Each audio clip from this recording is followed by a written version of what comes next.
Chapter 718. 284 The Newly Emerged Outlaw, by Lian's Confidence. Underscore for the implication was clear, if she didn't apologize, she would report to Sun Fu. She held quite a bit of prestige in the lab, and with one word from her, the entire external laboratory fell silent. Su Jiyue even set aside her work and didn't dare to breathe too heavily, while Ding Wenyang anxiously looked at Bai Lian. The opportunity for newcomers to come to the lab was rare. Fine, I won't come at all this week. Bai Lian was not affected. She slowly draped her cape over herself, her slender fingers tying the drawstrings, and she waved her cell phone towards Hen Shuyan and Su Yuanjin. Professor Zhou just approved my leave for a week. The International Exchange Conference was a big national event, and Professor Zhou even asked her if 1 week would be enough. Having said that, she picked up her computer and turned to leave. Her snow-white cape traced an arc in the air. Behind her, Hen Shuyan narrowed his eyes. He had heard from Song Min and Bai Xiaoqi that Bai Lian came from Beicheng, with no major scholarly factions backing her. In the lab, such people were actually quite easy to manipulate. He had prepared for Bai Lian to apologize, but didn't expect her to be so straightforward, leaving as soon as she said she would. Where did she get this confidence? Hen Shuyan and Su Yuanjin didn't pay much attention to Bai Lian's departure, and no one wanted to inquire further. She was just a freshman, one more or less didn't matter to them. That evening, Song Min invited Hen Shuyan for dinner, and Hen Shuyan brought Su Yuanjin along. Song Min was now into student entrepreneurship and was doing quite well, and both Su Yuanjin and Hen Shuyan were eager to make connections with him. At the dinner table, Hen Shuyan brought up Bai Lian again. She took a leave for such a great opportunity? Bai Xiaoqi heard this and looked up with her drink in hand. How long had Bai Xiaoqi waited for such an opportunity? Too young. I heard she's this year's top scholar from the National College entrance exam, and quite popular at school. She's inevitably a bit arrogant, Su Yuanjin, having heard a few things about Bai Lian from Bai Xiaoqi, commented. I will report to the teacher tomorrow. With a student like her, the teacher might not want to keep her around. How popular Bai Lian was, Su Yuanjin and Hen Shuyan, who spent their days in the lab, had both heard about her.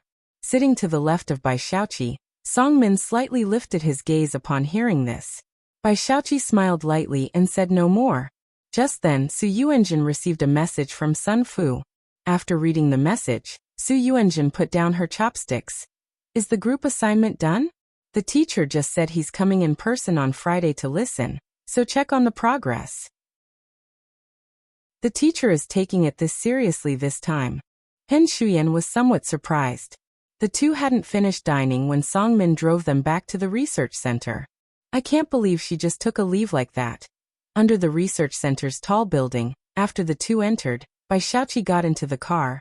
Are you really going to invest in this project? If it really can be developed, Song Min slowly drove off, its market value will multiply many times over. In the upstairs laboratory. This time, Hen Shuyan and Su Yuanjin had delegated the group assignment entirely to the newcomers, and the quality of this year's freshmen was truly notable. They had both taken on the role of hands-off supervisors. Because they were both busy with their own matters, neither Hen Shuyan nor Su Yuanjin were aware of the progress of the group assignment. They called in Liang Wuyu. Upon being questioned, Liang Wuyu pushed his glasses up and his hair partially obscured his eyes. We're missing a comprehensive data model. Then you all need to hurry up and work on it, Hen Shuyan frowned. We can't, Liang Wuyu replied unhurriedly. Jiyue and Tang Ming need to familiarize themselves with the equipment. All their data was checked and calculated by Bai Lian. She's faster than a computer. Only she is fully aware of this part of the data and the verification models. But now she has taken leave. If you find any errors, ads pop up, ads redirect, broken links, non-standard content, etc. Please let us know. Report so we can fix it as soon as possible. Chapter 719. 285 Converge in Jiangjing. President Huang takes action against fraud. _1 Sun Fuss regularly scheduled group assignment wasn't too difficult. It just required spending time to crunch the data. It was laborious and tested one's patience. Hen Shuyan and Su Yuanjin had delegated this task to a few newcomers. Hen Shuyan monitored the progress, and for this kind of group assignment, It would suffice to simply add his and Su Yuanzhen's names at the end. But he had never expected that the most core, cumbersome data in the group assignment was all organized by Bai Lian? You're joking. Hen Shuyan's expression darkened. Senior brother Hen, do you think I would joke about such a matter with you? Liang Wuyu shook her head. Hen Shuyan stopped talking. He truly couldn't understand how Bai Lian, who spent every day in the lab doing everything but her actual work, and who was always reading some papers, had found the time to handle such an immense volume of calculations. Bai Lian and Ning Xiao, each of them took at least 2 days of leave every week. Under such circumstances, not only did she handle her own data, but she also helped Tang Ming and Su Jiyue. Hen Shuyan didn't believe it, but he also knew that most of what Liang Wuyu said was probably true. From the beginning, he knew that the crowd including Tang Ming and Ding Wenyang was led by Bai Lian, who held absolute leadership among the newcomers. Today, both Hen Shuyan and Su Yuanzhen meant to give Bai Lian a warning. But who knew that Bai Lian didn't care about the usual marks, and would leave whenever she said she would. Now that she had asked for leave, who would take over this most voluminous set of experimental data? Friday was the day of the regular meeting. Su Yuanzhen's face didn't look great, either. After Liang Wuyu went out, she gave Hen Shuyan a glance. Junior brother Hen, it's normal to have some friction in the lab. Go and have a good talk with Bai Lian. Hen Shuyan, of course, wanted to get in touch. He was more anxious than anyone. He was graduating in the first half of next year, and he needed to obtain excellent evaluations. Otherwise he would have to delay his graduation. He hadn't previously added Bai Lian's contact information, so he could only ask the other team members for her number and WeChat. He managed to get the number, but the call didn't go through, and there was no response on WeChat. In any case, with Bai Lian's departure, she was utterly unfindable in the lab. Hen Shuyan, who hadn't dealt with this group assignment for weeks, had no choice but to grit his teeth and burn the midnight oil to crunch the data. Sherman District. Bai Lian had already arrived at the hotel where Qiu Xuezhing and the others were staying.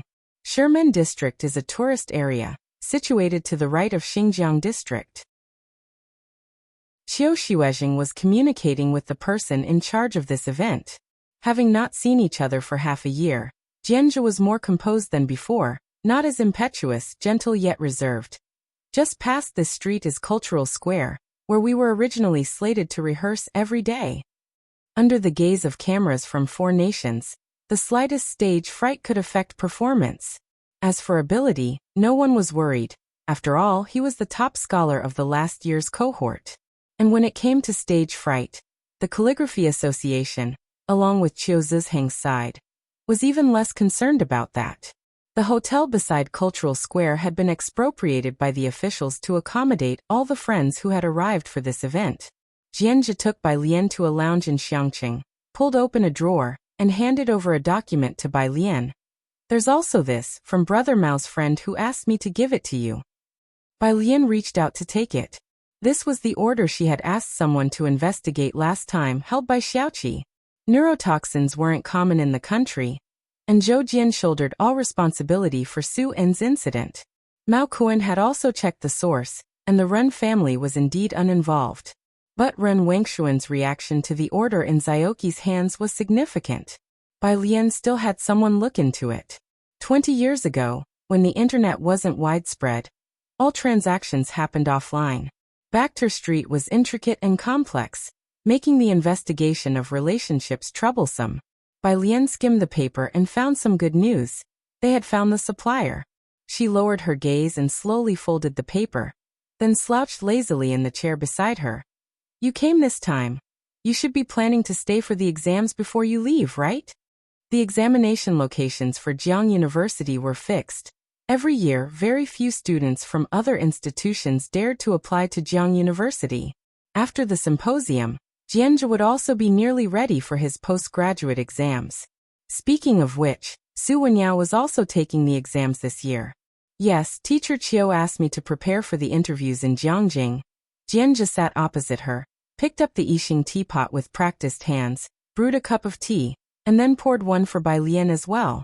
Bai Lian reached out to take the teacup and tasted it with a relaxed and leisurely air.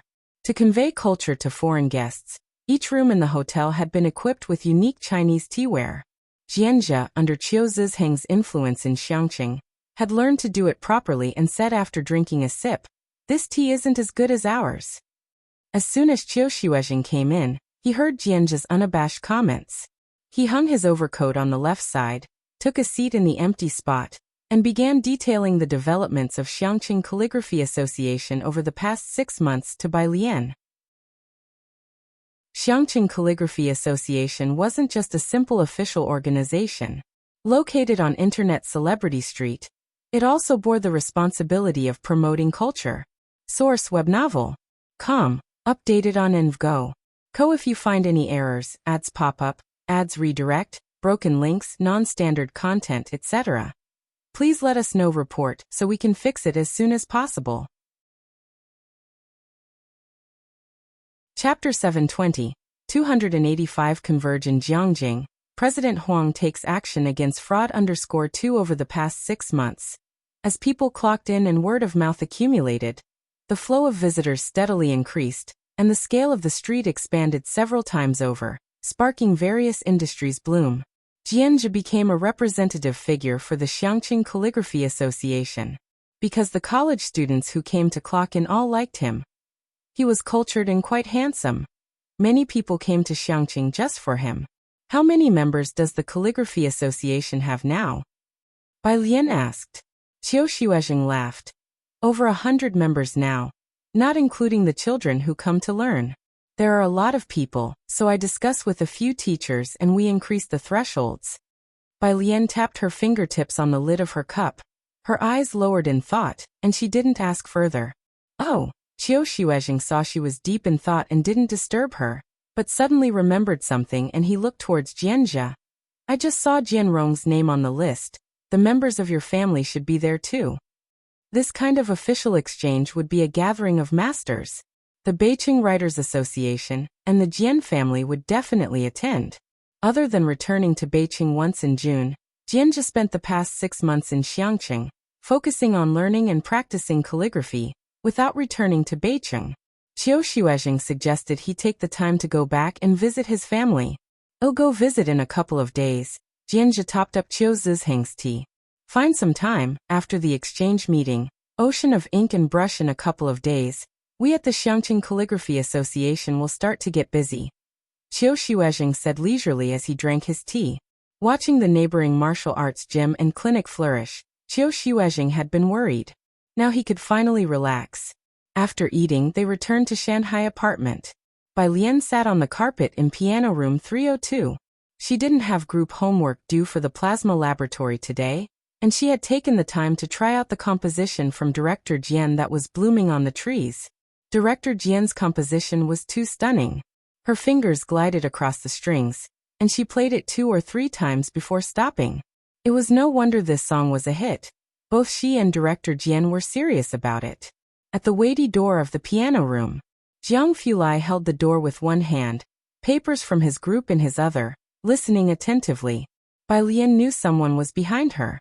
After playing for the 3rd time, she slowly reached out to take off her prosthetic nails, turning to look at him with her usual laid-back expression. I took the day off today. She told Jiang Fulai about the laboratory. Jiang Fulai stepped closer, listening intently, then squatted down to take the prosthetic nails she had removed, speaking indifferently. The experimental center doesn't carry much weight. He never had much regard for the experimental center, more concerned about the project she and Ning Xiao were researching. How far has the new material developed? Bai Lian put the guzheng on the stand, stood up, and went out the door with him. It's still in progress. We've tried several plasmas for grafting activation, which can replace the functional groups produced previously, effectively avoiding pollution and radiation. She had dinner with Qiu Xuezheng and the others earlier, and Jiang Fulai hadn't eaten yet. Ming Dongheng had already quietly arranged his dinner on the table in room 302.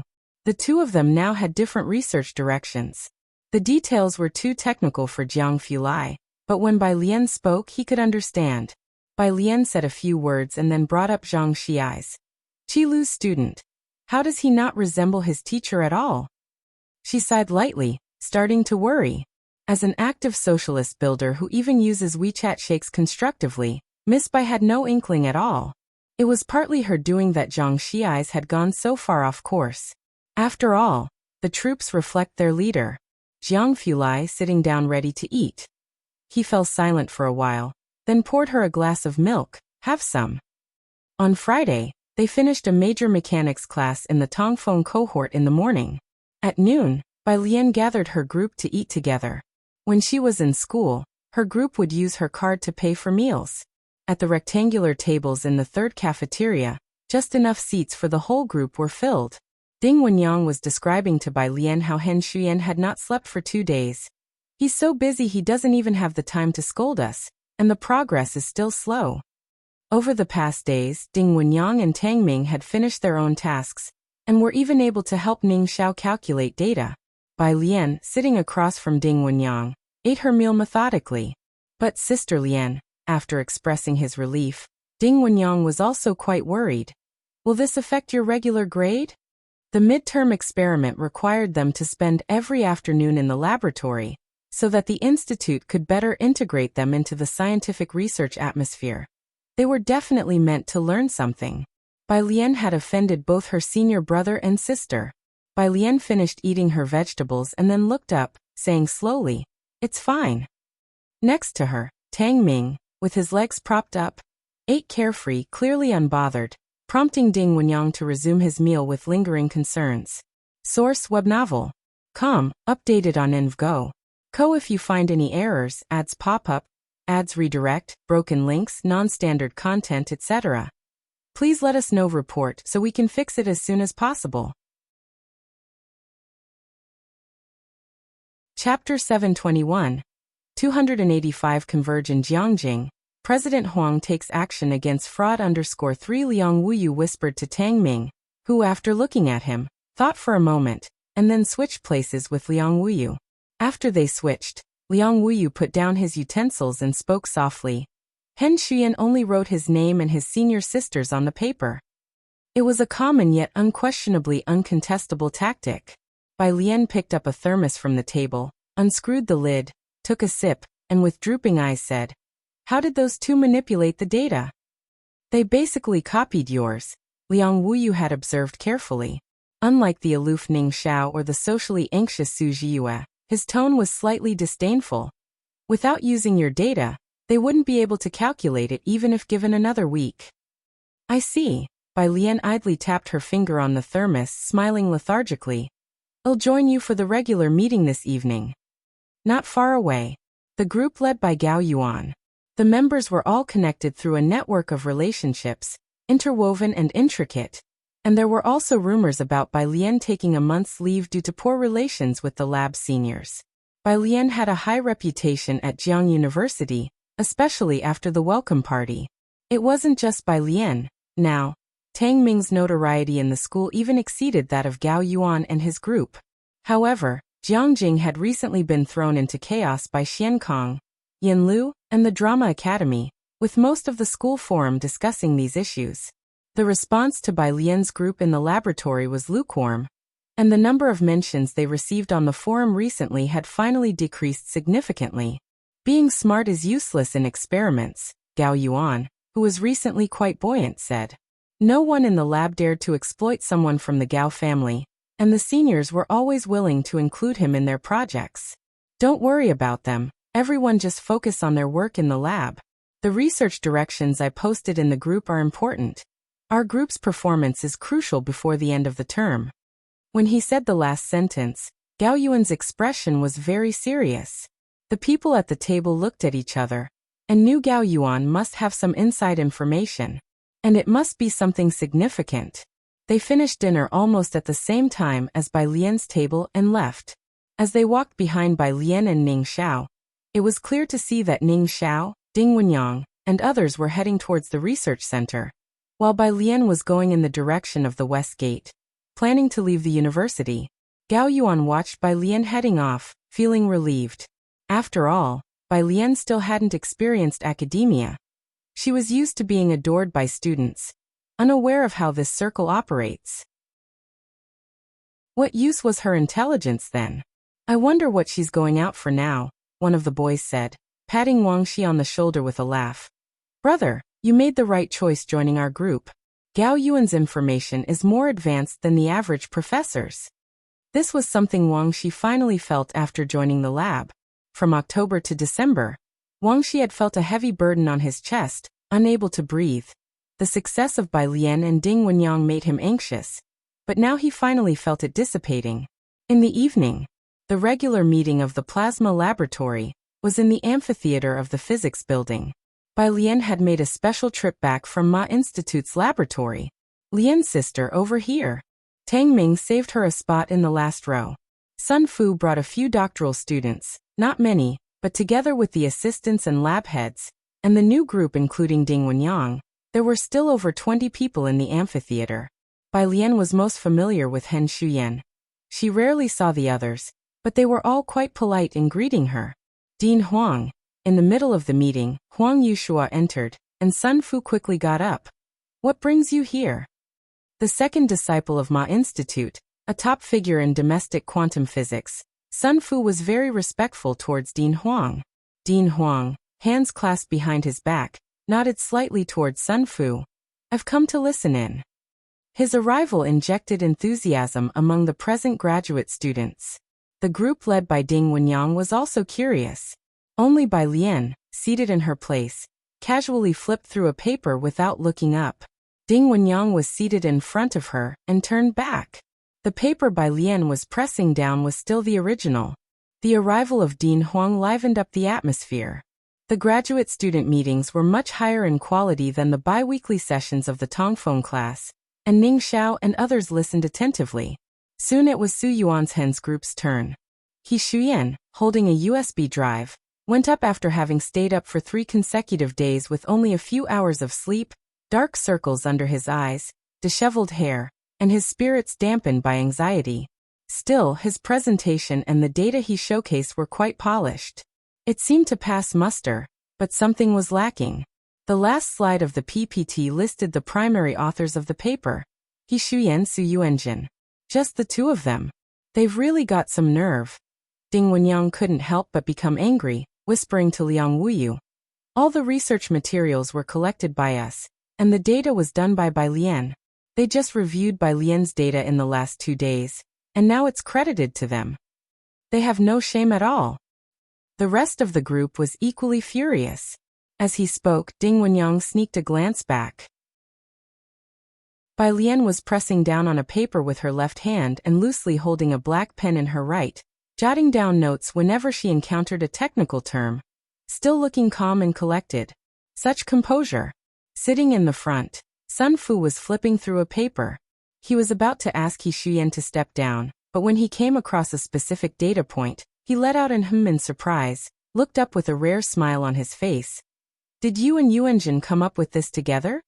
Yes, teacher, my senior sister and I spent a lot of time on it. He Shuyan, while speaking, let his gaze drift dismissively over Ding Wenyang, and Bai Lian in the last row. A trace of sarcasm and provocation. Ding Wenyang and Tang Ming were about to stand up and speak, but they were stopped by Liang Wuyu. Even if you speak out, would Professor Sun believe you over his own team members? Liang Wuyu said. Besides, which group would dare to take you in afterwards? So we just let it go? Ding Wenyang felt suffocated. Liang Wuyu glanced back slightly, looking towards Bai Lian. Wait and see for now. Naturally, Sun Fu wouldn't doubt He Shuyan's word, as his disheveled appearance lent him credibility. It's rare for you guys to be so diligent with calculations now, Sun Fu said with a smile. His mood was quite good, seeing his team member bringing honor in front of Dean Huang. Dean Huang was also looking through the paper and upon reaching the penultimate page, looked up. How did you come up with this proof method? The results match expectations well, but you seemed a bit careless with this step. Dean Huang looked up, his finger resting on his glasses, his head glowing brightly, his expression benign. Tell me about this method, I'm a bit curious. He Shuyan, unexpectedly receiving praise from Dean Huang, was flustered. He lowered his head to look at the data pointed out by Dean Huang. The data that Bai Lian and Tang Ming had spent 2 weeks calculating. He and Su Yuanjin couldn't manage even in 2.5 days. Fortunately, Bai Lian had not taken all the data with her, and after revising it together, they They used Bai Lian's results directly when they couldn't validate the last bit. And yet, Dean Huang was pointing out that very process. He went pale, stammering, his earlier disdain evaporating instantaneously as he involuntarily glanced towards the back row. Everyone could tell something was off from his expression. Sun Fu's previously pleased countenance darkened in an instant, and as he was about to become angry, Su Yuanjin hurriedly stood up. "Teacher, this data was done by Bai Lian from our group, but she has been on leave." Dean Huang stood up, cutting off Su Yuanzhen's words, seemingly perplexed. "Didn't the two of you spend a lot of time on this?" Su Yuanjin and He Shuyan were rigid with tension, unable to speak a word in front of everyone. Their faces turned from pale to red. Source: Web Novel. Com. Updated on InvGo. If you find any errors, ads pop up, ads redirect, broken links, non-standard content, etc. Please let us know. Report so we can fix it as soon as possible. Chapter 722. 286 Outstanding Talents Emerge. First update. _1 Sun Fu looked at the two outstanding team members he had just praised, his face ashen. He first apologized to Dean Huang, then turned his head. "The group assignment I gave you was to temper your temperaments. Go back and reflect properly for 2 weeks, and you two don't need to come during this time." Hen Shuyan and Su Yuanzhen's faces instantly turned white. Such incidents actually were not uncommon in the lab, but most people would not make it public. Unexpectedly, Dean Huang happened to visit today. Especially for Hen Shuyan, graduation was imminent, but now it wasn't just a matter of delaying graduation. It was about whether he could graduate smoothly afterwards. In the back row, Ding Wenyang was dumbstruck as he watched everything unfold. Dean Huang's office. When Bai Lian arrived, he was standing by the glass window, holding a lit cigarette in his hand. "Sit." Dean Huang flicked the ash off his cigarette and sat down on the sofa beside him, his eyes somber. "What are your thoughts on what happened today?" Bai Lian took a seat, accepted the teacup handed over by the teaching assistant, and didn't speak. It's a normal occurrence. Where there are people, there are battles for fame and fortune. Dean Huang didn't expect her to say much. You will encounter more situations like this in the future. You had a senior who faced much tougher challenges than you. This path is not easy, especially for a woman. I hope you can stick to your original aspiration and keep moving forward. "I know." Bai Lian held her teacup, her gaze looking out of the glass window. The snow had almost melted, leaving only the desolate tree leaves. Her eyes were as deep as still waters, her expression excessively indifferent. This freshly graduated junior sister from the ivory tower. The dean had initially thought she, like her teacher, was not familiar with the ways of the world. The incident today might have been too big a blow for her. But now, looking into her eyes, he suddenly felt that this junior sister was very different from what he had imagined. She seemed to have experienced much. "As long as you know," Dean Huang chuckled, standing up. "Let's go. As for Professor Sun, he might submit a report tomorrow requesting your temporary removal from the team. We'll check out other labs tonight." It was 9 o'clock. He left his office door open and didn't keep Bai Lian for very long. Just a few minutes, he and the teaching assistant saw Bai Lian out. At the staircase, Tang Ming and Ding Wenyang's group were all huddled together, leaning against the edge. These students were full of life, talking softly while waiting for Bai Lian to come out. After Bai Lian walked past, the vibrant, youth-filled students, both flamboyant and socially awkward, respectfully bid farewell to Dean Huang. "Dean Huang, goodbye." Huang Yushua felt very pleased deep down. "Look at her," Huang Yushua said as he watched the students go downstairs. "In such a short time, she has become the leader Ding Wenyang and the others rely on." The students from Tongfeng class, including Liang Wuyu who had previously attracted attention at Jiang University, all respected her greatly. Beside him, the teaching assistant spoke. "That's why you don't need to worry about student Bai." Huang Yushua nodded. "Email me the state of the other labs tonight, and I'll help them select one." The two went back to get their coats and descended as well. After 9, the wind was cold. The main paths in Jiangjing University were covered in silver and yellow fallen leaves. Huang Yushua and the teaching assistant were discussing this year's postgraduate entrance examination when they turned a corner, and encountered someone wearing a black down jacket. "Hey!" Huang Yeshuo's stern demeanor instantly softened, and he hurriedly ran over without caring about his image. "Old Xia, wait for me." When Xia Zhuyu saw him, he instinctively wanted to run, but when caught, he just turned around with an expressionless face. "Dean Huang." Very formally. "Old Xia, we're old classmates, why so formal?" Huang Yushua slapped Xia Zuyu's shoulder, then whispered in his ear. "Old Xia, how's the research on my medicine coming along?" Xia Zhuyu had no expression on his face, his eyes inadvertently glancing at the top of Huang Yeshuo's head, his mouth twitching slightly, still pondering it. The same old excuse. "It's been 3 years. Huang Yushua followed Xia Zhuyu to his home. "You can't just brush off your old classmate like this. Who was it that in college, to help you and your sister-in-law, put on a woman's voice to answer the roll call? Who?" Xia Zhuyu expressionlessly took out his keys to open the door. He was in charge of a key national soybean genetic engineering project, aimed at solving domestic soybean import issues, and Jiang University had built him a special building for this purpose. Huang Yeshuo's reason for asking him to research pharmaceuticals in his spare time was simple, because he specialized in biochemistry during university. Xia Zhuyu had also researched pharmaceutical manufacturing, and even had a small project. But in recent years, he hadn't made any notable breakthroughs. Source: web novel. Com, updated on Invgo. Co. If you find any errors, ads pop up, ads redirect, broken links, non-standard content, etc., please let us know. Report so we can fix it as soon as possible. Chapter 723. 286 Outstanding Talents Emerge. First update. _2 I can't do it, but I have a student who can, Xia Zhuyu said to Huang Yushua. Although she's only a freshman, she's very diligent, exceptionally talented, and will be a rising star in the field of biology. Just wait a few more years for her. Who? Could anyone be more diligent than you? Coming from a poor family background, Huang Yushua had been in the same high school class as Xia Zhuyu and was aware of his family's situation.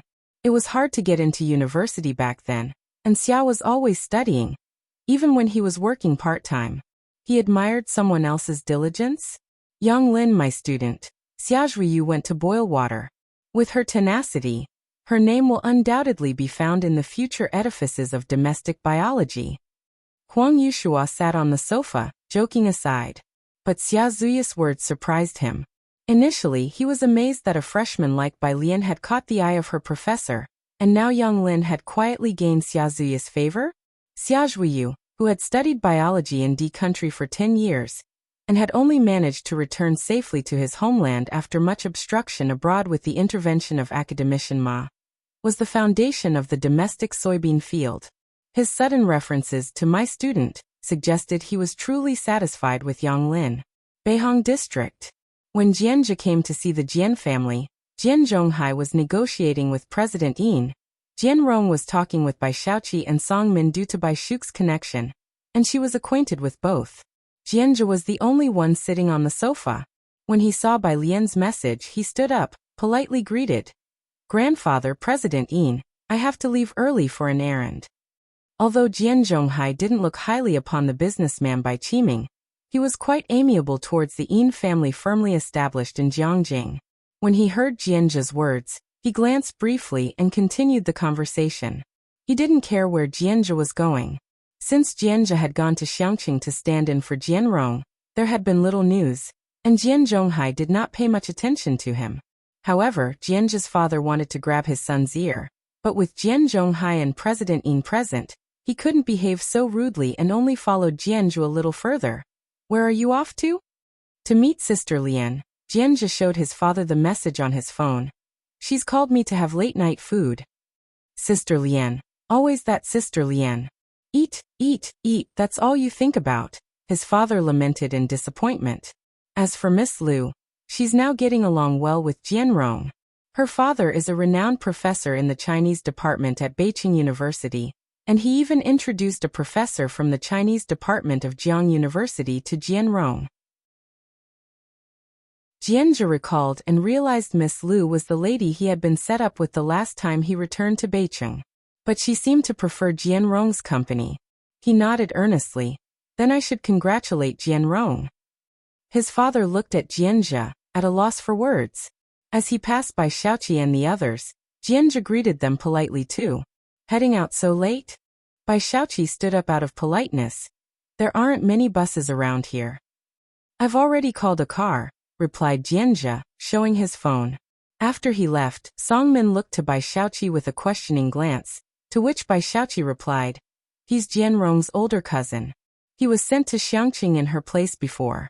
I haven't seen him in a long time. Songmin nodded, not paying much mind, and President Yin also did not make any special arrangements to have Jianzhe driven home. Clearly, the Jian family didn't say much about Jianzhe, who had little to show for himself and didn't warrant any special consideration. 10 o'clock. Jianzhe arrived at 103, at Bai Lian's request, fetching fruits to room 303. He was already familiar with Ji Heng and the others.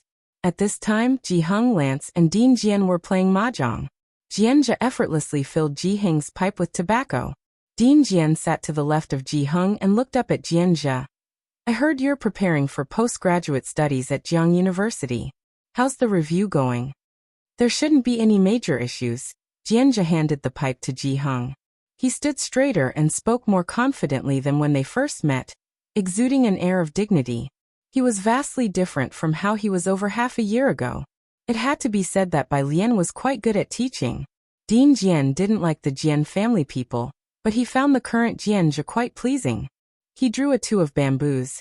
Come to the Culture Bureau tomorrow afternoon. I need your assistance. Jianzhe carried the fruits back to room 303. Zhang Xiais was chatting with Tang Ming and others, saying, score of 649, ranked 37th in the class. Jianzhe wasn't familiar with Zhang Xiais. He left one portion of the fruits, and took another to Bai Lian in the study, telling her about Dean Jian's request. Go ahead. Bai Lian's gaze remained on her computer screen as she picked up a strawberry and bit into it leisurely. You could use the practice. Not surprised by this. Jianzhe glanced at her computer screen, which was filled with complex graphs, not understanding a single axis, which gave him a headache. He excused himself to join Tang Ming and the others outside for barbecue. The next day, Saturday, Ji Heng and Lance went to the Su family to invite Su En for fishing and to check on Su Siki. Bai Lian, thinking of Su Wenyo's upcoming graduate school exams, decided to join Ji Heng to see Su Wenyao. Today, Jiang Fulai didn't accompany her. As the year-end approached, he was busy preparing for the holiday season. Months passed, and Su Siki's face had grown fuller. Sitting in the cradle, with shiny black eyes, he would smile and gurgle happily at the sight of people. Bai Lian, with her arms crossed, leaned against the doorframe, watching Ji Heng play with him for a while before stepping out to discuss the graduate exams with Su Wenyao. The trip from Mingfeng district to Shenqing's place was somewhat far. Shenqing and her husband didn't stay with the Mu family. They continued to live in their apartment after the ceremony. In the evening, Ren Wanxian, who had been under observation in the hospital for a few days, also returned. Dong Xiaobai personally escorted her home. Before leaving, Dong Xiaobai made it a point to come downstairs to greet Ji Xiaojun. Upon entering, he spotted Bai Lian in the living room. Bai Lian, dressed in a fuzzy sweater, was casually sitting on the couch flipping through a book.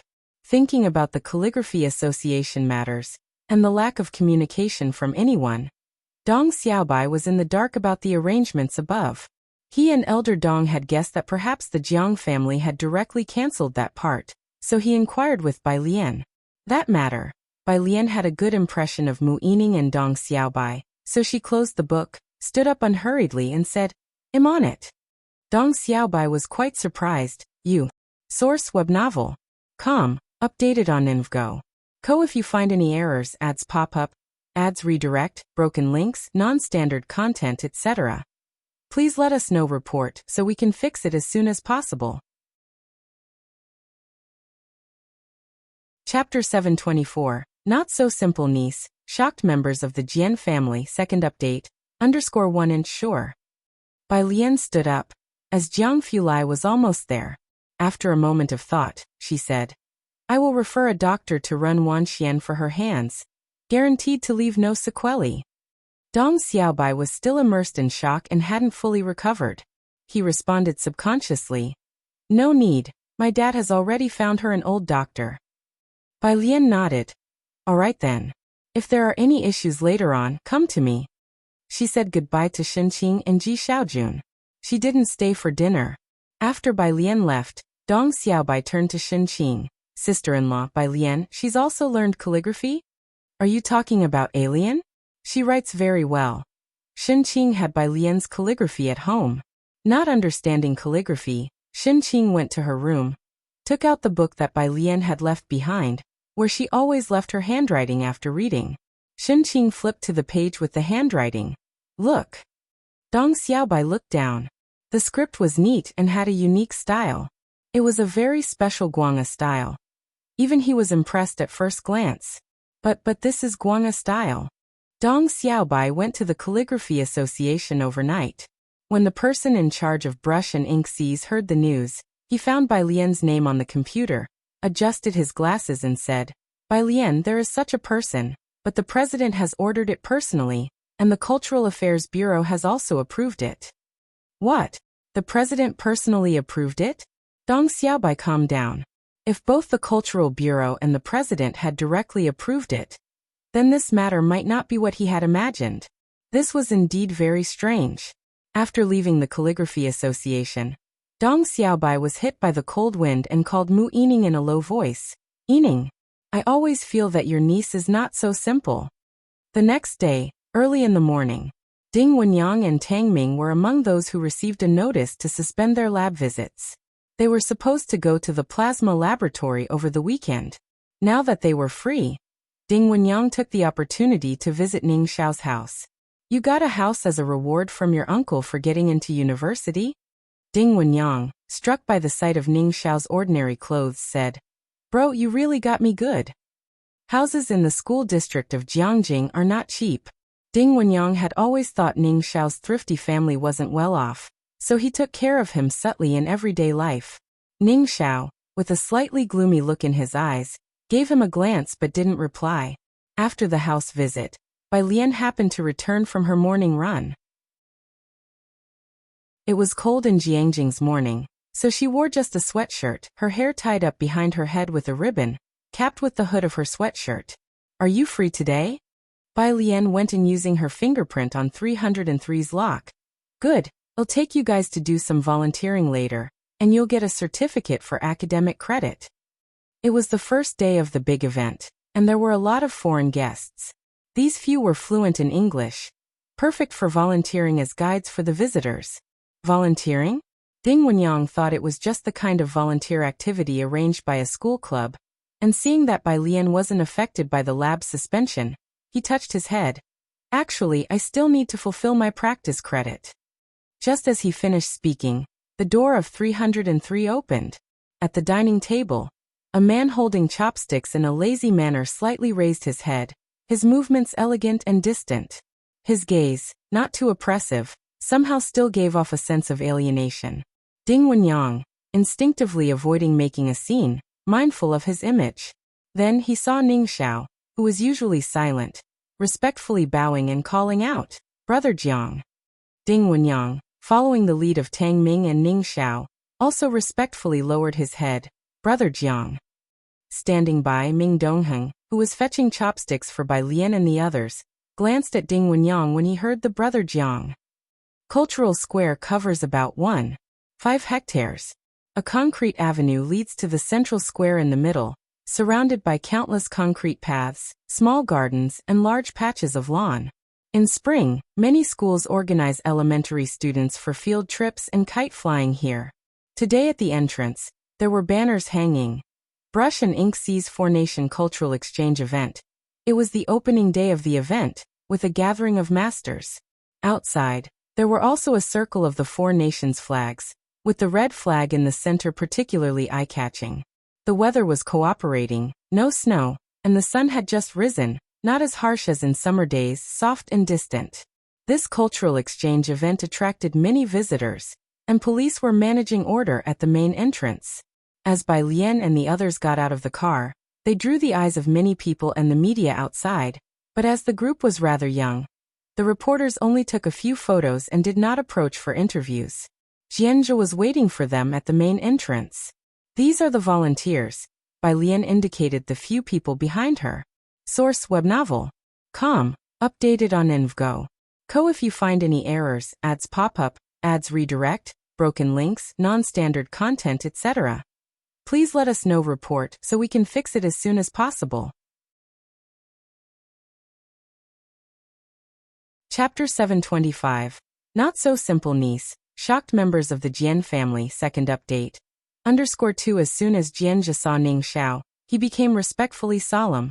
These were all seniors who'd been admitted to Jiangjing University.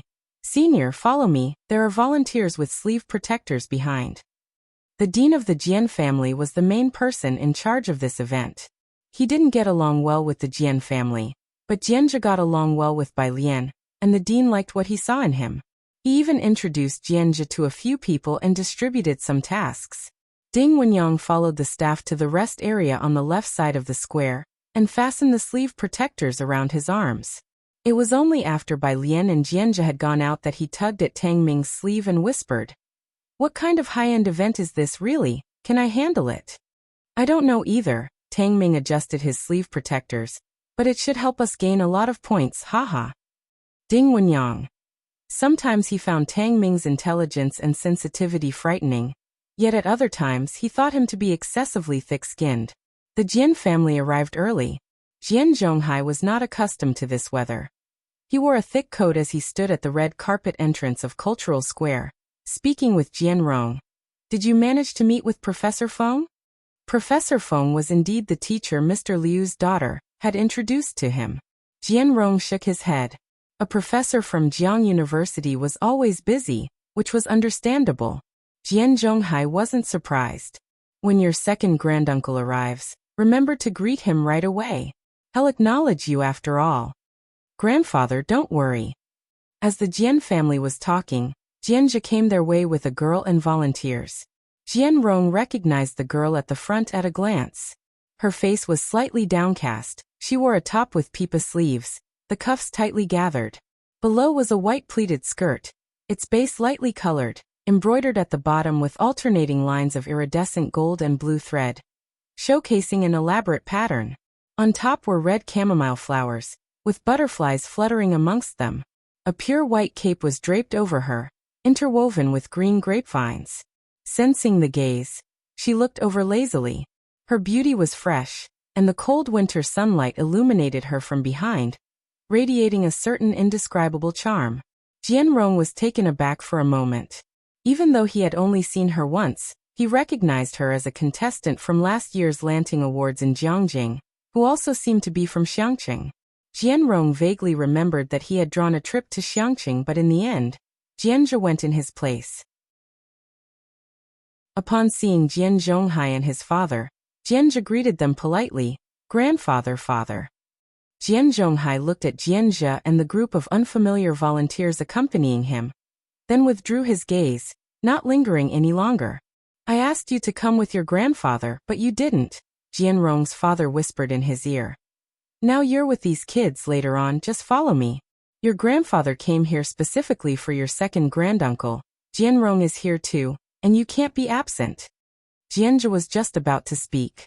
Ahead, the person in charge of Cultural Square was leading several smartly dressed individuals their way, followed by a couple of reporters taking photos of the elderly among them, obviously important figures.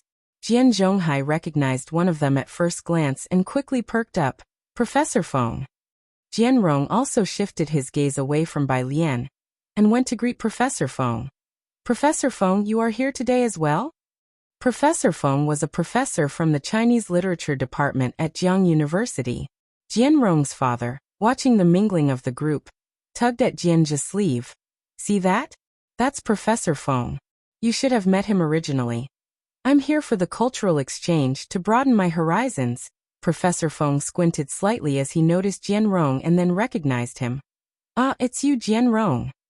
Professor Feng could tell at a glance that he wasn't very familiar with Jian Zhonghai and Jian Rong.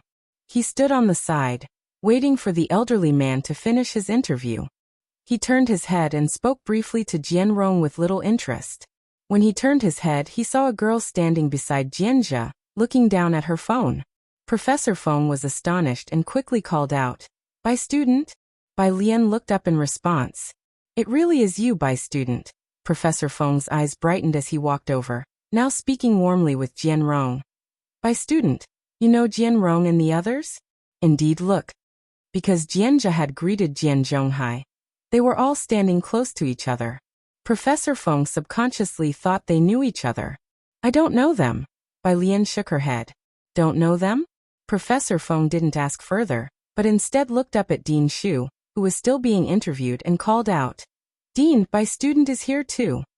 Professor Feng was one of Dean Shu's teaching assistants, and Bai Lian had met her in the office before.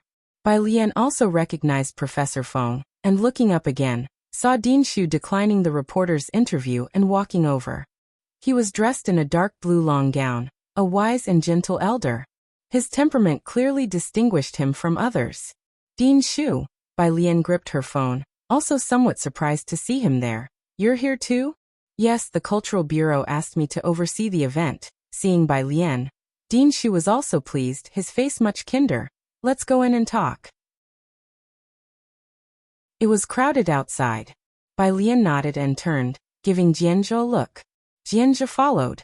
Dean Shu noticed Jianjia and was slightly startled. "This is my friend." Bai Lian raised her hand, introducing while walking. "He plans to apply for the graduate program in the Chinese Han language department at Jiang University this year." Then introducing to Jianjia, "This is Dean Shu." "Dean Shu, hello." Jianjia stood to Bai Lian's left, greeting him without servility or arrogance, long past his earlier bluster. The young man had a very distinctive air about him. Nowadays, few students in the field of Chinese Han language truly settle down to study. Dean Shu looked at Jianjia, his heart stirred. He paused slightly, then asked, "What is your name?" "Jianjia," Jian as in simple, Zhe as in philosophy.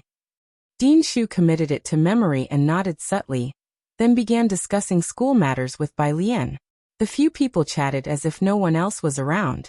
Professor Feng, hearing Jianjia's name and recalling previous comments made by Dean Shu, observed Jianjia's figure and asked Jian Rong, who was standing beside him, "What is Jianjia to you?" Jian Rong and Jian Zhonghai were still watching Jianjia's figure and hadn't come back to their senses. They had just been watching the reporter interviewing Dean Shu. Not only that, but they also took note of the attitude Professor Feng had towards Dean Shu. When Professor Feng asked, it took quite a while for Jian Rong to come back to his senses. "Yes, he's my cousin." Professor Feng, Jian Zhonghai also came back to reality. "That Dean Shu is?" Because of Bai Lian, Professor Feng stayed a little longer than usual and explained to them. "He's the dean of the Chinese department at Jiang University." Source: Web Novel. Com, updated on InvGo. Co. Chapter 726. 288 The most untouchable person in Jiangjing _1 Jian. Zhe was never a standout among the Jian family's young generation, benefiting only slightly due to being the grandson of Jian Zhonghai. Yet he still could not compare to Jian Rong. Jian Zhonghai, ever eager for quick success and instant benefit, focused all his attention on Jian Rong. The only time he expressed concern for Jianjia was when Jian Rong was chosen by the Beijing Writers Association to go to Xiangqing, and Jianjia actively proposed an exchange. If it weren't for this trip to Jiangjing, where Jianjia came to visit him, Jian Zhonghai would have almost forgotten about this grandchild. The dean of the Chinese department at Jiang University? What's the deal with Jianjia? Is he planning to apply for a postgrad at Jiang University? After Professor Feng went to the restroom, Jian Zhonghai turned to Jian's father beside him. "And who's that girl with him?" With just a few lines of conversation, everyone present could tell the girl was very familiar with Dean Shu. And she introduced Jianjia to Dean Shu as well. "He never told me he was applying to Jiang University." Jian's father had always resented Jianjia for not being more ambitious.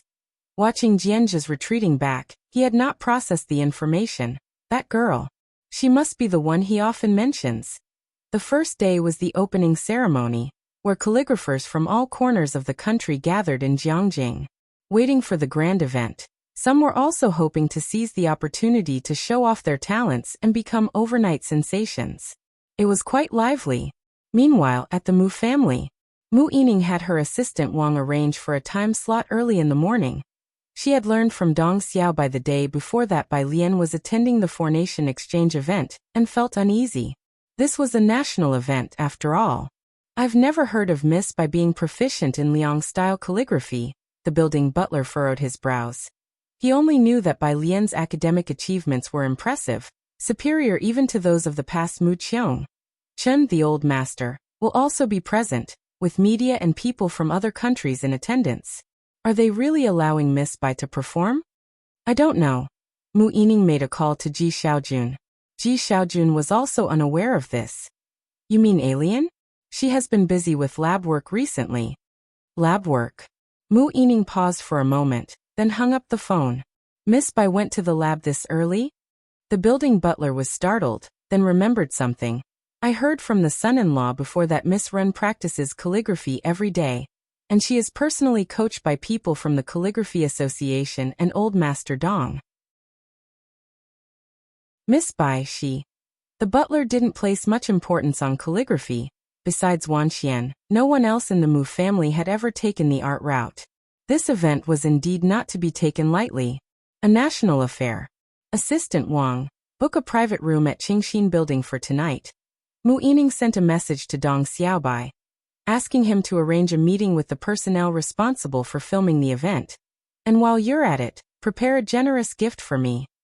Dong family. Study room. Old Master Chen will be there tomorrow, and there will surely be many others present. Old Master Dong looked at Dong Xiaobai and Ren Wanxian. Xiaobai, when there's a chance, let Wanxian make an appearance in front of him. Ren Wanxian, sitting beside them, didn't know who Old Master Chen was, but understood that he must be no ordinary individual. She remained silent. I understand, Dong Xiaobai responded. While speaking, he received a message from Mu Yining. Dong Xiaobai set down his teacup and stood up, his brows slightly knitted. Dad, keep talking to Wanxian. I have to step out for a bit. That urgent? Old Master Dong looked up, surprised. Yining is worried about Alien, said Dong Xiaobai. I've arranged a meeting with Minister Kai to minimize her screen time tomorrow as much as possible, avoiding unnecessary public attention. Old Master Dong knew about Bai Lian substituting for Ren Wanxian since yesterday. Ren Wanxian was injured and couldn't appear, so Bai Lian took her place. And just by coincidence, the person who had injured Ren Wanxian happened to be a friend of Bai Lian's. Old Master Dong couldn't help but suspect a conspiracy. Hearing Bai Lian's name, he frowned and set down his teacup. Isn't she your competitor? Would she help you? It's Yining's initiative, Dong Xiaobai said. The Mu family still had some clout. I hope nothing goes wrong. You better go now. If there was a mistake, it would affect the Dong family as well. Meanwhile, Ren Wanxian, her right hand in a cast, paused when she heard that Bai Lian would be taking the stage, knowing full well that Bai Lian too had some knowledge of the Liang style. But hearing that Dong Xiaobai was making arrangements for Bai Lian to reduce her screen time, she lowered her gaze. After Dong Xiaobai left, Ren Wanxian finished her tea and left too, her phone vibrating with a message from Kai Xian, an old acquaintance from the Sea of Ink and Brush. The person replacing you on stage is acquainted with the one who accidentally twisted your leg. Ren Wanxian slowly replied. They met in Xiangqing. Uncle Dong just said he's going to entertain for her with Minister Kai to reduce her screen time later on. Source. Web novel. Com. Updated on InvGo. Co. Chapter 727. 288 The most untouchable person in Jiangjing 2. He flipped back to the group of socialites in Jiangjing. Above was news about tonight's gathering, to which Ren Wanxian replied that she'd be there. Then she put away her phone. Dusk. Shanghai apartment was still bustling. Tang Ming, Ning Xiao, and Ding Wenyang had volunteered outside all day, seen a lot, and were dining at 103 in the evening. Meanwhile, Bai Lian had returned to 303 for a bit before heading off to Sun Qian's banquet. Beneath the glittering lights of the Sijing Club, Kong Wei squatted down at the bottom of the stairs with a gift, speaking to Yu Ximin. Ximin, should we even be here? Yu Ximin's family was better off than Kong Weiss, but she had only heard of the Sijing Club. She had never been inside and had also hesitated, as she heard it hosted the real top-tier rich second generations of Jiangjing. I don't know, the address for Sun Qian's birthday party is here. Let's wait for Lian to arrive, and then follow her in. Plus, I can get her to help circle out some content for the final exams.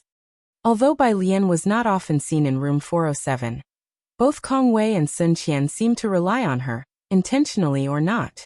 Before long, Bai Lian arrived with a computer and gifts in tow.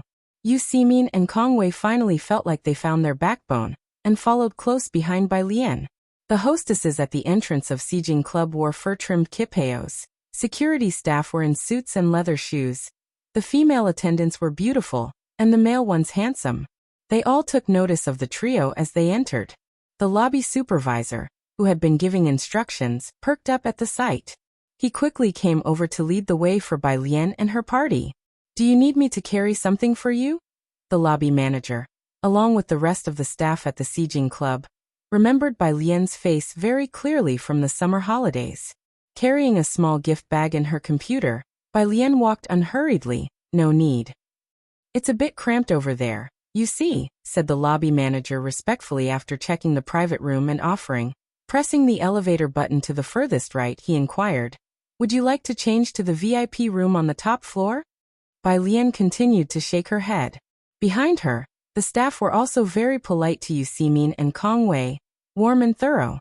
Upon reaching the private room, Sun Qian came out to greet them. Seeing the manager, she was also taken aback, greeting him politely. Manager Ko, hello. After sending Manager Ko off, Sun Qian expressed her surprise. Why did Manager Ko send you over? Kong Wei didn't know who Manager Ko was, and merely handed her gift to Sun Qian. The service attitude here is really good. The private room was resplendent, with small groups gathered, and the music never ceasing.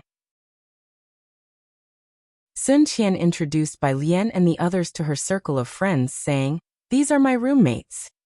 With many people in the private room, mostly well-off second-generation individuals, hearing they were Sun Qian's friends, not many came forward to socialize, as the circle kept it real.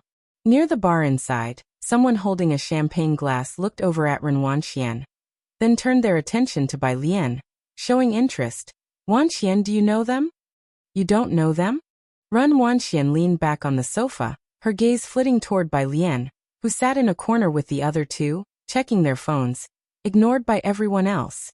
After the college entrance exam results were out, Tang Ming, Ning Xiao, and Yang Lin all got into Jiang University.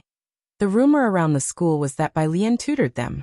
Ren Wanxian found it hard to believe, but couldn't think of any other reason why they would have been admitted to Jiang University.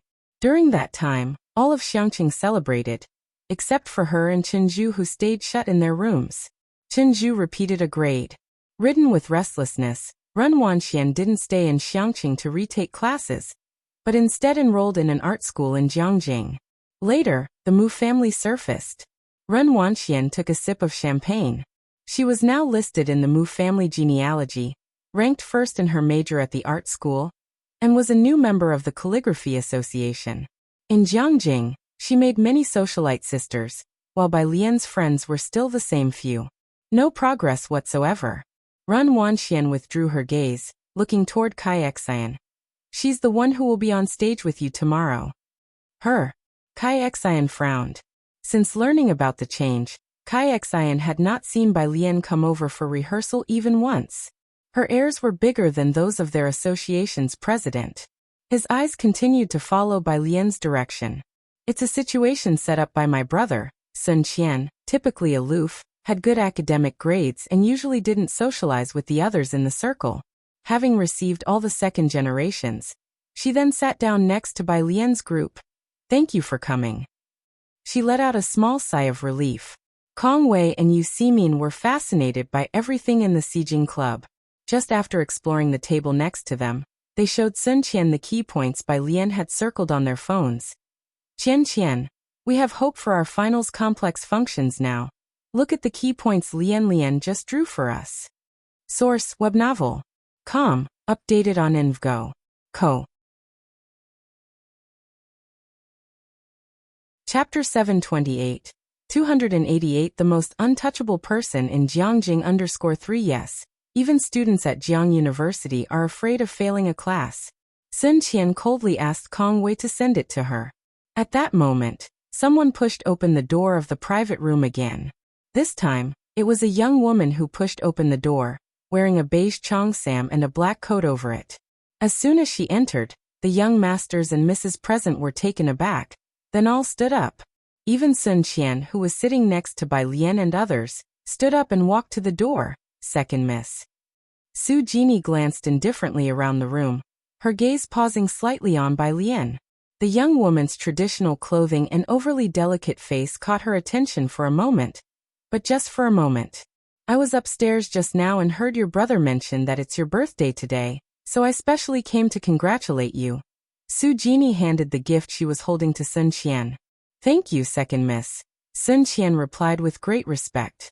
Su Genie had little to talk about with the group downstairs, so after handing the gift to Sun Qian she left.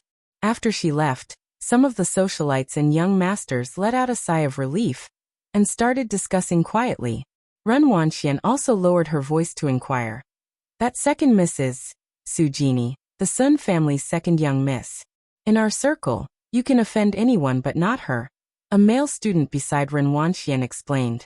Is that so? Ren Wanxian withdrew her gaze in a trance. She had thought she was already at the top of the social circle. I've never heard of her before. She doesn't play around with us, someone shrugged. That's Su Nanjing's biological cousin, the girl whom Mrs. Su likes the most. The man she just mentioned is Sun Qian's brother, Sun Feng. Those who play with her are from Su Nanjing's crowd, the real power players. We are just here to while away the time. In room 407, both Sun Qian and Bai Lian were study fanatics.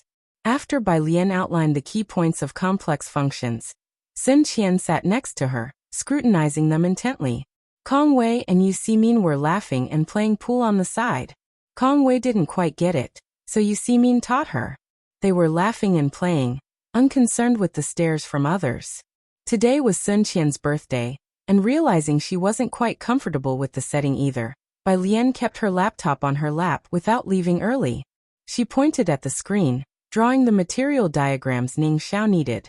The diagram she was working on was beyond Sun Qian's study range, so after glancing at it, Sun Qian continued with her complex functions. This year's basic physics complex function exam questions were set by a teacher from the math department, who was quite familiar with Bai Lian. Bai Lian helped them to inquire about the key topics. On the side, an aunt from the Sun family watched Sun Qian and Bai Lian studying and couldn't help but smile helplessly. Staying until past 10 o'clock, the gathering still hadn't ended. Bai Lian left early. Once she left, neither Kong Wei nor Yu Ximin stayed any longer. Sun Qian had no choice but to walk the three of them to the elevator. Kong Wei and Yu Ximin were discussing taking a taxi home together. There was a black car parked at the entrance. As the three approached, the black car window came down and warm air poured out. In the driver's seat, a man in a white sweater whose eyes under the neon lights appeared as if carefully outlined in an ink wash painting. Radiantly attractive. His phoenix-like eyes fell on the manager beside him, his tone cool and mild. Send them home in a car. Manager Ku respectfully answered, yes. Bai Lian opened the passenger door, looking back at the stunned Kong Wei and Yu Ximin. Signal me when you get safely to the dorm. Ah. Yu Ximin nodded bewilderingly. Okay.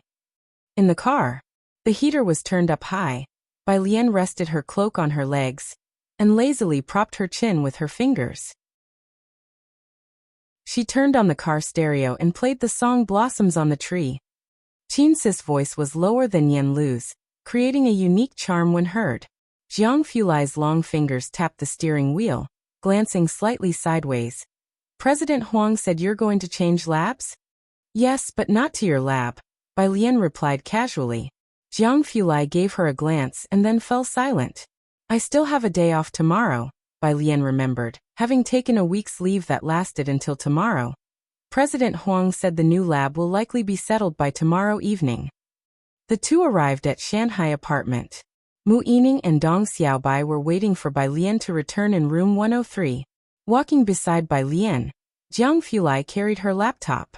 Seeing Mu Yining and Dong Xiaobai, he nodded politely and continued upstairs with Bai Lian's belongings without disturbing anyone.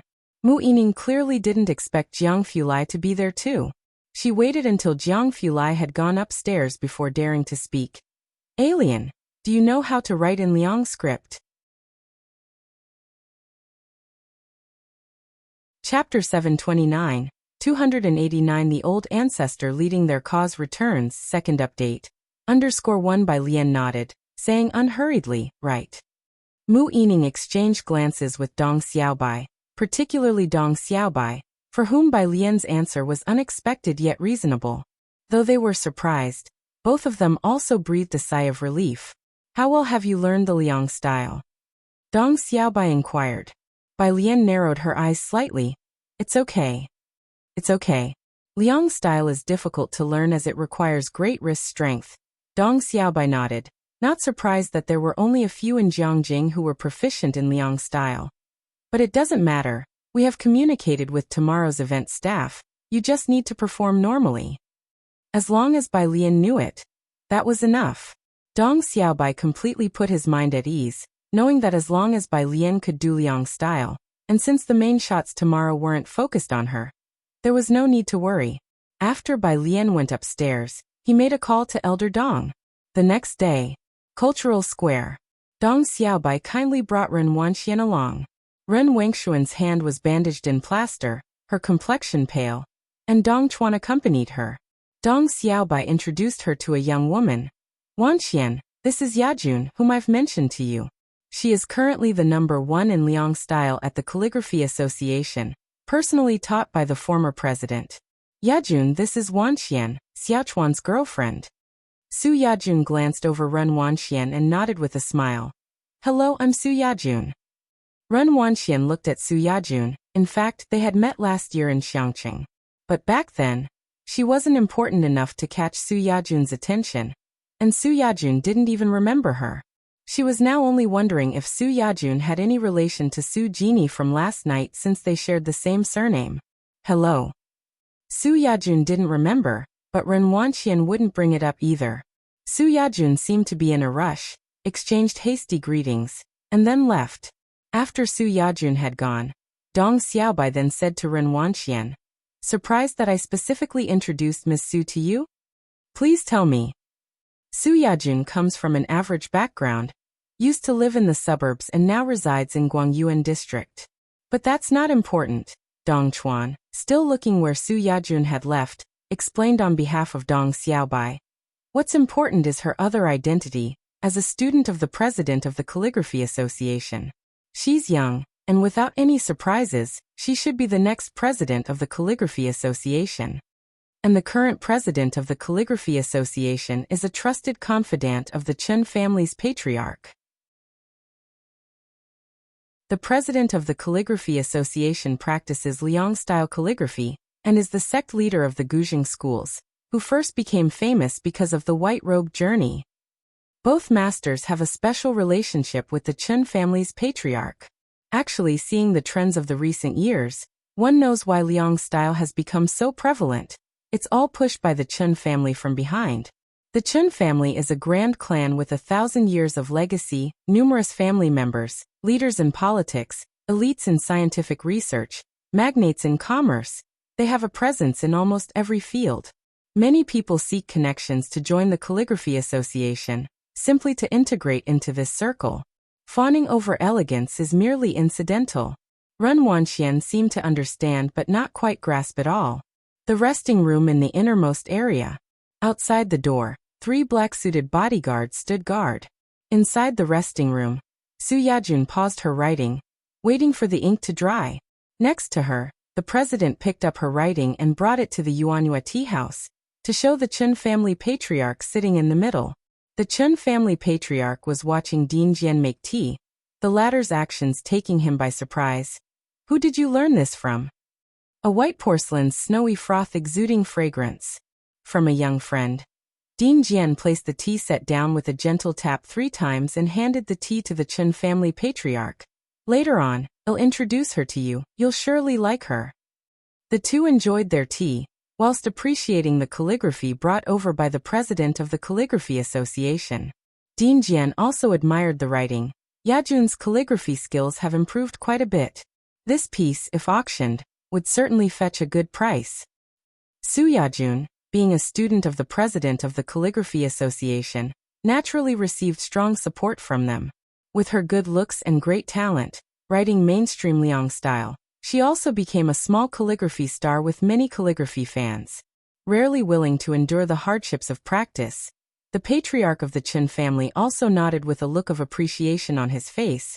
Although not as good as the ancestors, as a girl naturally with less wrist strength, she has already begun to show her own character. The president of the Calligraphy Association smiled, taking the piece and brought it to Su Yajun. The old patriarch has a high opinion of you, but you still need to remain humble and continue learning. Let's display this piece at our station in the center to show and let them take pictures. Su Yajun did not show joy but accepted it with respect. Yes, teacher. After Dean Jian saw off the old patriarch, Old Hu waited outside for him. It's a pity. As he took the schedule from Old Hu's hand, Dean Jian sighed. Su Yajun's age was a bit over the limit. Otherwise, if she were the youth representative this time, I wouldn't have to worry. Source: Web Novel. Com. Updated on InvGo. If you find any errors, ads pop up, ads redirect, broken links, non-standard content, etc. Please let us know. Report so we can fix it as soon as possible. Chapter 730. 289 The old ancestor leading their cause returns, second update. _2 He had played mahjong with Ji Hung a couple days ago, probing for information in a roundabout way. But he didn't get any news about Bai Lian and her mastery of the Liang style. You needn't worry too much, Lao Hu said, choosing his words to comfort. Miss Bai always has her own way of thinking. Plus, our foreign friends don't understand our characters. At most, it's the fans of the Liang style who might have a few more things to say. Director Jian also considered that Bai Lian was not a person to act impulsively, especially because he had been wondering for a long time whether Bai Lian could use the spear. So could she possibly master the Liang style calligraphy? That's why he didn't reject her when he first saw Bai Lian's name. The immense indoor plaza of Cultural Square. The floor inside the plaza was entirely covered with a red carpet, hosting countless small exhibition stands for calligraphy and paintings, and the central sunken stage area was where the opening ceremony would take place. All around the stage, fresh peonies and plum blossoms were set up, with pink and red peonies blooming in a gorgeous display of cold elegance and nobility. There were journalists packed on both sides. Only 4 rows of seating, 10 in each row, were for foreign guests and VIPs. Of the Beijing Writers Association, only Zhou Wennan had the privilege to sit in the back row to spectate, while other Beijing folks, like the journalists, stood around the perimeter. The Jian family members naturally did the same. But the Jian family members, with their sharp eyes, spotted a young man sitting next to Zhou Wennan in the back row. Master, the old man who followed Jian Zhonghai whispered in shock. How is young Master Jianjia sitting there? The eyes of the Jian family were all fixed on the central exhibition stage.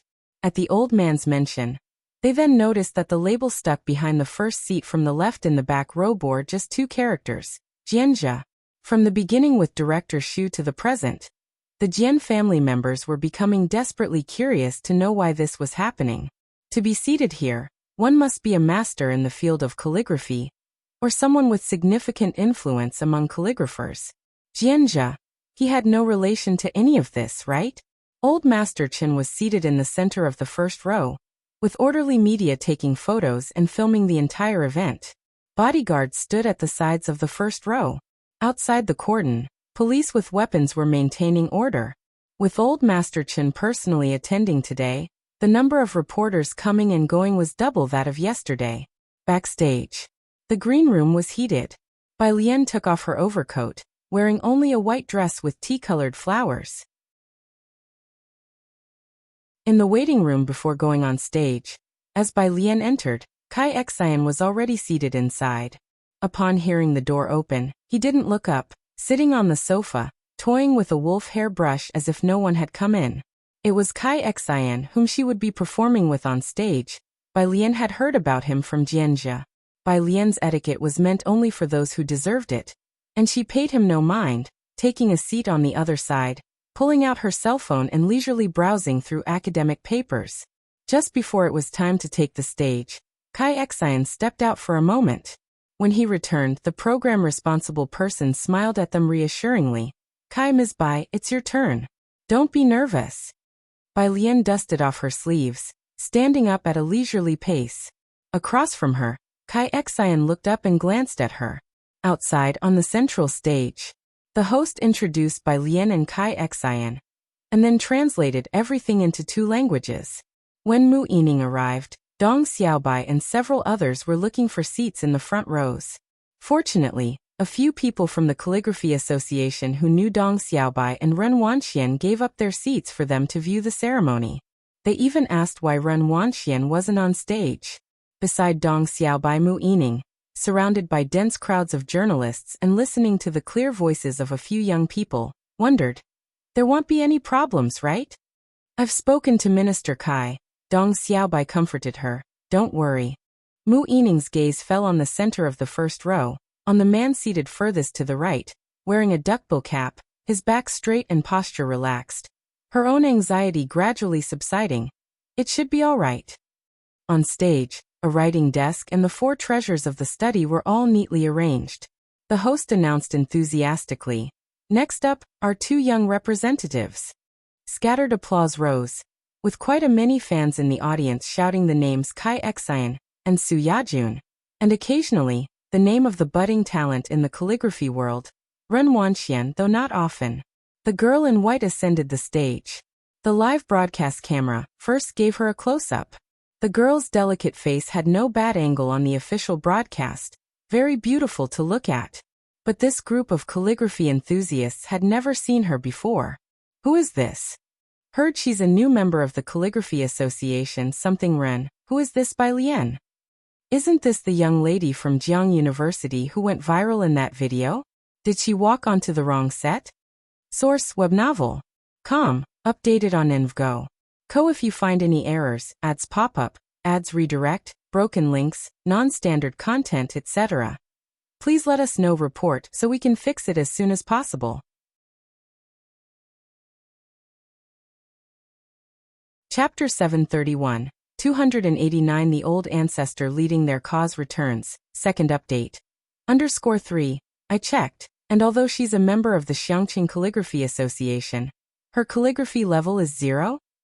The Sino-Japanese-Korean cultural exchange wasn't very popular, and the official live broadcast room only had a few tens of thousands of enthusiasts online. But due to Bai Lian's high popularity last time, many people clicked directly into the stream. Moreover, the gimmick of a calligraphy level of 0 drew in quite a few viewers. Many people present were simultaneously watching the live stream and the event. Mu Yining noticed that the camera was almost always on Bai Lian, with only occasional glimpses of Kai Xian. A few young people studying calligraphy nearby also received this news. Mu Yining paused. She hasn't passed any level tests? Hadn't Bai Lian claimed her calligraphy was decent? Of course, that wasn't the issue now. Mu Yining looked at Dong Xiaobai. Didn't you talk to Minister Kai about this? Why is the camera always on alien? Dong Xiaobai also found it odd. He took out his phone, even more anxious than Mu Yining. Don't worry, I'll ask. If there was a mistake at this conference, the Dong family would be the first to bear the brunt.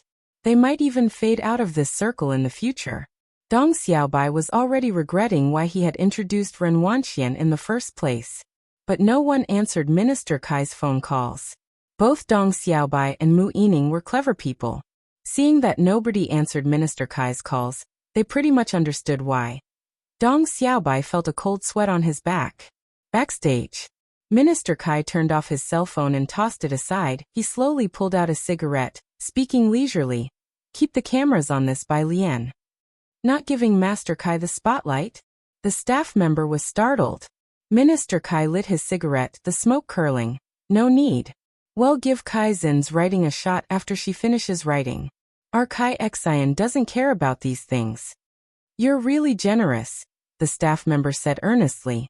After all, the Sino-Japanese Korean cultural exchange was the fastest way to gain fame. Minister Kai flicked the ash from his cigarette, smiling subtly. Dong Xiaobai was so anxious, calling him, inviting him to meals, all to cover up by Lian's abilities. He hadn't really done anything except direct the cameras a bit. After all, the representation of the youth was solely taken over by the Dong family, and if there were to be any problems, they would ultimately be traced back to them. He and Dong Xiaobai were rivals.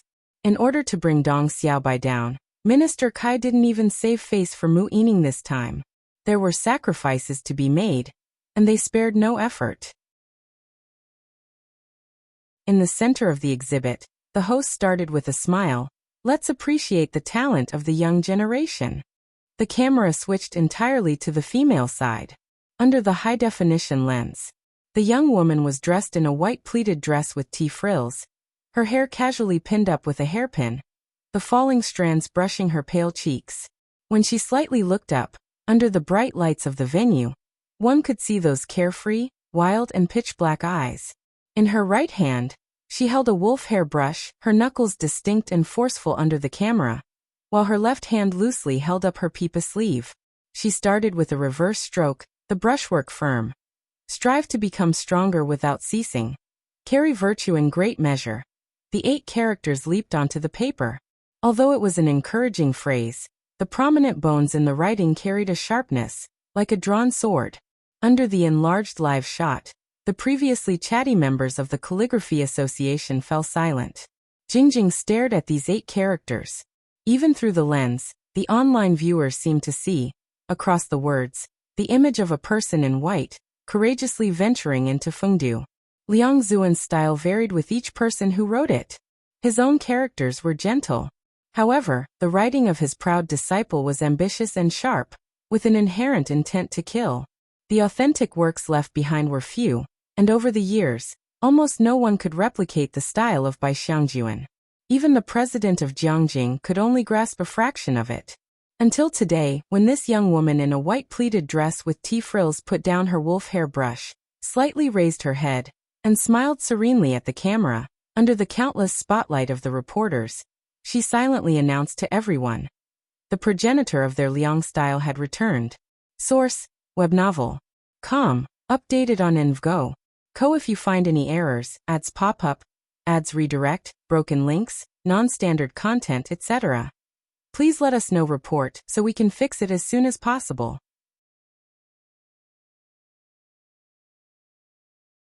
Chapter 732. 290 spears break through the waves. Holding a pen to test the sharpness _1, the president of the Calligraphy Association knew that this year's female participant was the same one who won first place in last year's Orchid Pavilion Award. Although her calligraphy had not been collected by the association last year, he still remembered the strength and vigor of her handiwork. It hadn't even been more than a year. Seeing her work today, he felt shocked by her calligraphy once again, realizing that in just over a year, her skills had improved by more than just a little bit. The camera had forgotten to switch to Kai Xian. It wasn't until Bai Lian and Kai Xian left the stage that the camera begrudgingly gave Kai Xian a moment of airtime. But by then the camera's focus had lost its significance, as all attention, both on and off camera, was on Bai Lian. Nobody paid attention to Kai Xian, who shared the stage with her. The front row. Old Master Qin, dressed in a long robe, had been watching the girl the whole time and finally reacted when he saw the two of them leaving the stage, standing up abruptly with a thud. Next to him, Dean Jian hurriedly got to his feet. Old Master Qin. The Jian family was a prestigious literary family, and Dean Jian, having been immersed in the world of calligraphy from a young age, also had the ability to appreciate it. Bai Lian's Liang style had struck him as unique.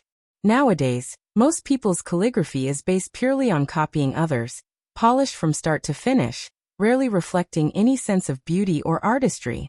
Bai Lian's writing, however, with its rustic heaviness, seemed to come at them with the vigor and skeletal strength of ancient windswept grass.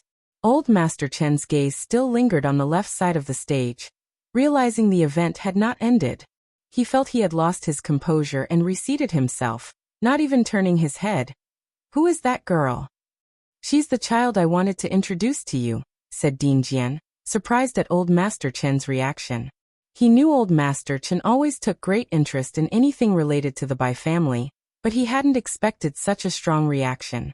Old Master Chen hummed in acknowledgement. The other executives at the Pen and Ink Ocean, sitting beside him, exchanged glances and silently instructed their subordinates to find out more about this girl. Backstage. Having completed her task for the day, Bai Lian left after getting off the stage.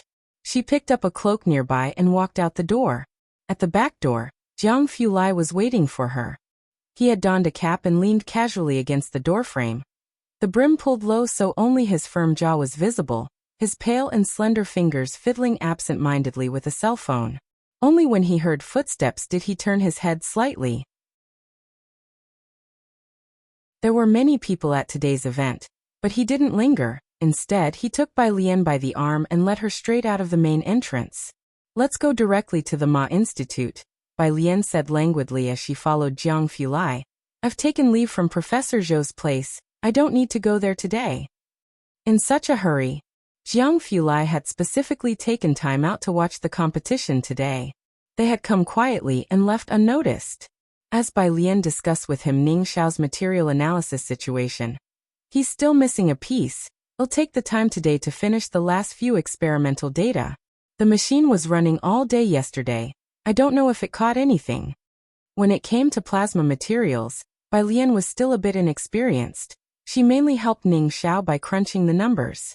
She had also translated the preliminary data and foreign texts for Ning Xiao.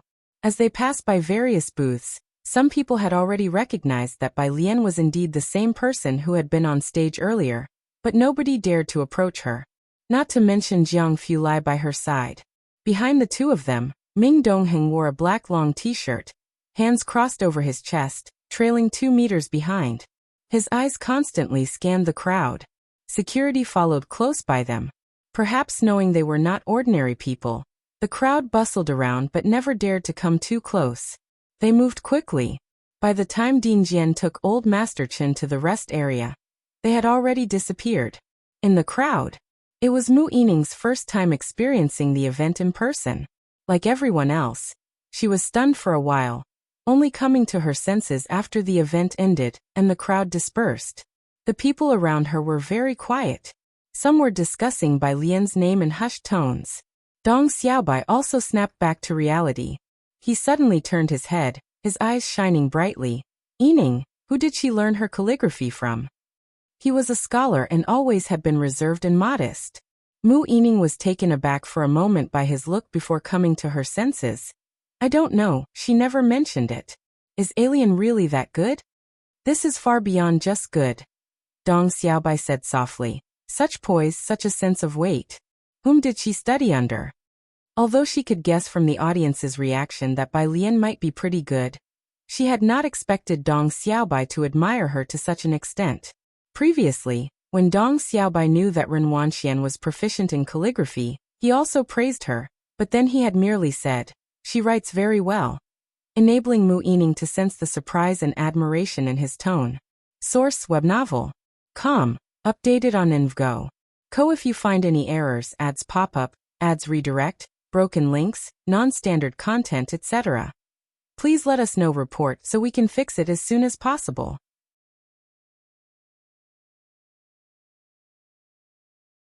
Chapter 733.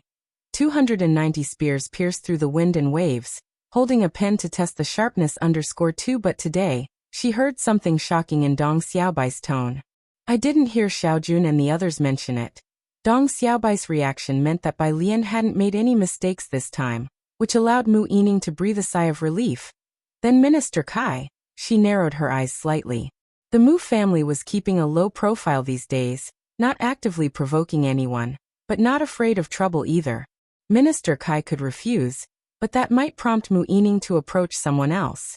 However, after agreeing and then creating obstacles when the program was truly underway, Mu Yining wouldn't let it go just like that. Beside them, Dong Chuan was also very surprised. After having dinner at the Mu family's home last time, he had heard Dong Xiaobai mentioning Bai Lian. At that time, he knew that Bai Lian was an outstanding student at Jiang University. However, it was only today that he found out she was also skilled in calligraphy. Before he could react, a member of the Calligraphy Association came over. Mr. Dong, the president is looking for you. The president? Dong Xiaobai gathered his thoughts. He's looking for me at this time? Despite his confusion, Dong Xiaobai told Mu Yining to take Dong Chuan and Ren Wanqian out for a stroll while he went to the back lounge to meet the president. The lounge. When Dong Xiaobai arrived, the president of the Calligraphy Association was standing respectfully on one side, with Minister Kai and others present. The atmosphere was very quiet. Only an elderly man was sitting in the chair at the center. As soon as Dong Xiaobai entered the lounge, he felt the solemn atmosphere and quickly bowed respectfully, greeting, Elder Chin. Elder Chin lifted his eyes to ask for his name and his position in the Calligraphy Association. After a few questions, he finally said, Is Bai Lian someone your Dong family recommended? She is also my niece, Dong Xiaobai said. Niece, good, very good. At such a young age to have such strength, to have such. Elder Chin looked at him, his gaze much more amiable. You all have done an excellent job this time. The president of the Calligraphy Association then smiled and spoke up. Not only that, she herself has brought a lot of attention. It's been less than an hour since the event, and the internet is full of her short video clips. We've decided to frame her calligraphy and set up a separate booth for her in the center to attract more young visitors to the exhibition. In the room, everyone realized that the organizers greatly appreciated Bai Lian. Of course, among the younger members of the Calligraphy Association, no one else could compare to her. A group of people were discussing enthusiastically. The president of the Calligraphy Association remembered Minister Kai and laughed. Little Kai, you did well this time too, getting the shots of Bai Lian just right. Minister Kai was smiling, but his entire demeanor was rigid. He had a conflict of interest with the Dong family, with Elder Chen from the Chen family present at this four-nation exchange meeting. If Bai Lian showed even the slightest mistake, or if her writing was just a little poor, causing Elder Chen and the organizers to be slightly dissatisfied, the industry would reassess the Dong family. He had high hopes and had Kai Xian repeatedly inquire. Bai Lian hadn't gone to any rehearsals from the beginning, especially since Dong Xiaobai and Mu Yining personally brought gifts to persuade him to reduce Bai Lian's on-screen presence. He believed it to be true, unaware that Bai Lian's calligraphy was not something to hide. Rather, it was of the highest quality. Having more camera shots of Bai Lian made her even more popular. Now the media were promoting this year's Inxi Bai Lian. Who would know there was also Kai Xian, who shared the stage with her, whose writing was not bad either. He previously waited for a comparison with Bai Lian, hoping to build a reputation for Kai Xian. If he had known it would turn out this way, he would never have given Bai Lian an extra shot. Now, not only had he not gained anything, but Mu Yining was not someone to be trifled with. If Bai Lian's performance on stage hadn't been ideal, the Dong family would have been too busy to deal with their own issues, leaving Mu Yining with little time to cause trouble for them. But now, not only did she have time, but the Dong family had likely made a good impression on the Chen family as well. Minister Kai was no longer relaxed. He started looking for someone to contact Mu Yining. The conference ended. Qiu Xuezheng got busy with Xiang Cheng's small exhibition booth. The Calligraphy Association said they would add another booth for Xiangcheng. Jianzha and Ding Jian walked outside. He had exams in a few days, and since Qiu Xuezheng didn't assign him any tasks, he needed to familiarize himself with the examination venue at Jiang University. Ding Jian couldn't find Bai Lian. She didn't reply to his messages, and he asked Jianzha where she had gone. Bai Lian? Well, Jianzha recalled for a moment. She has to go to the laboratory with Ning Xiao this afternoon. Ning Xiao still had a class in the morning, and would go to Academician Ma's laboratory with Bai Lian in the afternoon. Is she in such a hurry? Ding Jian nodded. No wonder she hadn't been responding. She didn't bring her phone into the lab. Source webnovel. Com. Updated on InvGo. Co. If you find any errors, ads pop up, ads redirect, broken links, non-standard content, etc., please let us know. Report so we can fix it as soon as possible.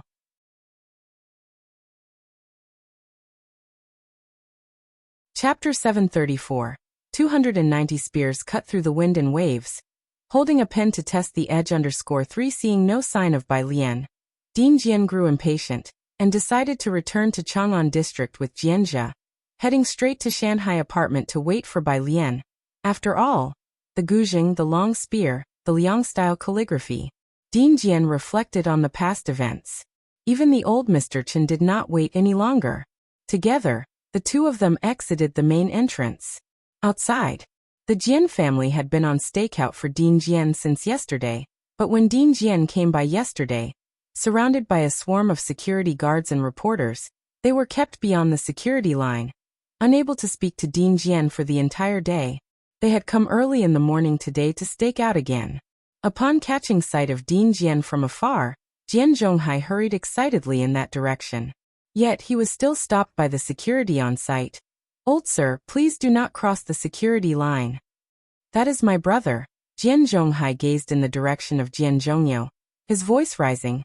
"Zhongyo, Zhongyo." Ding Jian bent down and got into the car. Without looking back, the security guards, with forced smiles, blocked the other members of the Jian family.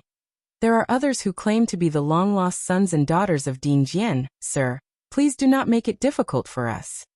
Jian Zhonghai was a figure of some standing in Beijing, and this was the first time he had been treated with such passive aggressiveness.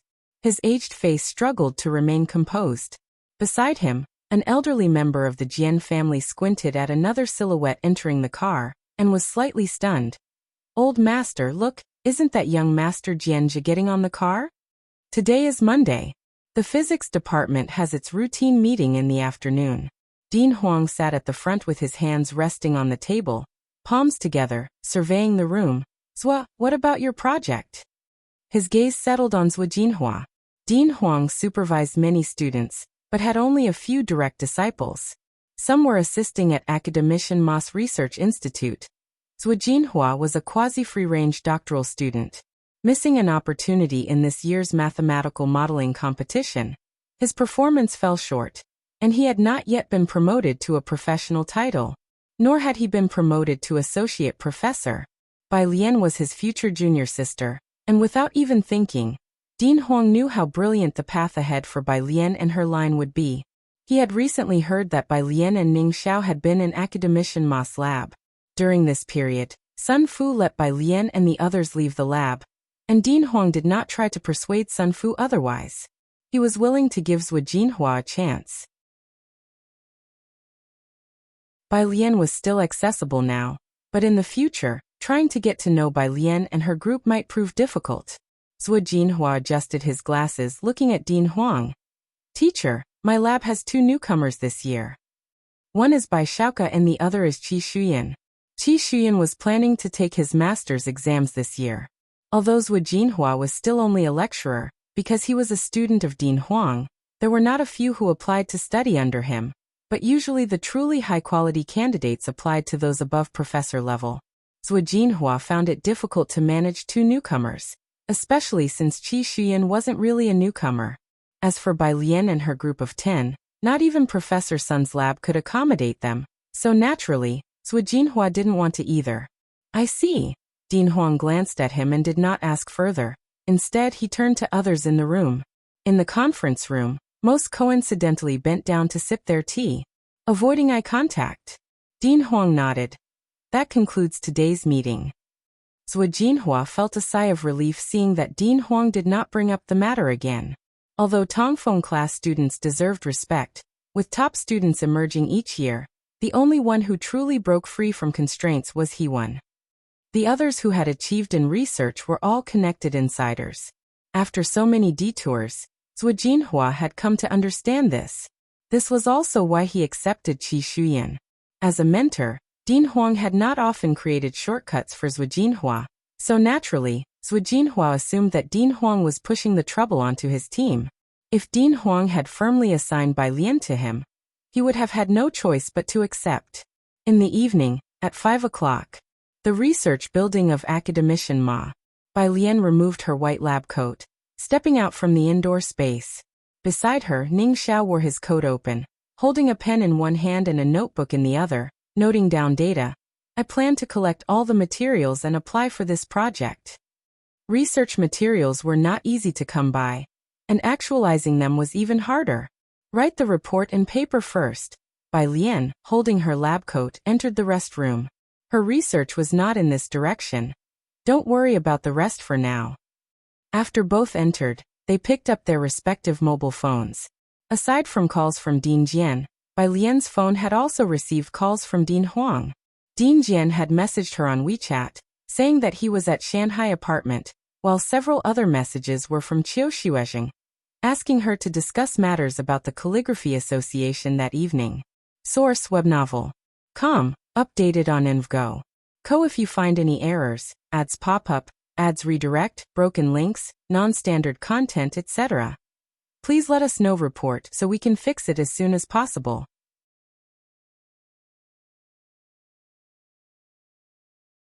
Chapter 735. 290 spears tear through the wind and waves. Holding a pen to test the blade _4 Bai Lian pressed the button on her phone to return a call to Dean Huang. I haven't decided which lab specifically, said Dean Huang, who wasn't in a rush. Why don't you directly go to the teacher's lab? He would definitely like that. Dean Huang understood his mentor. Ever since Jiang he was 6 years old, academician Ma had wanted to lure him into the lab. It's not the time yet, Bai Lian replied. Dean Huang thought that made sense. Then I'll make a list for you tonight. You can take a look and find one that you think is suitable. He hoped that this time he could find a research center with a better atmosphere for Bai Lian. After hanging up, Bai Lian went downstairs. Ming Dongheng was waiting for her downstairs, and once he confirmed that Bai Lian was going to the restaurant in Cultural Square, he drove straight there. The hotel near Cultural Square was where Zhou Wennan and Qiu Xuezheng were. And with Zhou Wennan being the vice president of the Beijing Calligraphy Association, and quite familiar with Bai Lian, he always took special care of the Xiangqing Calligraphy Association. As soon as Bai Lian got out of the car, she felt that someone was watching her, secretly taking pictures. But because Ming Dongheng was following her, no one dared to approach. This feeling, after the welcome meeting as well, made her raise an eyebrow. Meanwhile, the Dong family. Old Master Dong didn't go out today and was worried about the exhibition. After Dong Xiaobai and Dong Chuan returned, he got up and asked, "The Kai family didn't pull any tricks, did they?" Well, Dong Xiaobai snapped back to reality, his expression strange. They moved all the cameras to focus on Alien. What? Old Master Dong put his teacup down with a smack, his face darkening. I knew they were up to no good. Dad, don't worry just yet, said Dong Xiaobai with a smile. We've actually benefited from this misfortune. Yining's niece, her calligraphy is even better than Wangshuan's. Her. Old Master Dong was also stunned. She's a student at Jiang University and she knows calligraphy too? Yeah, Dong Xiaobai said softly. Even better than Su Yajun. As Su Yajun was considered a benchmark among female practitioners in the industry, Old Master Dong almost gasped. Why have I never heard her name? Who is her mentor? Dong Chuan, who was casually listening to their conversation, opened WeChat intending to ask Ren Wanxian, but then noticed a push notification for a short video. It clearly read, Ink and See Calligraphy Exchange by Lian. He paused for a moment, then clicked on it. Bai Lian had been a sensation on the internet before. Once the official live stream of the Ink and See event was released, many netizens recognized her. Due to her popularity at the last welcome meeting, self-media people rushed over at the news. Her photos were always popular without the need for editing, a rare combination of aura and beauty not often found in the entertainment industry. Even when images from the live streams of others at the school were not clear last time, this was an official live stream with clear wide-angle shots. It ignited a spree of edited videos. The most viral was a comparison photo video created by the media. It had already surpassed 5 million likes and 290,000 comments since morning. The video only included 2 photos, set to the background music of the recently popular Blossoms on the Tree. It only took the climax of the song. In that moment of silence, it showcased a high-definition photo of her holding a wolf hair brush. In the photo, she leisurely lifted her pipa sleeves, her lazy eyes raised slightly, calm and composed. The next second, it switched to a tense Guzheng tune mixed with drumbeats, and a photo of Bai Lian holding a spear suddenly appeared. In the center of the stage, her white robe flaring, she slowly lifted her dark eyes. the single red ribbon tied behind her head falling against her pale cheek, facing the camera, with a wild beauty exuding a fierce strength. Under the slow-motion effect, the two photos merged together with a crack of black lightning. Then a line of white text slowly emerged at the point of convergence. I can wield a long spear to break the waves, or hold a brush to test its sharpness. Even Dong Chuan was shocked by this edited clip. He sat stunned for quite a while before opening the comments and saw the top trending comment, which suddenly made him sit up straight. Source: web novel. Com. Updated on NVGO. If you find any errors, ads pop up, ads redirect, broken links, non-standard content, etc., please let us know. Report so we can fix it as soon as possible.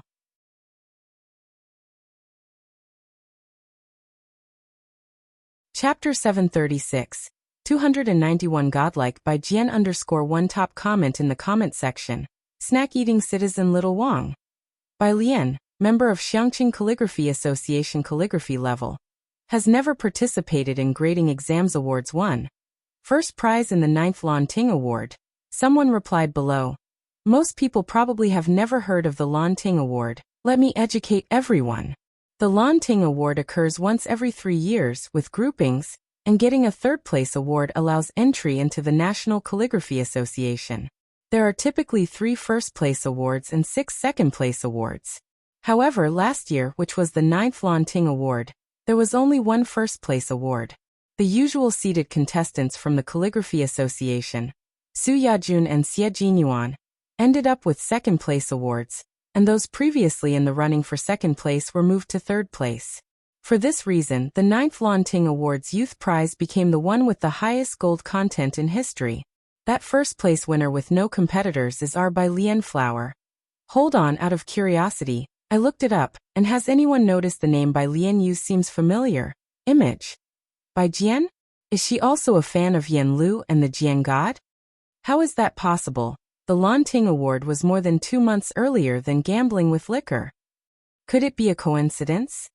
Speaking of which, our Jiang University app also has a big-name god with the same name. The netizens began to argue over Bai Lian's name used at the Lan Ting Award, but Dong Chuan didn't continue reading. He wasn't well-versed in the entertainment industry. Instead, he turned to the elder Mr. Dong. Grandpa, Bai Lian was last year's first prize winner of the Lan Ting Award. The two who were discussing Bai Lian's calligraphy suddenly fell silent. The Dong family had been quite excited when they first heard that Ren Wanxian was studying art, practicing the Liang style. To them, the Liang style was not just the Liang style, it was also a foot in the door. Mastering the Liang style, and doing it well, is a different concept from winning the Lan Ting Award. This year's Pen and Ink Vast Ocean Four Nations exchange, due to Bai Lian's participation, was frighteningly popular. Vice Chairman Liang of the Cultural Bureau hadn't even considered how to increase the buzz. By afternoon, a throng of tourists had surged into the venue. People continued to come and go until the evening. What on earth is going on? Vice Chairman Liang was somewhat perplexed as he ordered stepped-up arrangements, emergency meetings, and intensified promotion of the cultural philosophy for the event. The publicity department quickly traced the source of the whole affair. Vice Chairman, take a look at these videos. After watching the netizens' edits and checking the online popularity, Vice Chairman Liang asked, "Is all this because of her?" Of course, Jiang University's top entrance exam star this year. The young person from the publicity department had previously scrolled past Bai Lian's long post. Vice Chairman, with her here, I believe this year's Pen and Ink Vast Ocean won't lack popularity.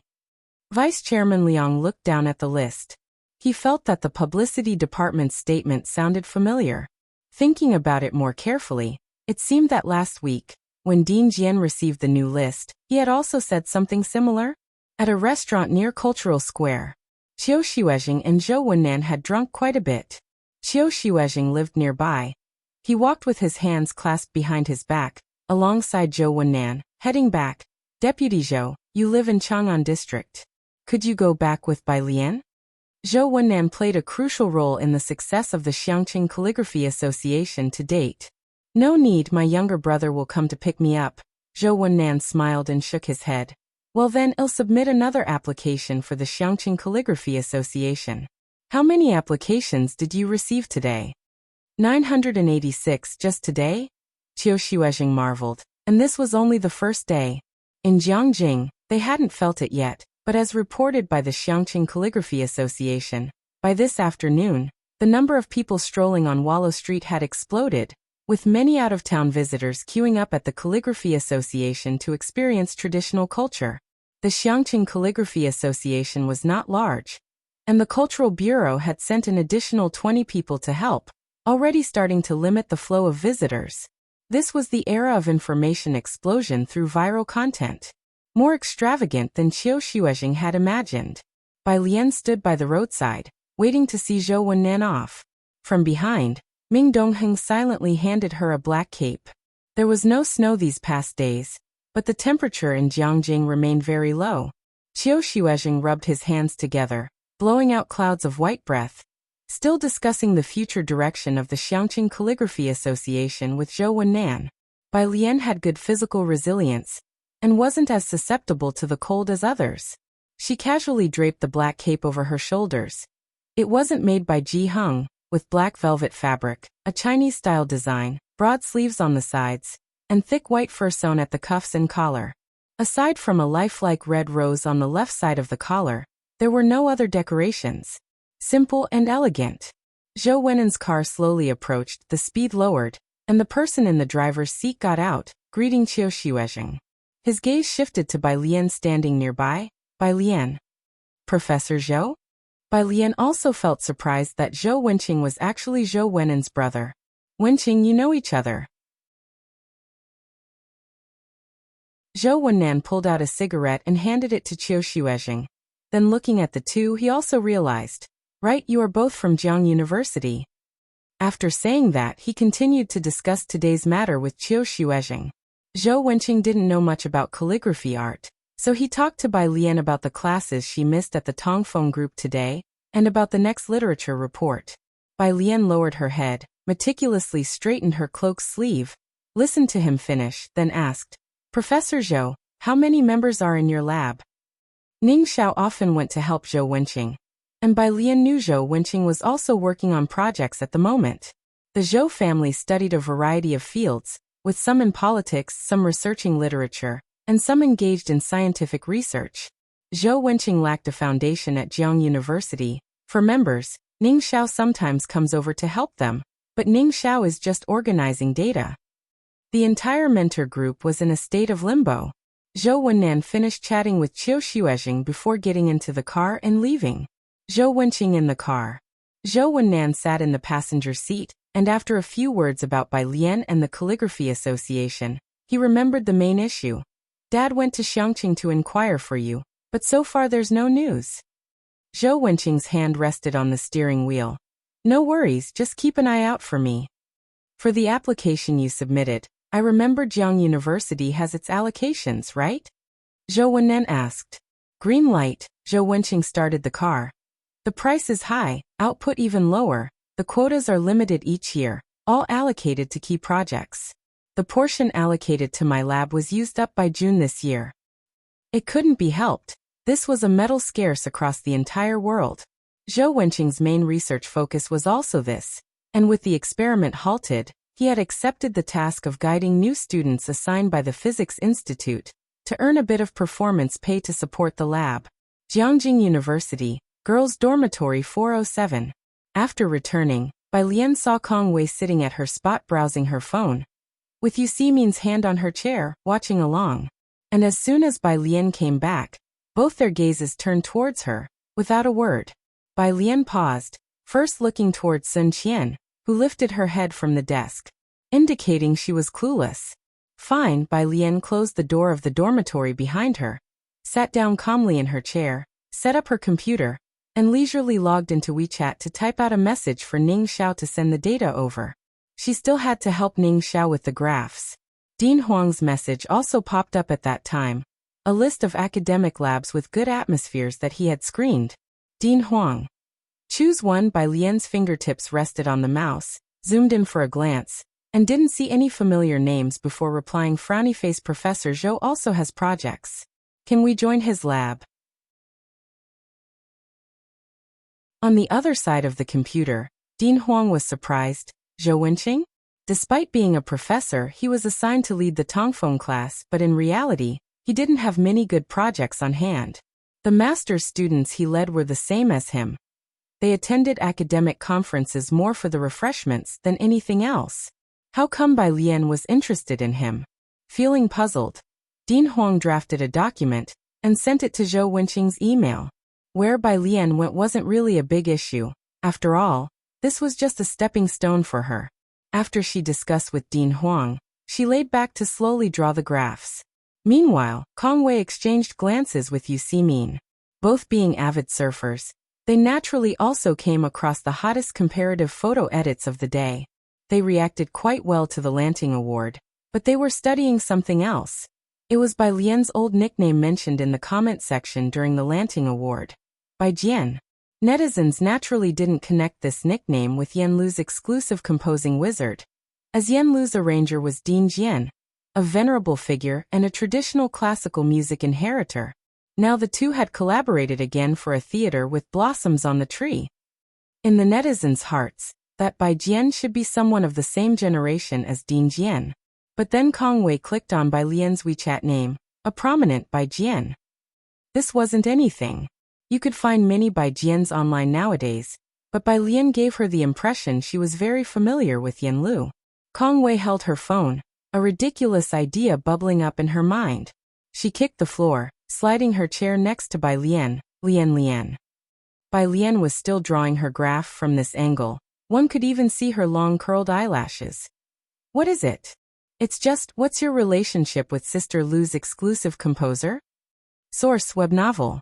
Com. Updated on InvGo. If you find any errors, ads pop up, ads redirect, broken links, non-standard content, etc. Please let us know report so we can fix it as soon as possible.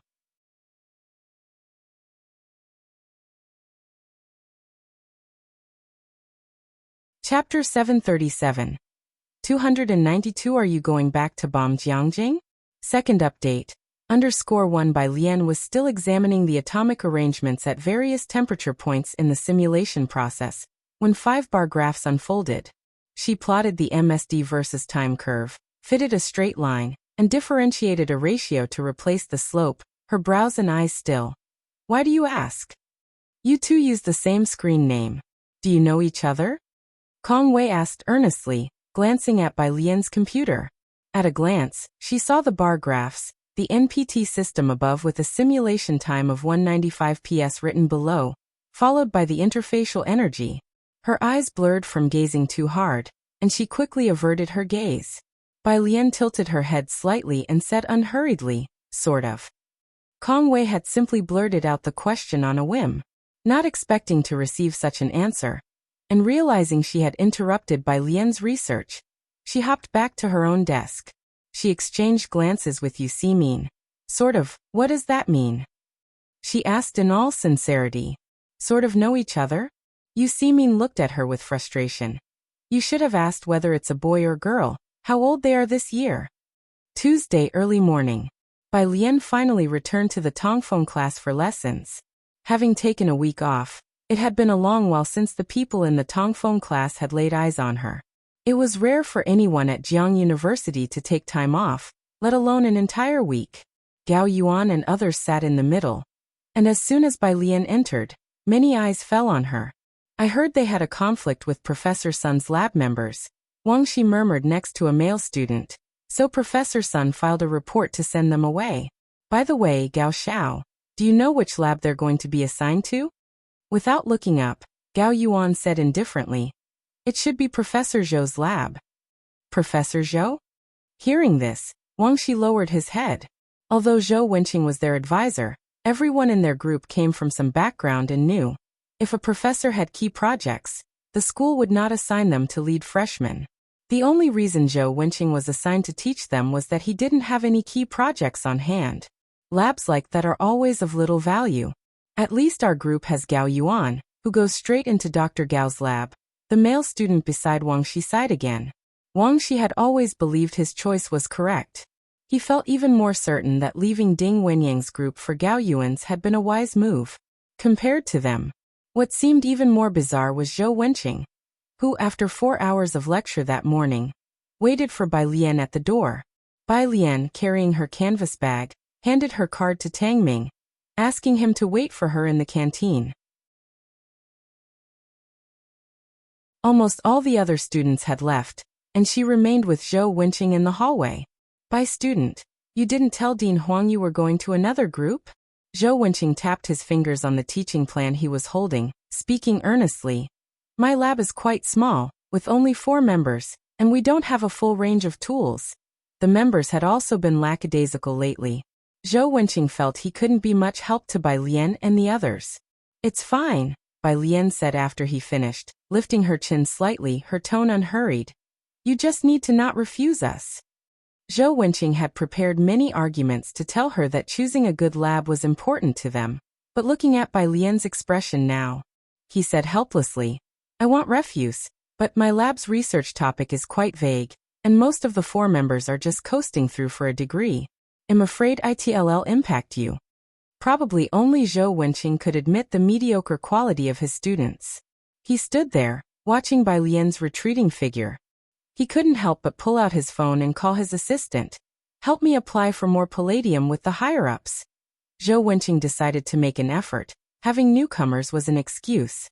Zhou Wenqing's lab was in the experimental center. Bai Lian and the others headed there straight after lunch. His lab wasn't as large as Sunfuss, consisting of just 1 room, where 3 students chatted at the central table. When new students entered, the only female student stood up quickly, tidying her desk. Juniors, welcome.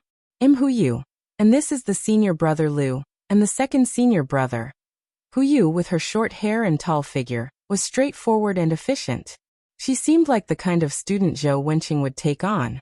Sister Hu, brother Lu, brother Chu. Ding Wenyang and the others greeted obediently. Junior brothers and sisters, add me on WeChat first. Huyu took out her phone for them to scan the QR code. After scanning, she showed them around to the lab equipment. The lab being quite small, one could see everything at a glance. The lab operation manuals are all here. Take a look. If there's anything you don't understand, feel free to ask me or the senior brother. Tang Ming took a look around and asked Huyu. Sister Hu, so what tasks do we have today? About that, Huyu exchanged a look with the senior brother. Our teacher's research focus is on superconductors, but we don't have a lot of experimental equipment right now, so our lab isn't busy. You can just familiarize yourselves with the topics. There's no need to help us. If you have any questions, just ask. The new lab was inherently small, and with Bai Lian and the others, it became lively. Tang Ming and Ding Wenyang excitedly studied the machinery. Whenever they encountered something they didn't understand, Huyu and the 2 seniors would patiently explain it to them. Bai Lian and Ning Xiao found a spot and sat down to study Ning Xiao's plasma decomposition.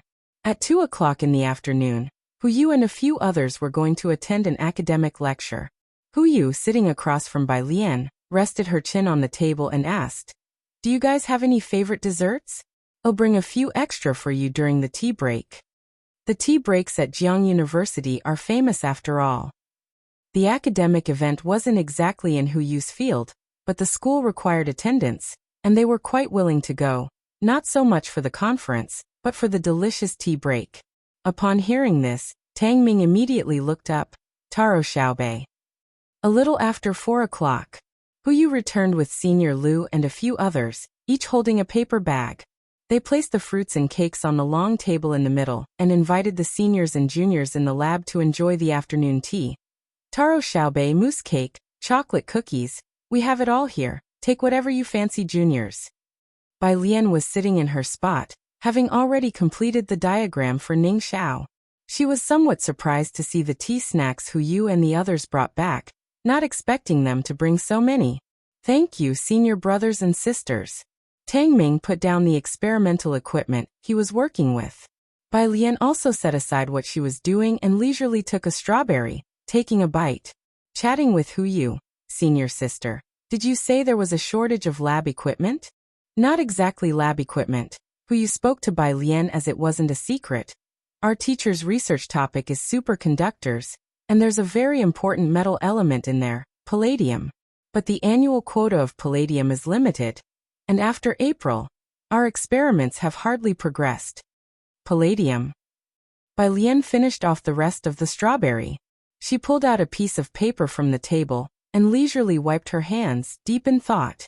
Friday afternoon. After hanging out in the lab for a few days, Tang Ming had learned how to operate various pieces of experimental equipment.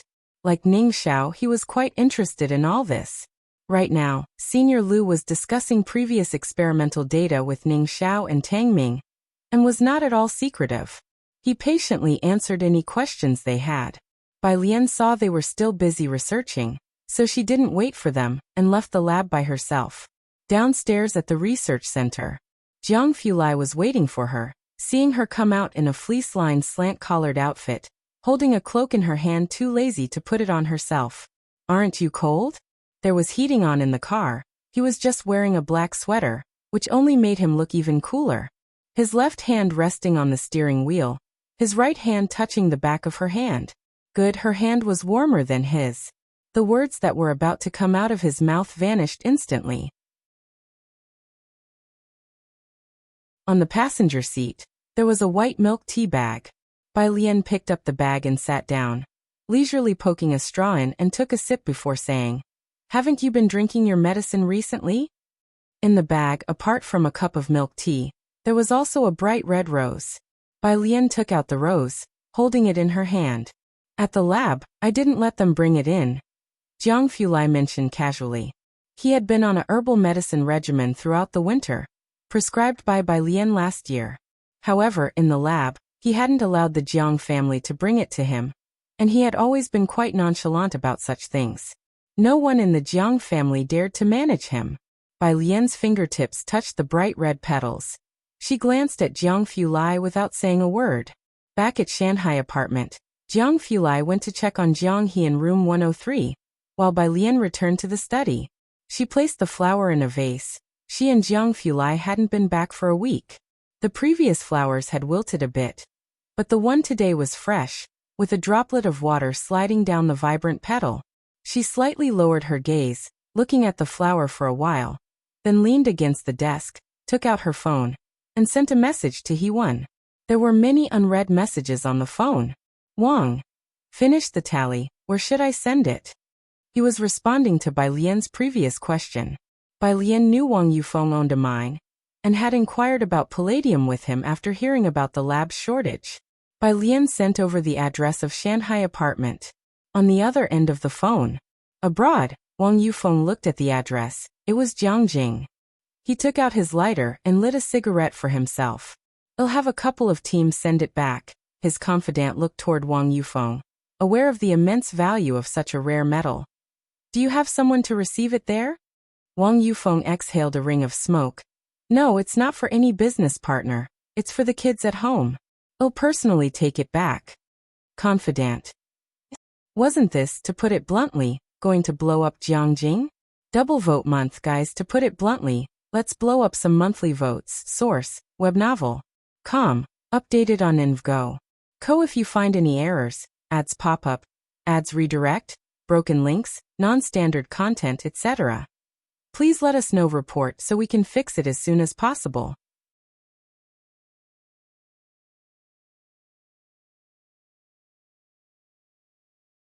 Chapter 738.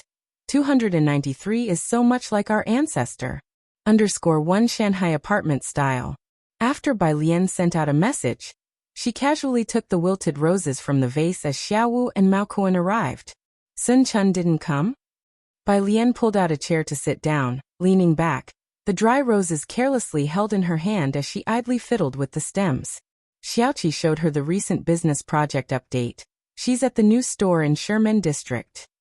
When Sun Chun first came to Jiangjing, she liked visiting Bai Lian's place quite often, adding various things to it, but in recent months, she hasn't shown much interest in coming to Shanghai apartment. She also frequented bars less often. Her preference shifted to visiting the business project, and occasionally learning some traditional Chinese medicine from Henji Wei. A branch office in Sherman District had just opened, and since Xiaoqi and the rest were preoccupied, Sun Chun temporarily ceased her work in Yunshao District and lately had been spending most of her time in Sherman District, to the point that Xiaoqi hardly saw her. Mao Kuan had Xiaowu follow her, so there was no worry about her encountering any danger. Bai Lian perused the summary report that Xiaoqi had given her, most of which she could hardly understand, but she still got a general idea of the business' recent situation. The business project differentiated itself from other herbal medicine stores in that its major source of products, especially the solid foundation paste, was Xiangqing. Following Xiaoqi's preemptive purchase of medicinal materials with 2 million last year, most farmers now cultivated medicinal herbs this year. Xiangqing was the best place for herbal cultivation, and solid foundation paste was the business signature product. As long as it remained unaffected, even if Luo family tried to suppress it, they couldn't destroy the business in its infancy.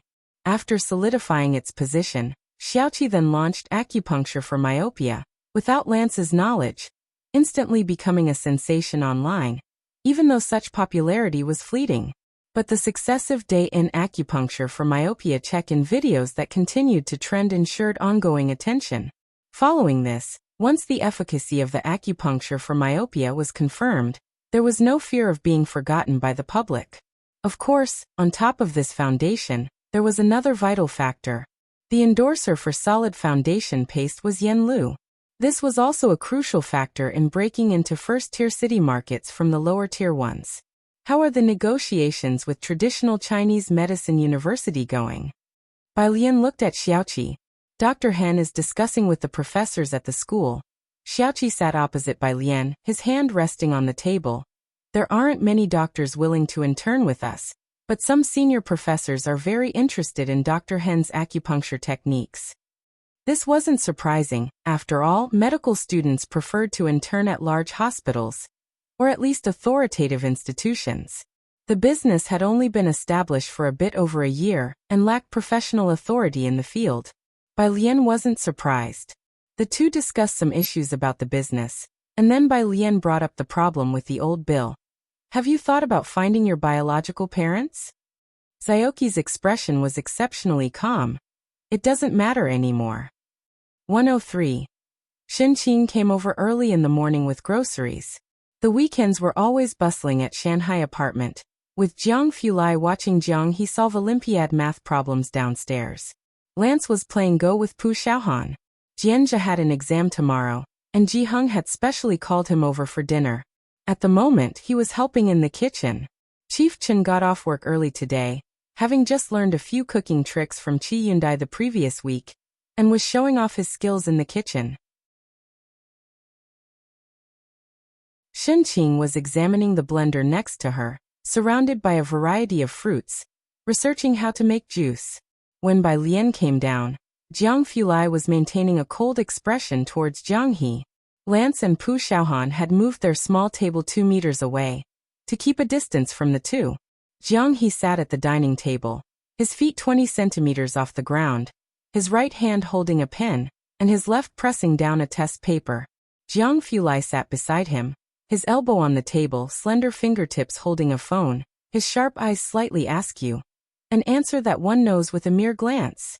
Standing beside Jiang He, Bai Lian looked down and saw that he was stuck on the last question about thought expansion in the Olympiad math paper. Jiang He was sensitive to numbers, having mastered elementary math many years ago, and was now tackling middle school Olympiad questions. Even though they were middle school problems, they held little challenge for Jiang Fulai. Asking him to explain middle school level thinking was no different than asking him, "What's 1 plus 1?" It wasn't just Jiang Fulai. Upon first glance at the question, Bai Lian also intuitively thought of the answer. Bai Lian spoke calmly. "Jiang Xiaoniao, wait for your brother Zhang to come back and have him explain it to you." She turned around, leaving Jiang He in Jiang Fulai's care, and headed to the kitchen to find Chief Chen. Chief Chen was chop slicing potatoes into thin strips. "Miss Bai." He paused his knife work to greet her when he saw her entering. Bai Lian nodded slightly and reached out to help him wash the vegetables. "Can I take another look at Zhou Jian's file from Xiangqing?"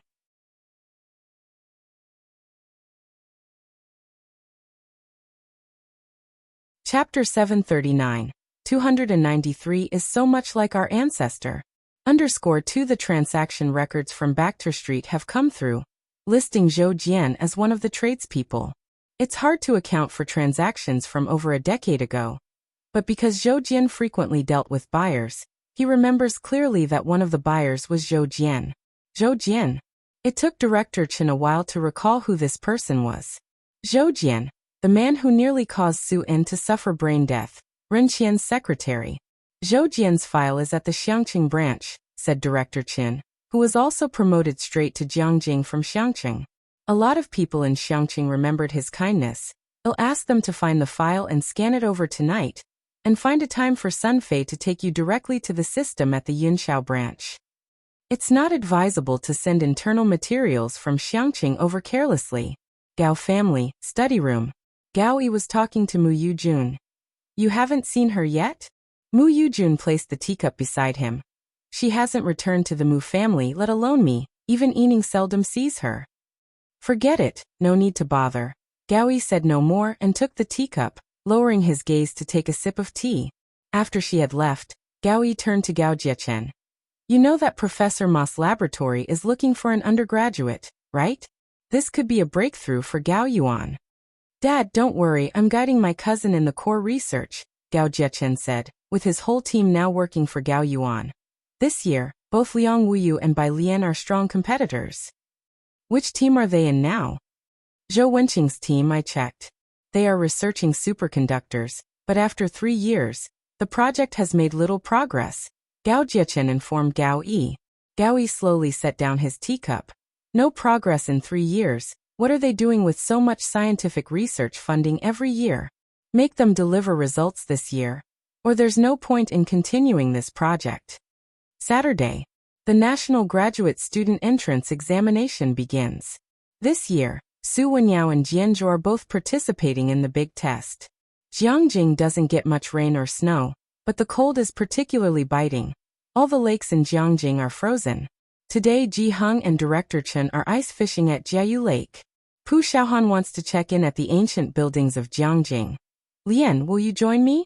Just wear what you have. I'll take a few shots of your silhouette for my new concept. A collision of ancient and modern? Sister Lu hasn't returned to Jiangjing, otherwise, I could ask her too. Of course, Pu Xiaohan's first choice was always Bai Lian.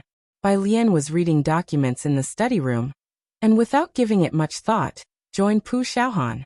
She has never refused people like Pu Xiaohan. Ming Dongheng stayed in Shanghai apartment. As soon as Bai Lian and the others left, he followed discreetly in a private car far behind them. Although Bai Lian's skills meant there was no need to worry. Every city's ancient architecture is somewhat similar. Bai Lian toured with Pu Xiaohan, indifferent and casual.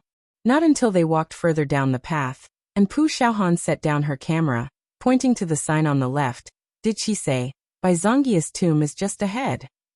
At these words, Bai Lian felt a trace of distraction. It was only 10 in the morning, the cold light falling in front of her, making her vision seem somewhat blurred.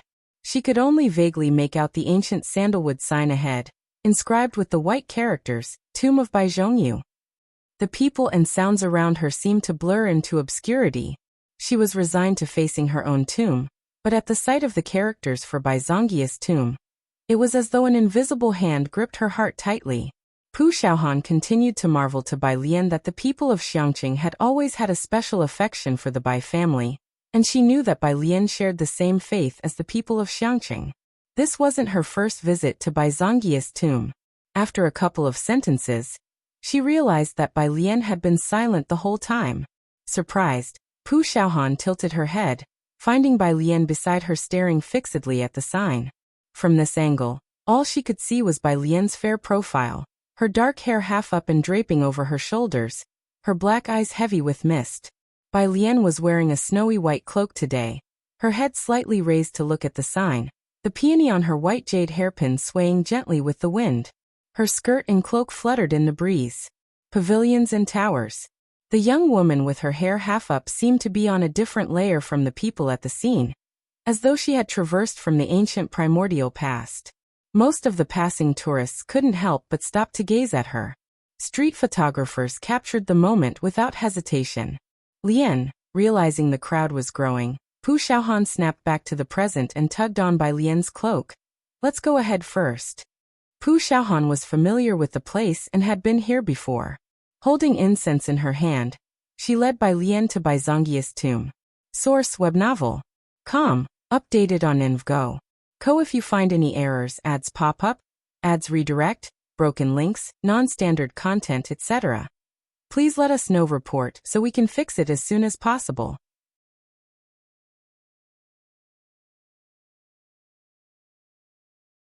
Chapter 740.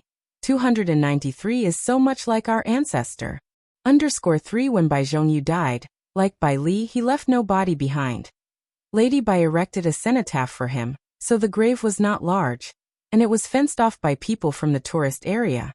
Bai Lian followed behind Pu Xiaohan, looking at the cenotaph here. The previous group had just finished paying homage to Bai Zhongyu. There were many things stuffed in front of Bai Zongyi's tomb by young people, including short swords, toy guns, newspapers, as well as chocolates and lollipops. There was also a bunch of poppies, the Bai family's representative bouquet, parked to the side. After paying her respects, Pu Xiaohan saw that Bai Lian was still standing in front of the tomb. Thinking it was Bai Lian's first visit, she did not disturb her and spoke with the people managing the cemetery instead, asking how often they cleared the offerings. Bai Lian, holding a lit incense stick, looked at the numbers carved on the headstone before speaking. You see, in the end, Chen Yi and the others survived, and I am also doing quite well. Bai Lian took out her phone, which had a photo of Jiang Suyi's grave site. After flipping to that photo and contemplating for a long time, she still did not display the picture. I saw the third princess, she's doing quite well too. Jiang Suyi was 2 years younger than Bai Zhongyu. When she was younger, due to poor health, she was sent by Emperor Jiang to Bai Li to learn spear fighting for a while, and she had known Bai Zhongyu since childhood. However, after Bai Li died on the battlefield, and Bai Zhongyu went far away to Xiangqing, the two never saw each other again. The night before Jiang Suyi was sent off for a diplomatic marriage by Emperor Jiang, Bai Lian secretly climbed into Jiang Suyi's palace to ask her if she wanted to escape. She remembered how her father died trapped on the battlefield without reinforcements. She remembered how Bai Zhongyu gave up the pen to join the military and went to Xiangqing. She remembered how the third princess died on the plains, unable to wait for her brother to come back and pacify the grasslands. Only when Xiangqing could no longer hold out, and she was left alone in Xiangqing, could she understand Jiang Suyi's thoughts. Jiang Suyi did not leave. She had no choice, as it was an imperial command she could not defy. But it was also for the common people. She was Jiang Suyi, and she was also the third princess. When Chen Beixian arrived at Bai Zongyi's tomb, wearing a military coat and black leather ankle boots, carrying a bouquet of sunflowers, what she saw was just such a scene. The girl wrapped in a white cloak, holding a cell phone standing in front of Bai Zongyi's tomb. The way she lowered her eyes, she looked extremely similar to the only painting worshipped in the Chen family ancestral shrine. Chen Beixian felt a bit dazed. Bai Lian placed the incense stick in the nearby censer, and then put away her phone and turned around, her gaze meeting the woman holding the sunflowers and staring at her. She gave the woman a slight nod. She then stepped away. After the person left, Chen Beixian finally came to her senses, withdrew her gaze, placed the sunflowers in front of the tomb, and offered incense to her ancestors, praying for their blessings. Shanghai apartment. It was already evening when Bai Lian and Pu Xiaohan returned. Ji Heng and Director Chen's group caught a bountiful haul ice fishing today, so they specially called Su Wenyao and Jianzhe over for dinner. Jiang Fulai wouldn't be back until late tonight, and would miss dinner. At the dinner table, Jianzhe and Su Wenyao were discussing this year's postgraduate entrance exam questions, one humanities and the other science. Although the questions were different, their moods were similar. Bai Lian was very quiet today, her expression listless. She went back upstairs after eating. Ding Jian's eyes had been following Bai Lian the entire time. He perfunctorily responded to Jianzhe and, after seeing Bai Lian go upstairs, quickly finished his meal, put down his chopsticks, and headed to room 303 to find her. He had come to Shanghai apartment on Tuesday to wait for her, but she had been at school all week and he had not seen her. In room 303, the door to the study was ajar. Dean Jian knocked on the door, waiting for a response from inside before pushing it open and entering. Inside the study, Bai Lian was dressed in a white home outfit, lounging by the window. A cigarette was delicately trapped between her cold, pale fingers as she carelessly exhaled a thin layer of smoke, her wrist lazily resting on the windowsill. The window was half open, allowing the cold wind to disperse the smoke. Dean Jian was startled. In his eyes, Bai Lian was always a well-behaved student, polite and reserved, dignified. Seeing Bai Lian like this suddenly, he was stunned for a few seconds before he could react. Dean Jian, Bai Lian slightly tilted her head, raised her eyebrows. Is there something you need? Yes. Dean Jian withdrew his gaze from the cigarette in her hand and simply said, I wanted to talk to you about something. I mentioned before about an old friend who wants to meet you. Besides, he's also thinking about adopting you as his goddaughter. What do you think? Source: web novel. Com. Updated on InvGo. Co. If you find any errors, ads pop up, ads redirect, broken links, non-standard content, etc. Please let us know. Report so we can fix it as soon as possible.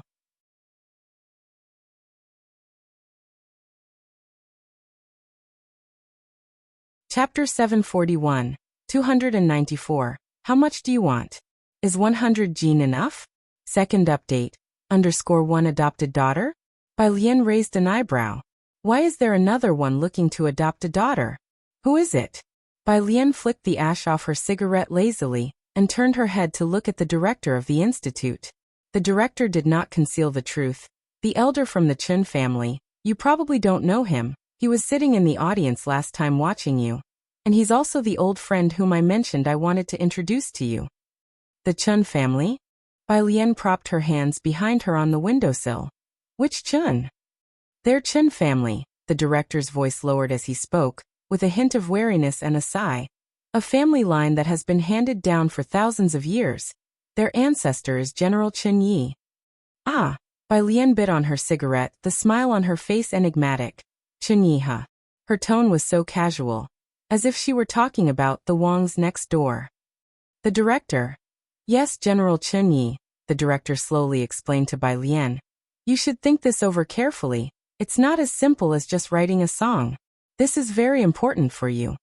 Becoming the adopted daughter of old Master Qin without saying anything else, with that status, she could walk sideways in Jiangjing without any problems. That won't be necessary. Bai Lian shifted her gaze back inside, looking at the sunroom below, and spoke unhurriedly. I'm not afraid he'll dream about his ancestor coming after him at night. The last sentence was said quietly. The director didn't catch it. What did you say? I said, tell him to save it. Bai Lian stubbed out her cigarette and opened the window a bit wider. Her smile nonchalant. Don't overthink it. Jiang Fulai's laboratory. He stood before a large screen, removing the black pen clipped to the lapel of his white lab coat, and used the tip of the pen to point at the engine simulation of the flight vehicle on the screen.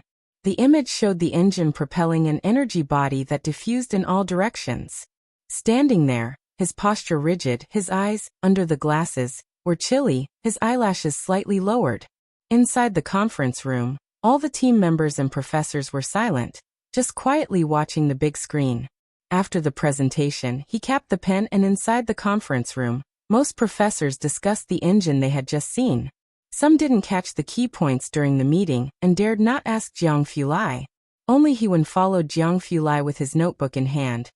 Mr. Jiang, I had them send dinner to the break room just now.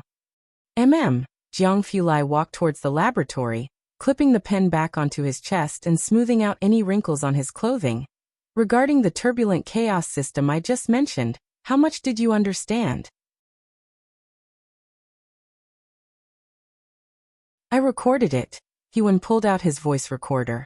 Jiang Fulai glanced at him, seemed about to say something, but in the end only acknowledged with a detached and looked away. After returning to Jiangjing, he handed over the dark matter work to the person in charge. He had been involved with the Ma Institute in the research for the Mars rover, and to have a holiday over the new year, he often stayed until late in the laboratory these days. Hewen silently touched his nose. He wasn't like Jiang Fulai who could remember every word after hearing it once. Holding the recorder, he went to the external public break room.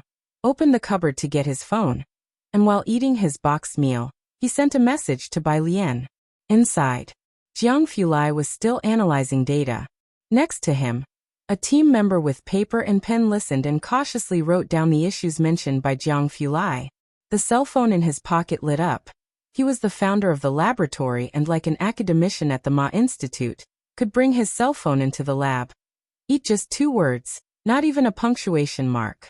Jiang Fulai stared at the 2 words for a long while, silent. Beside him, a team member's hand trembled slightly, risking a glance up at Jiang Fulai's indifferent profile, worried they hadn't just spouted some foolish theory. Then Jiang Fulai spoke up, putting away his pen. Let's stop here. After he finished, he put away his phone and returned to his break room. Inside, the base staff had already set up his meal. His dinner was the same standard meal provided by the base as usual. But apart from the meal, there was also a white cup. He opened it and saw that it contained his medicine. Outside, a team member, holding a meal, sat across from He-won, still shaken. Damn, that scared the hell out of me. I thought I made a huge mistake with my data, you know. And then he just tells us to go eat. There was even a bit of gentleness. Okay, I admit it's a bit too much to describe young Master Jiang as gentle as spring rain, but you get what I'm trying to say, right? He-won finished the last bite of his meal calmly. I get it, but that's nothing. Monday. The Tongfeng class still had a 4-hour mechanics lecture in the morning. At noon, Bai Lian and Ning Xiao met up with a few others and went to the laboratory. As they arrived at the lab, they found Hu Yu and the others unusually quiet. Hu Yu, sitting to the side, had the teaching assistant gesture to them with a wait a moment sign. From inside the lab's office came the faint sound of voices. Bai Lian took off her cloak, not intending to eavesdrop on Zhou Wenqing's conversation with others. But because Zhou Wenqing's voice was somewhat agitated, she ended up overhearing. Director, never mind that we haven't been able to get materials for 6 months. Now we have new students here. Zhou Wenqing sounded very angry. And at this time, you want us to hand over research results. Do you think that's reasonable? The voice inside was also helpless. It's not about being reasonable. Your project has been without results for a long time. And there's talk of shutting down your group. I'll sign the contract first, and we'll talk about the rest at the end of the year. I'm not signing any damn contract if we don't even have the materials. What are we supposed to develop? Zhou Wenqing couldn't help but let out a curse. Tang Ming also faintly heard a bit of the conversation. He scratched the back of his head and asked Hu Yu, Sister Hu, what are Zhou's team arguing about? It's about our lab, Hu Yu frowned. We're supposed to be developing semiconductors and superconductors, and a part of it involves industrial materials. Today, the director came over to say we need certain research results by the end of the year. If things go badly, our lab might get handed over to someone else, and it could have a big impact on the teachers too. Tang Ming was taken aback. He had a strange feeling inside, as if wherever he went, something went wrong in that lab. What's Zhou going to do? I don't know. Lu Shixiang put down the data he was holding. For a moment, no one in the office felt like continuing to look at the data. Bai Lian listened in from the side, looking at the door of the inside office. Inside the office, the director was trying to persuade in a good-natured voice. Think positively. If you produce results by the year's end, you'll have a clear path ahead. The position for deputy dean is still open. Think about it. If you succeed, it might be yours. You guys sure know how to put it straightforwardly. Without materials, what results can we have? Can you guarantee enough materials for me?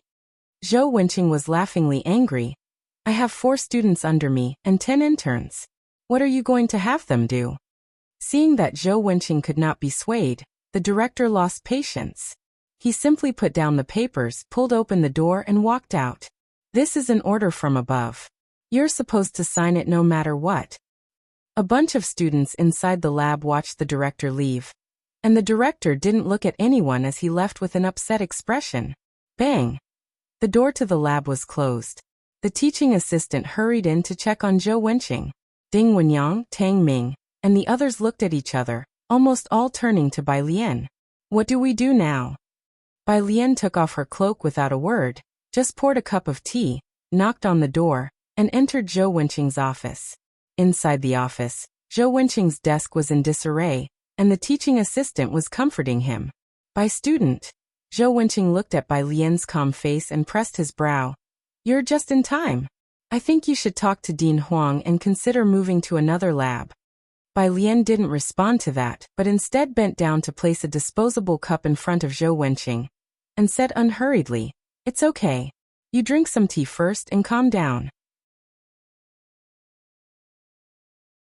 I just want to ask you one question.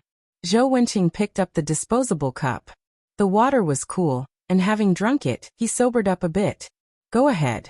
How far have you gotten with the research? Bai Lian took out her phone, glanced at the message on it, then gripped the phone in her hand. Is it possible to complete this project? Zhou Wenqing put down the cup and leaned back. It shouldn't have taken 4 years in the first place. We have been waiting for materials for over 2 years. The teaching assistant listened to the side, looking to Bai Lian to add, By student, the biggest problem here is that we don't have enough palladium. Otherwise, Zhou wouldn't be so troubled.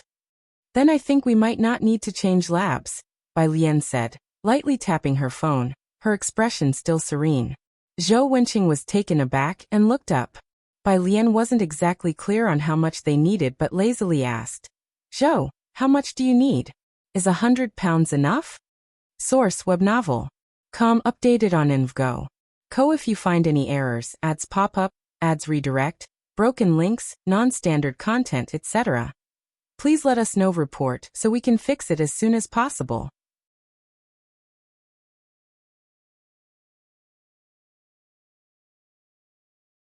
Chapter 742, 295 Labs Golden Thigh. _1 Zhou Wenqing had been researching this project for several years. Most domestic laboratories focus their superconductivity research on nickel, with few studies on palladium. Zhou Wenqing's team's simulated calculation results had already predicted this possibility. But palladium is a precious metal, and the experiment team's annual usage is regulated. Jiang University's resources have always been among the best in domestic institutions, generously supporting various laboratories. Even palladium is allocated to them each year. But this was far from sufficient for Zhou Wenqing. Every year, he would go to Dean Huang to complain in order to ensure his team members graduated smoothly. However, metals have always been scarce domestically, and resources are limited. Zhou Wenqing knew that even the university president was helpless in this situation. They measured palladium usage by the gram. This was the first time someone had discussed with him using gene, caddy. It was akin to an ordinary person hearing about 1,000 gene of gold. Zhou Wenqing doubted his ears. By student, what did you say? Bai Lian's relationship with Wang Yufeng was special, not only because of the life-saving incident that night, but also because of Wang's grandmother's companionship and assistance in her later years. And as for Ning Xiao, there was no need to mention. Debts of gratitude are difficult to repay. Palladium purification was no easy task. This was Bai Lian's first time making an inquiry. Wang Yufeng didn't have much stock on hand, so he mobilized warehouses from various locations to procure this quantity for Bai Lian. How much do you approximately need? Bai Lian realized that 100 gene was a bit too much. She gave it some thought and, tapping on her phone, calmly explained, I have an uncle who specializes in this business, and he can invest in our laboratory. Roughly. Zhou Wenqing came back to his senses and said a number he thought was preposterous. 30 gene? Bai Lian nodded. Okay, I'll arrange for you, it should arrive in a few days. Zhou Wenqing watched Bai Lian leaving the office, then picked up the cup in his hand. He silently withdrew the kilograms he intended to say. Bai Lian preferred to describe it in traditional gene, while Zhou Wenqing preferred the scientific gram. 3,000 grams. Which was roughly what he applied for from the school every year. The door closed.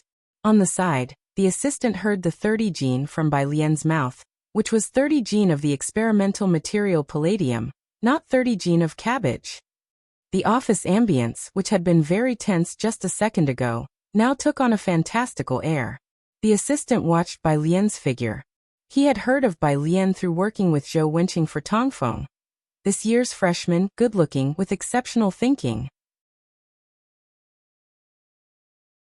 Even Liang Wuyu from the same cohort had been defeated by her, and her fiery forum posts on the university town's forums could be seen from time to time. Her popularity was such that in recent years, it seemed only he one might compare with her. Teacher, the assistant averted his gaze from Bai Lian's figure, looking rather dazed. Bai student said her uncle is sponsoring 30 gene of palladium. I didn't hear wrong, did I? I heard it too. The assistant fell silent for a while, then bent down to pick up the contract Zhou Wenqing had thrown on the floor, dusting off the dust on it with his hand. Teacher, what should we do about this? Seeing the contract again, Zhou Wenqing wasn't as bitterly angry. For years of research, constrained by materials, his laboratory was already struggling. If other students told him about 30 gene, Zhou Wenqing might just laugh it off, but Bai Lian, he always felt that Bai Lian was not like the other students of the Tongfeng class. She respected him, but her gaze did not hold the same reverence as Ning Xiao and the others, so Zhou Wenqing always addressed her as Bai student, and not Bai Lian. Go to Dean Huang. Zhou Wenqing took the document, his voice grave. I want to make it clear, are they willing to gamble with the students' futures? That last statement was a bit heavy. The assistant didn't dare to respond. Outside, Hu Yu and several senior students watched the office while unconsciously shuffling the papers in their hands. Seeing Bai Lian come out, Hu Yu hurriedly asked with her eyes, how did it go? Zhou Wenqing was easy to speak with. They didn't have the courage like Bai Lian to go in at this time. Not bad. Bai Lian sat down next to Hu Yu and opened her laptop. Hu Yu turned her gaze away from the office, sighed, and leaned on the table. When idle, her gaze shifted to Bai Lian's laptop. Junior, your computer boots up really fast. Seeing the MSD fitting curve at a glance, Hu Yu was stunned, then covered her mouth, muttering to herself, Junior, I finally understand why the teacher always scolds us for being fools. After correcting the graph, Bai Lian packed the file and sent it to Ning Xiao. Source, web novel. Com, updated on InvGo. If you find any errors, ads pop up, ads redirect, broken links, non-standard content, etc. Please let us know report so we can fix it as soon as possible.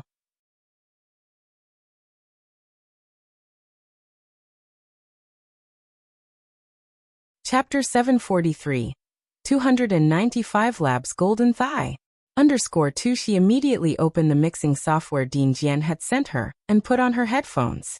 Today Zhou Wenqing didn't have time to oversee them, so she took the opportunity to listen to Dean Jian's tuning.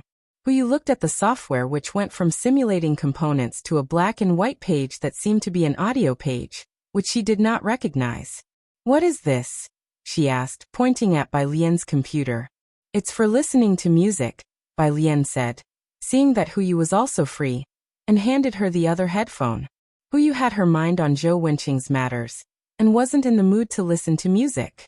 However, since Bai Lian offered it to her, she still took it and casually placed it in her ear. Hu Yu wasn't much of a fan anymore.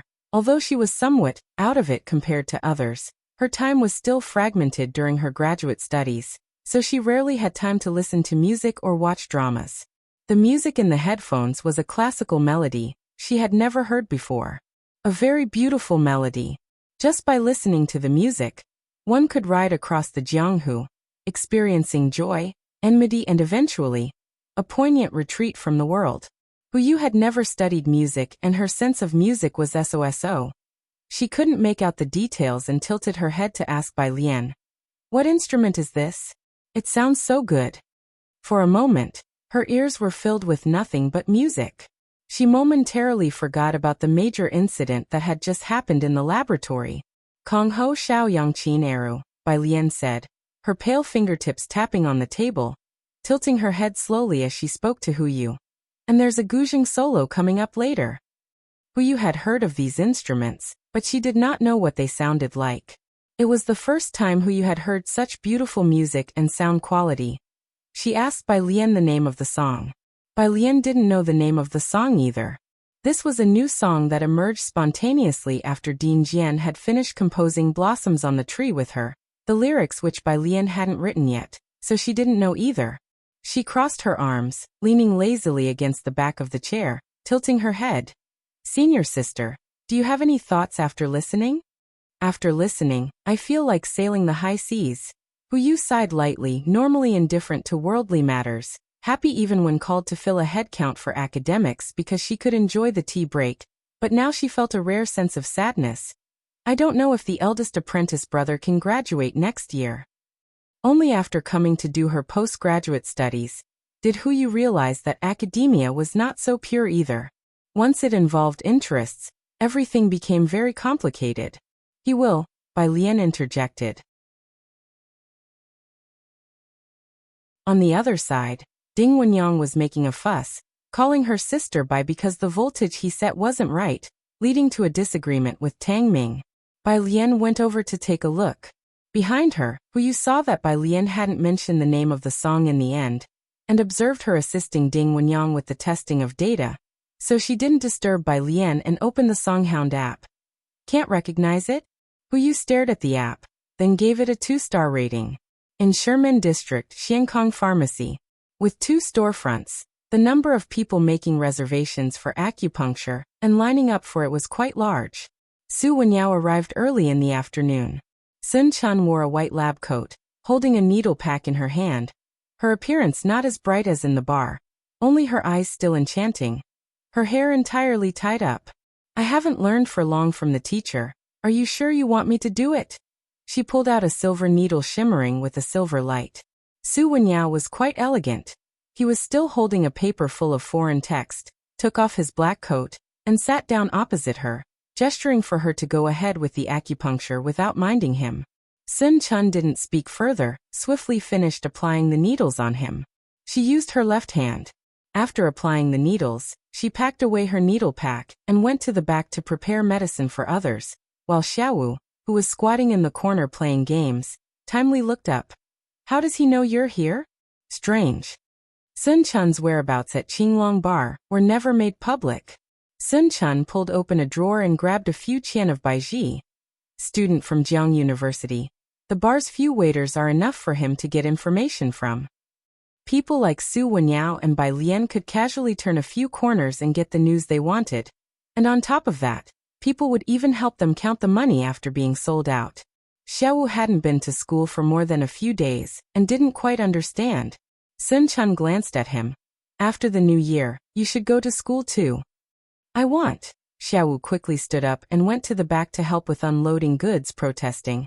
At my age, studying with a bunch of junior high students would be too damaging to the reputation of fifth master.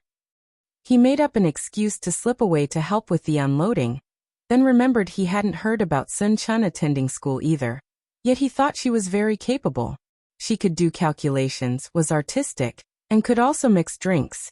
He even said she learned acupuncture very quickly, and that she could get certified if she took the exam. Xiaowu was halfway through moving things when he got a call. He came in looking serious at Sun Chun. Pack up and go back to the bar, the boss is here. Source, web novel. Com, updated on Envgo. If you find any errors, ads pop up, ads redirect, broken links, non-standard content, etc.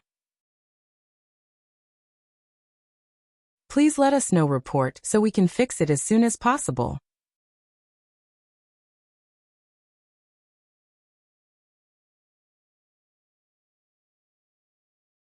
Chapter 744.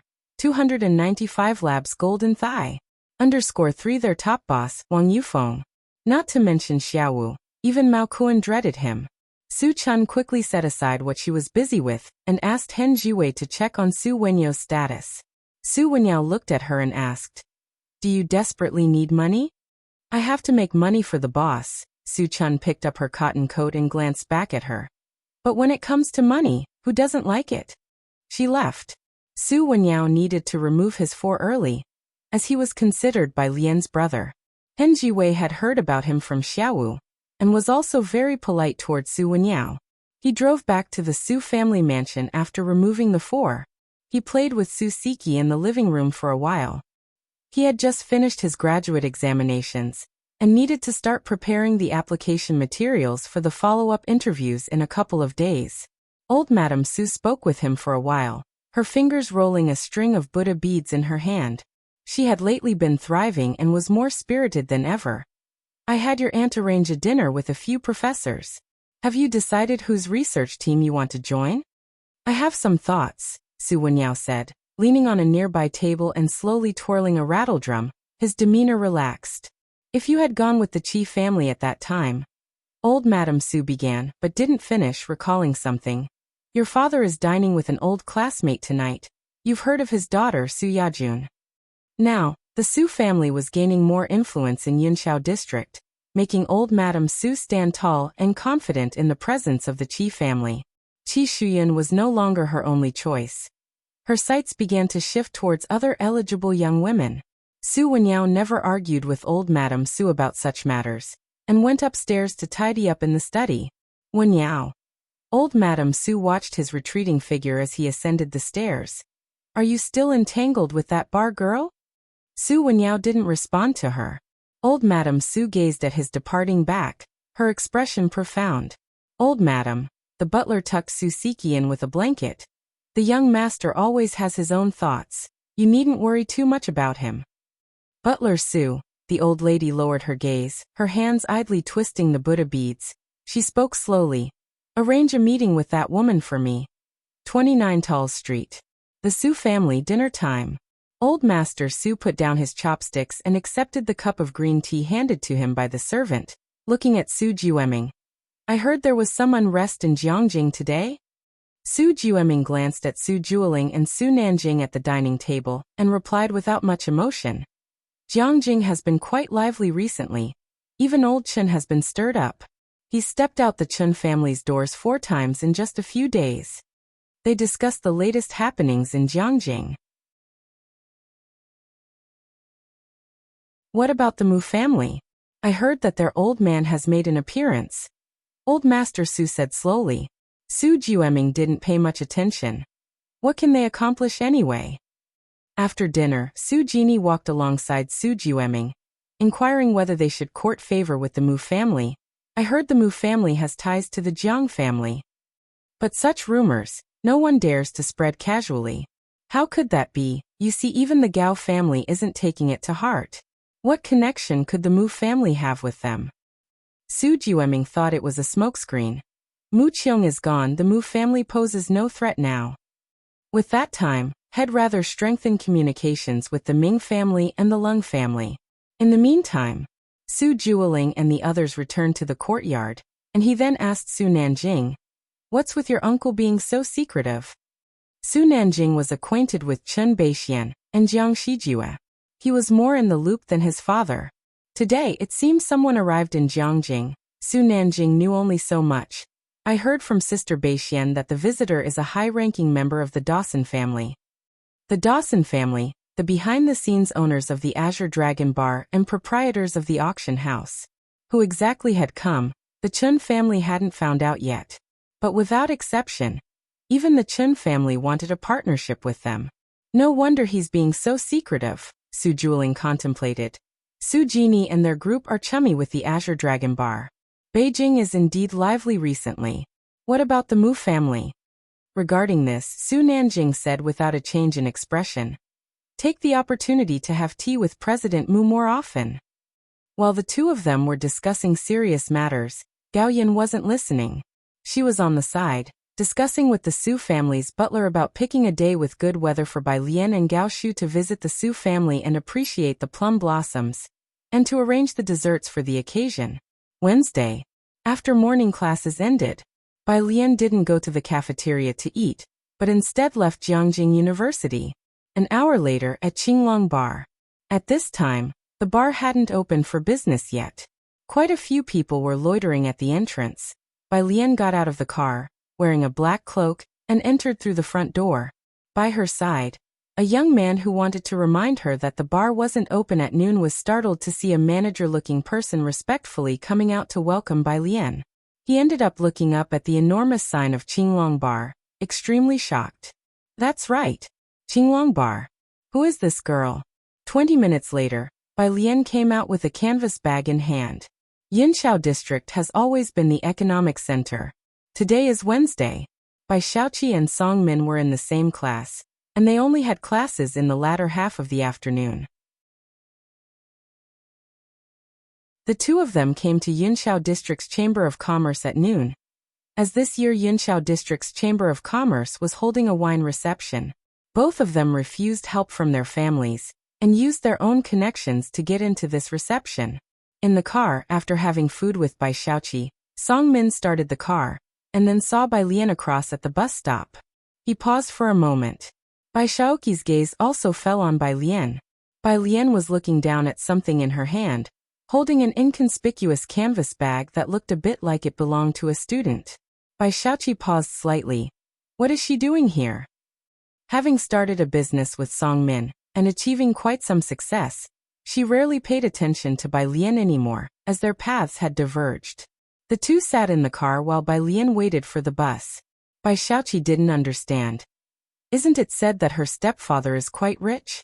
Why doesn't he buy her a car for commuting? Song Min was messaging the student council president, wishing to leverage a connection with a finance professor for a collaboration. By the time he looked up again, Bai Lian had already boarded the bus. When Bai Lian returned to the lab, Huyu was teaching Su Jiyue how to operate the experimental equipment. Inside the lab, even Ding Wenyang didn't speak today. Where's Professor Zhou? She asked as she untied her cloak's fastening and pulled it off. Huyu turned her head and replied. In the dean's office, discussing yesterday's incident. Hey junior sister, she said, her eyes landing on Bai Lian's hand. The contents of the canvas bag seemed heavy, with the strap taut and the square outline of something dense inside, making it look quite weighty. But, when held by Bai Lian, it appeared as if she was carrying it effortlessly. She casually hooked it with 2 fingers, as though it was just a bag of feathers. What's that? Huyu asked out of curiosity. Bai Lian casually placed the cloak on the table, pulled out a chair to sit down, and began checking her phone for a message from Sun Fei. Miss Bai, do you have time to come to the police station recently? The documents have been sent over. As she replied to Sun Fei, she handed the canvas bag to Huyu. Palladium. Source web novel. Com. Updated on Invgo.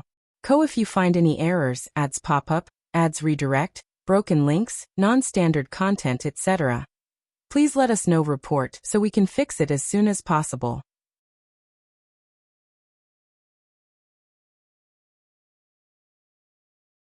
Chapter 745. 296 Lying to Win. Jiang Shijua_1 Bai Lian sat on the chair, passing something with her left hand to the side while her other hand continued to respond to Sun Fei's messages. She did it with ease and casualness. Even though Huyu felt it should be quite heavy, she used both hands to receive Bai Lian's canvas bag. But the moment she took hold of it, she underestimated its weight, and the overbearing palladium gold made her involuntarily stumble forward. Bai Lian's head did not lift, yet her hand accurately supported the bag. Senior sister, be careful. Once she steadied herself, Bai Lian raised her eyebrows and eyes, holding her phone, shedding her lethargy, her beautiful brows and eyes revealing a sharp edge. Huyu found it somewhat dazzling. After steadying herself, she gripped the bag with both hands and placed it on the table. She unzipped it and asked about the song from yesterday. I couldn't find that song even with a different software. As for the palladium mentioned by Bai Lian, Huyu didn't really pay attention. It hasn't been released yet and will take some time. Bai Lian stood up again. Senior sister, you keep these for now. I might need to take another leave this afternoon. She needed to make another trip to Yunshao District. Oh sure, it's fine. The teachers don't have much going on anyway. While Huyu pondered how she got a demo if it hadn't been released yet, she was startled by the contents of the open bag the next second. Inside were several dozen chicken egg-sized silver-white metal squares. The front was engraved with numbers and letters. 46 Palladium 106. 42 Having dealt with palladium gold for the past 2 years, Huyu recognized at a glance what it was. After realizing it, she quickly closed the canvas bag, concealing the palladium gold inside. Palladium gold, this is real. This was the most palladium gold Huyu had ever seen in the laboratory at one time. Tens, hundreds, thousands, tens of thousands, hundreds of thousands, millions together, these pieces of palladium gold were more extravagant than gold itself. When their laboratory obtained a kilogram, they treated it as if it were the god of wealth, let alone now with such a large bag. Senior. Huyu leaned on the table and looked up to find Bai Lian, but Bai Lian had already left the room. Senior brother. Now knowing what was in the bag was palladium, Yu easily lifted the 30 pounds of palladium and handed it to Yu, the senior brother. She earnestly instructed. This is palladium. Take good care of it while I go and fetch the teacher back. The dean's office at Huang Institute. Zhou Wenqing was in the midst of a heated debate with the department head. Yu is still an excellent graduate of the physics college. Dean Lin, are you making my 4 students take the fall? How did this turn into a matter of taking the fall? The department head looked towards the dean. Dean Huang, you tell us, we have been assigned a task from above, and this project has been at a standstill for so long. Stop talking crap. Zhou Wenqing scoffed. If you gave us 10 pounds of materials every year, I would have produced the materials for you last year. Dean Zhou. Dean Lin pushed up his glasses, equally frustrated. Every ounce of this rare precious metal is precious. Even Ma Institute's laboratory might not have enough to use. Where should we apply for more? Outside, Yu had the teaching assistant pass a message to Zhou Wenqing. The teaching assistant hesitated at the door before entering. Professor Zhou, Yu asked you to return to the laboratory first. She has something important to tell you. Zhou Wenqing hadn't reached a conclusion in his argument with Dean Lin, and didn't want to give in easily, but the assistant's voice softened. Yu said Bai Lian brought palladium back, it's in the lab. Zhou Wenqing's curse was caught in his throat as he slowly turned his head. Thinking of 30 pounds, he didn't even have the time to continue his debate with Dean Lin, and turned to leave. Dean Lin watched his retreating figure and called after him. Professor Zhou, you have to deliver results by the end of the year, regardless. Downstairs. Bai Xiaoke and Zhu Jinhua arrived at the physics building. From a distance, they saw the hurried figure of Zhou Wenqing. Bai Xiaoke recognized Zhou Wenqing. Is that Professor Zhou? What happened to him? His laboratory has been rather disturbed lately. Zhu Jinhua withdrew his gaze, not particularly concerned. The project isn't getting results, and he's got a team that's dragging them down. His laboratory is going to be dissolved by the end of the year. He also felt thankful for his own decision not to take over the group of students from Bai Lian. Otherwise, his laboratory might be the one in chaos. Bai Xiaoke lowered his gaze, knowing that Zhou Wenqing was Bai Lian's supervisor. He masked the light in his eyes. That's truly unfortunate. The inner office of Zhou Wenqing's laboratory. Himself, Yu, and 3 senior brothers. They surrounded the table where 30 neatly arranged square palladium gold blocks were displayed. Senior brother Lu put down the experimental equipment and took a deep breath. This is really palladium gold, 30 pounds. Source web novel. Com, updated on InvGo. If you find any errors, ads pop up, ads redirect, broken links, non-standard content, etc. Please let us know report so we can fix it as soon as possible.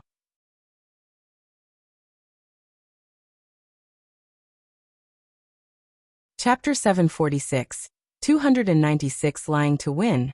Jiang Shijua _2 Palladium gold is precious and rare. Even Jiang University couldn't gather so much palladium in a short time. Faced with a heap of palladium, Zhou Wenqing and his 4 students didn't know what to say for a moment. Seeing that they hadn't come out for quite a while, Tang Ming politely knocked on the door. Brother Lu, could you take a look at my data? The door opened. Brother Lu looked utterly bewildered. Tang Ming then saw the silvery metal on the table. He didn't pay it much mind and casually asked, Iridium? Iridium. Palladium is several times more expensive than gold. And iridium is even more precious than palladium, a scarce metal in major laboratories and bases alike. Oh, Brother Lu paused, then explained. Junior, this is palladium, not iridium. The junior sister said she's giving it to our lab, but 30 pounds, that's so much. As Brother Lu spoke, the others in the office nodded in agreement. Palladium gold is essentially a precious metal that is priceless on the market. Not to mention iridium. I see, said Tang Ming, scratching the back of his head. Don't you need to conduct experiments? Mao Ji has a lot of these things at home. He raised his hand to show the iridium on his wrist. I also use it to exercise. It's very effective. Brother Lu. In the office, the others also stared at Tang Ming's wrist, speechless even after Tang Ming left with Brother Lu. Even academician Ma wouldn't dare to be so extravagant, would he? The door was closed once more. In the office, Yu turned to Zhou Wenqing. Teacher, can we continue our research now? Zhou Wenqing settled back into his office chair. He had no particular intentions with these new students and certainly didn't expect to improve his performance through them, as his lab members were all quite laid back. But now, he stared at the pile of palladium on the table, absorbed in thought. He knew this year's freshmen were far from ordinary, but what kind of people were they exactly? Bai Lian, Ning Xiao, Tang Ming, not one of their surnames was familiar to him. Where did they get these things that even Jiang University lacked? Yinxiao District. In the precinct at Sun Fei's office. In half a year, the police station had been purged once, and Sun Fei had been promoted to brigade commander. It's not easy for a woman in any industry, and Sun Fei had to be much more capable than others to stand out among many officers. Her visibility increased after the Bai Lian incident, and with this promotion, her capabilities became even more prominent. Miss Bai, Sun Fei closed the door and handed Bai Lian a cup of tea. Please have a look. I'll be outside if you need anything. Just call me. Thank you. Bai Lian looked up, thanked Sun Fei, the computer screen's glow falling into her dark pupils, diffusing a lazy, polite, and gentle light. The last crackdown in Yinxiao District was critical evidence anonymously sent to Sun Fei. Bai Lian didn't show up, but when Sun Fei later visited Qinglong Bar and saw Xiaoqi with Bai Lian, she knew Bai Lian had tacitly consented. Naturally, Sun Fei remembered this well. My login ID and password are 258962. Once Sun Fei left, Bai Lian entered the password and logged automatically into the internal software system to search for the name, Zhou Jian. Bai Lian knew about the incident with Suan. She also knew it wasn't Zhou Jian's first crime, but she wasn't particularly concerned with his past offenses. She hadn't reviewed the extent of Zhou Jian's crimes that the chief and others had uncovered. Now, as she looked, she discovered Zhou Jian had collaborated with traffickers more than a dozen times. The earliest event was 19 years ago. According to Zhou Jian's own confession, he did it to push out another assistant close to Ren Qian. But now, as Bai Lian left the police station, it started to snow again in Jiangjing. Ming Dongheng was waiting outside the precinct. The moment she emerged, he followed 5 meters behind her, asking in a low voice, Miss Bai, are we going to the CRFS building? Jiang Fulai's office location. Bai Lian snapped back to reality and glanced at him. Can I go? Of course you can, Ming Dongheng replied respectfully. In the car. Bai Lian took out her laptop, set it on the back seat table, and sent the song name to Director Jian. Then, remembering something, her fingers abruptly stopped on the laptop. She picked up her phone placed beside her, and dialed a number. A male voice answered. Hello? Dr. Liu, this is Bai Lian, she said, left hand resting on the black keyboard. Phone in her right, dark eyes gazing out the window. Do you remember the similar case from over a decade ago when Uncle Su was sick? Can you check for it? Source, web novel. Com, updated on InvGo. Co if you find any errors, ads pop up, ads redirect, broken links, non-standard content, etc. Please let us know report so we can fix it as soon as possible.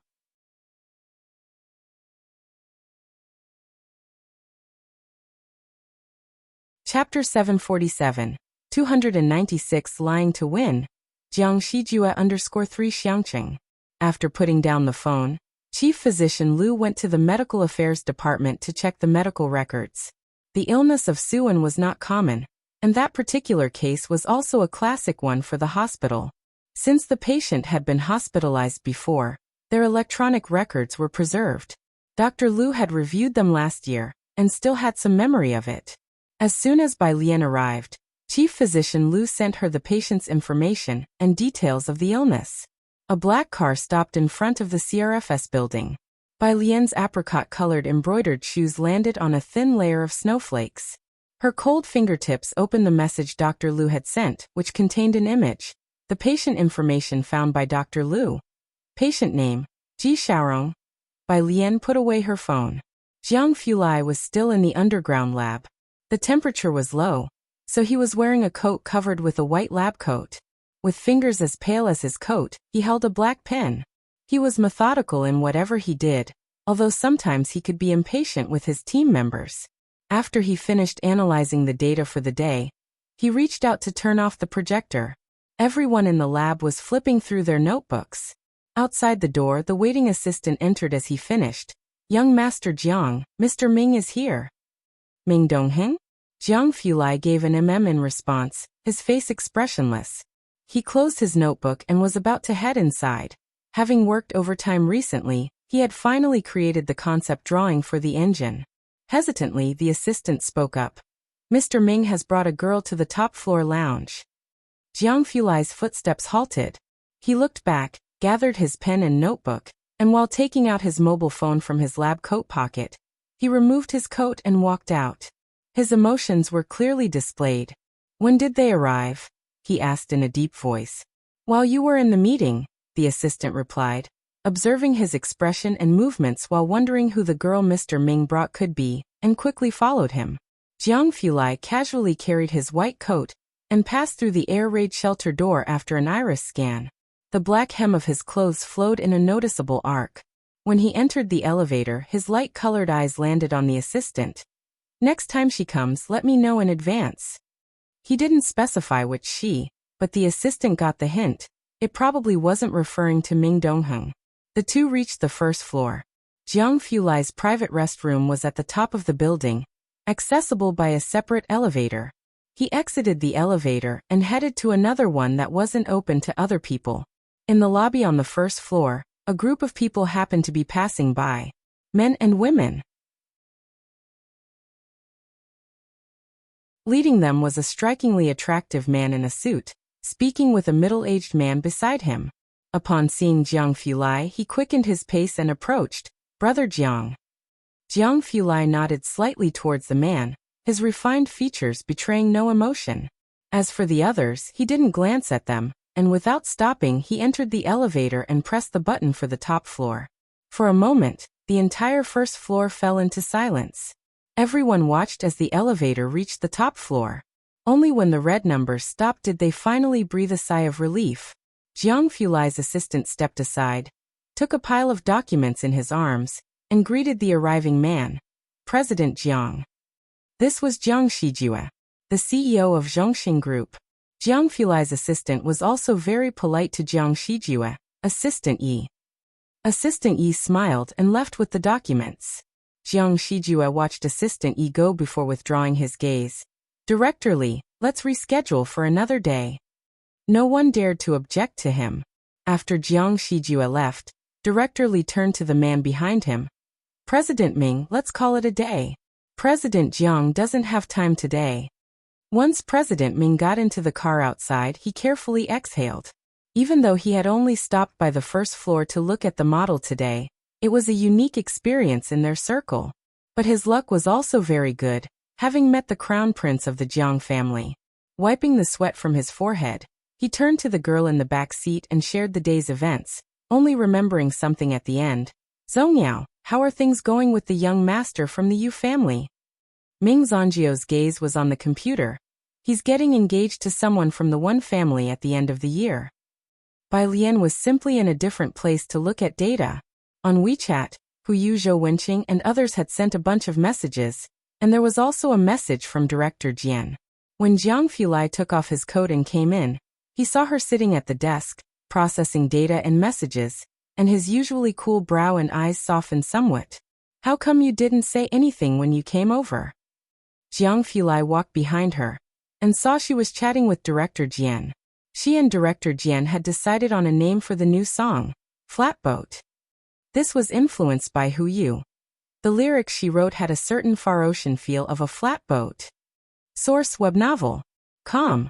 Updated on NVGO. Co. If you find any errors, ads pop up, ads redirect, broken links, non-standard content, etc., please let us know. Report so we can fix it as soon as possible.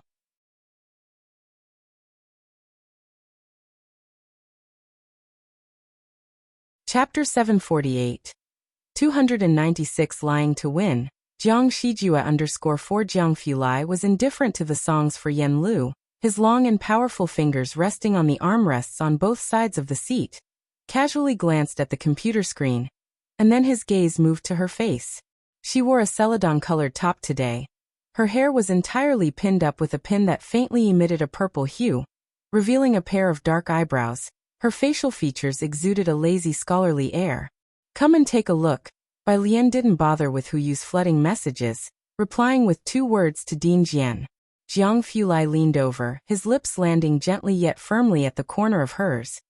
"Wait for me a bit, let's go out for dinner."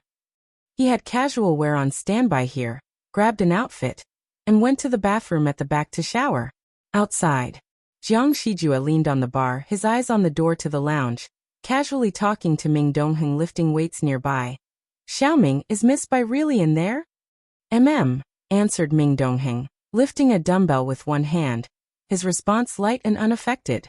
Thank heavens, after more than a year, Jiang Shijue was finally going to meet Bai Lian in person. Everyone from the Jiang family to Gao Shu's group was curious about Bai Lian's existence. Such a person had only appeared once in the Jiang family in 100 years. Without him, the Jiang family might have become as fragmented as the Mu family and gradually faded from Xinjiang district. Jiang Shijue was highly curious about who had tamed a bewitching existence like Jiang Fulai, especially after hearing Ming Dongheng's description. A milk tea with double sugar. Was that something Jiang Fulai would bother to pick up with his fingers? Of course, curious as he was, Jiang Shijue had never investigated Bai Lian. Everything he knew came from what he heard from Su Nanjing's and Ming Dongheng's mouths. Will her presence be stronger than Sister Baixuan's? Jiang Shijue straightened his collar. As he was speaking, the door to the lounge was pushed open from the inside. Jiang Shijue quickly dropped his hand, standing tall outside the door, dignified with the authority of Zongxing's executive CEO. Hands at his sides, also displaying a polite demeanor. Beside him, Ming Dongheng, who hadn't been paying much attention to Jiang Shijue, also put down his weights. The first to come out was Jiang Fulai. He wore a black coat, speaking softly to the person behind him, holding a checkered scarf in his hand, with a white cloak casually draped over one arm. Clearly the cloak wasn't his. Jiang Shijue was taken aback at the sight, and only then saw the girl behind Jiang Fulai.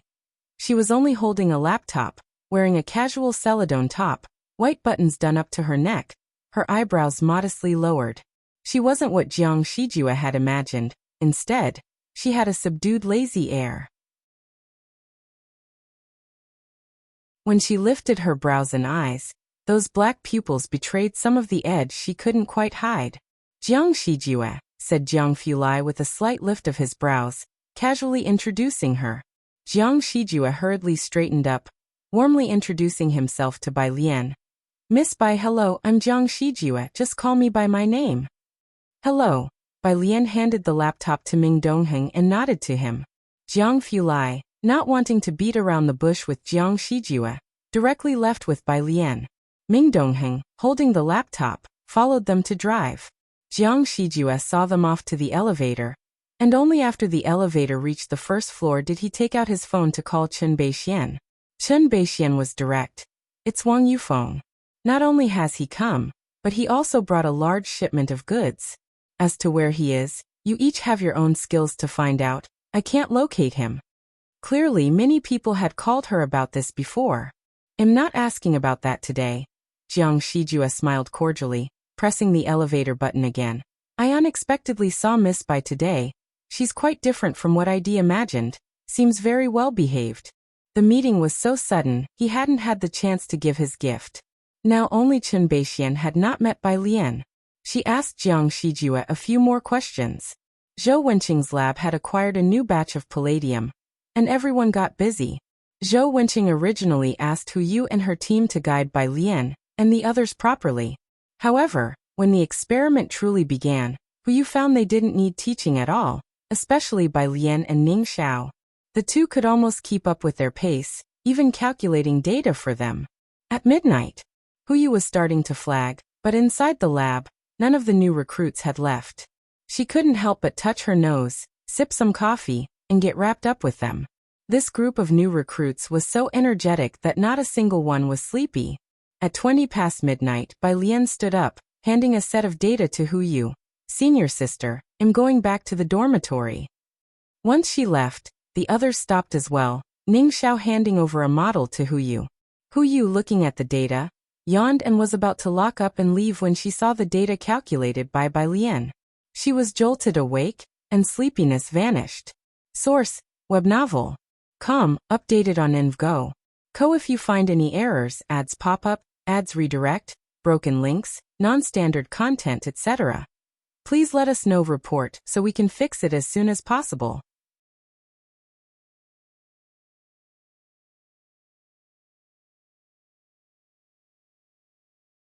Chapter 749. Jiangjing's Top Circle, taking Wen Jixia to the Su family to admire the plum blossoms.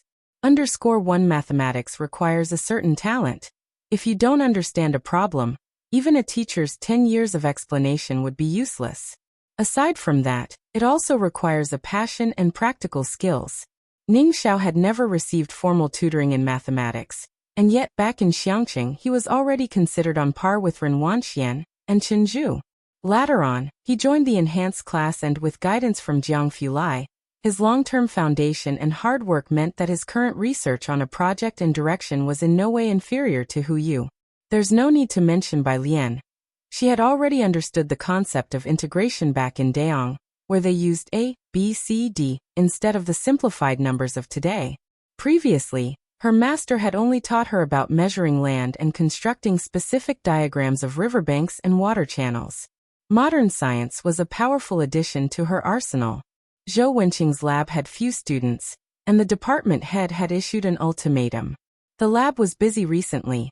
Senior Liu and others were researching palladium experiments, and Hu Yu was earnestly instructing her juniors in data calculation. What Bai Lian gave her were the quantum bits with different parameters that needed to be calculated. Their research focus was on superconductors, inevitably involving the consideration of quantum tunneling related to superconducting quantum computing.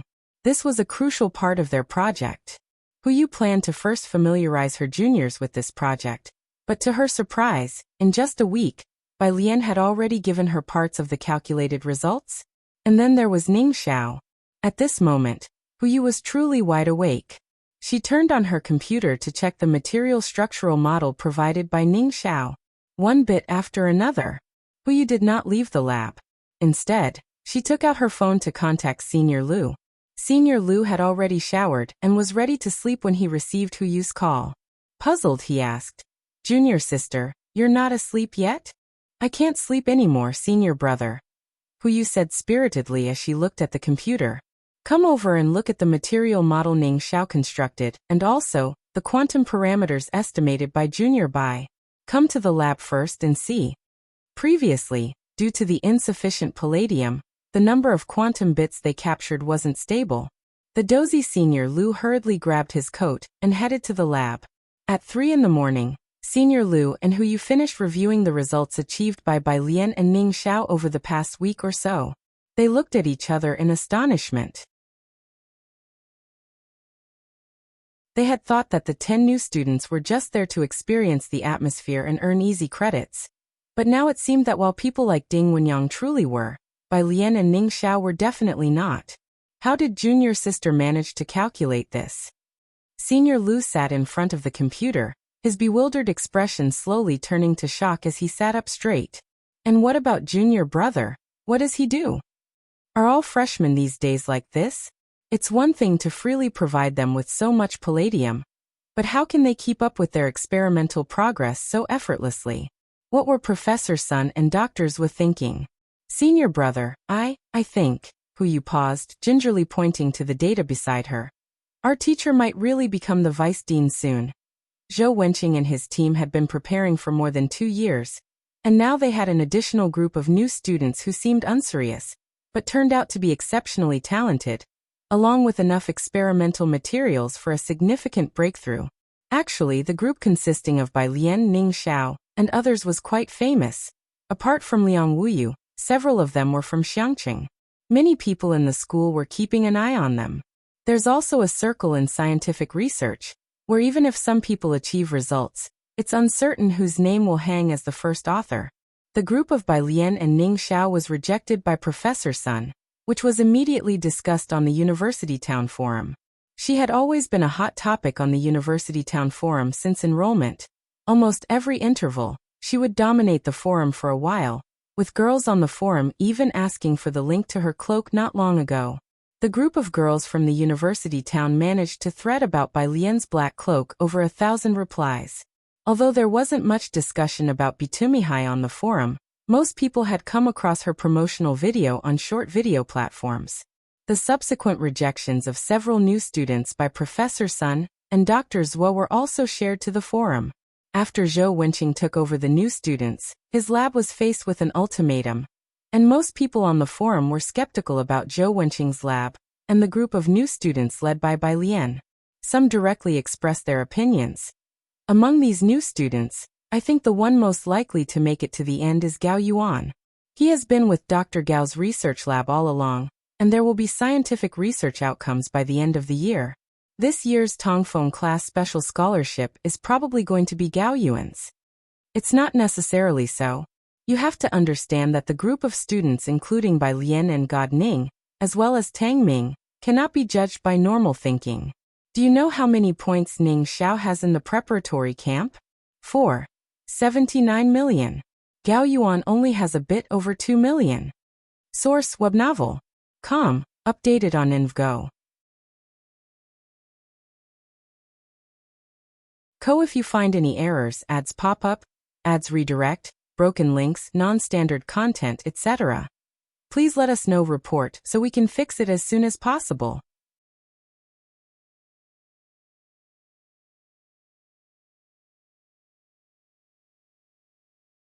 Chapter 750.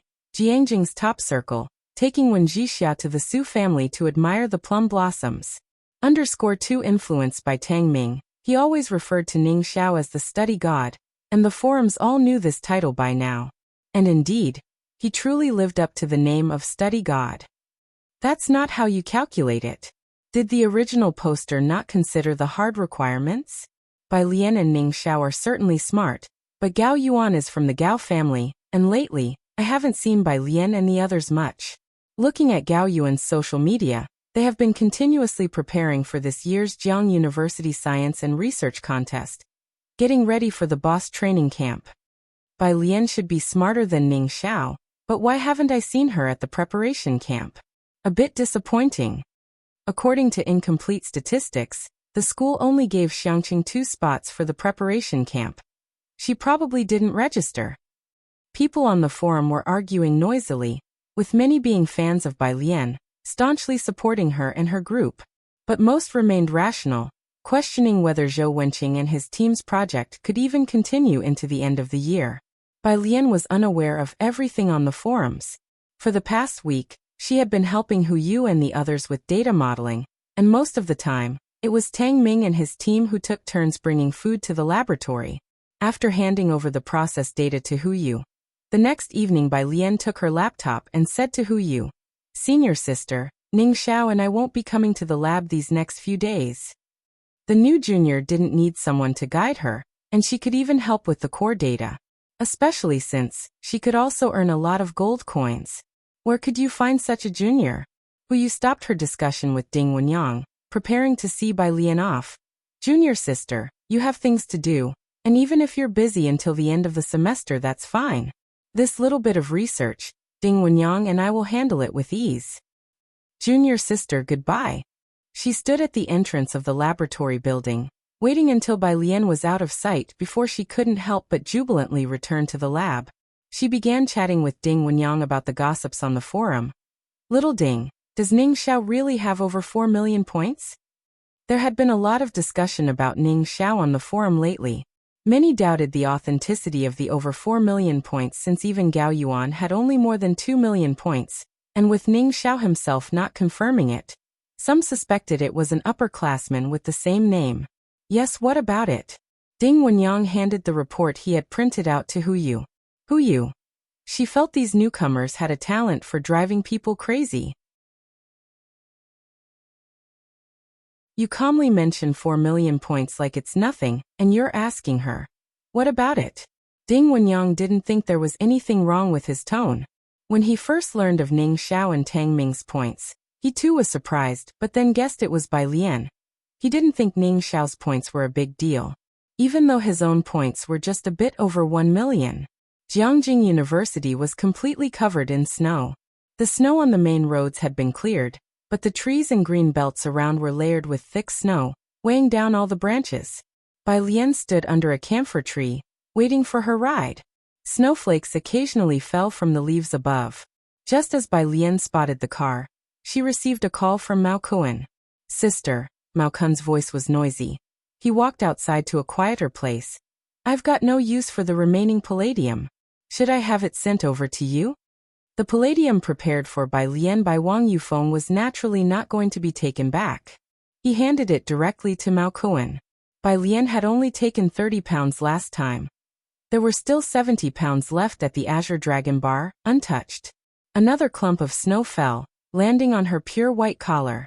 Bai Lian casually pulled on the cloak's hood and stood amidst the snowy scene. Her attire was simple, except for a bright faux rose flower on the black cloak. Versatile in its simplicity, her temperament matched the languid tone that seeped out slowly. She reached out to brush off the snow from her shoulder. "Okay." Though the weather was cold, and it wasn't quite the end of class yet, there were still some pedestrians on the road, many of whom couldn't help but stop to look at her. Some had already recognized Bai Lian. Originally, there weren't many at Jiang University who wore capes and cloaks. Because of Bai Lian, this year saw an increase in students draped in cloaks going to class.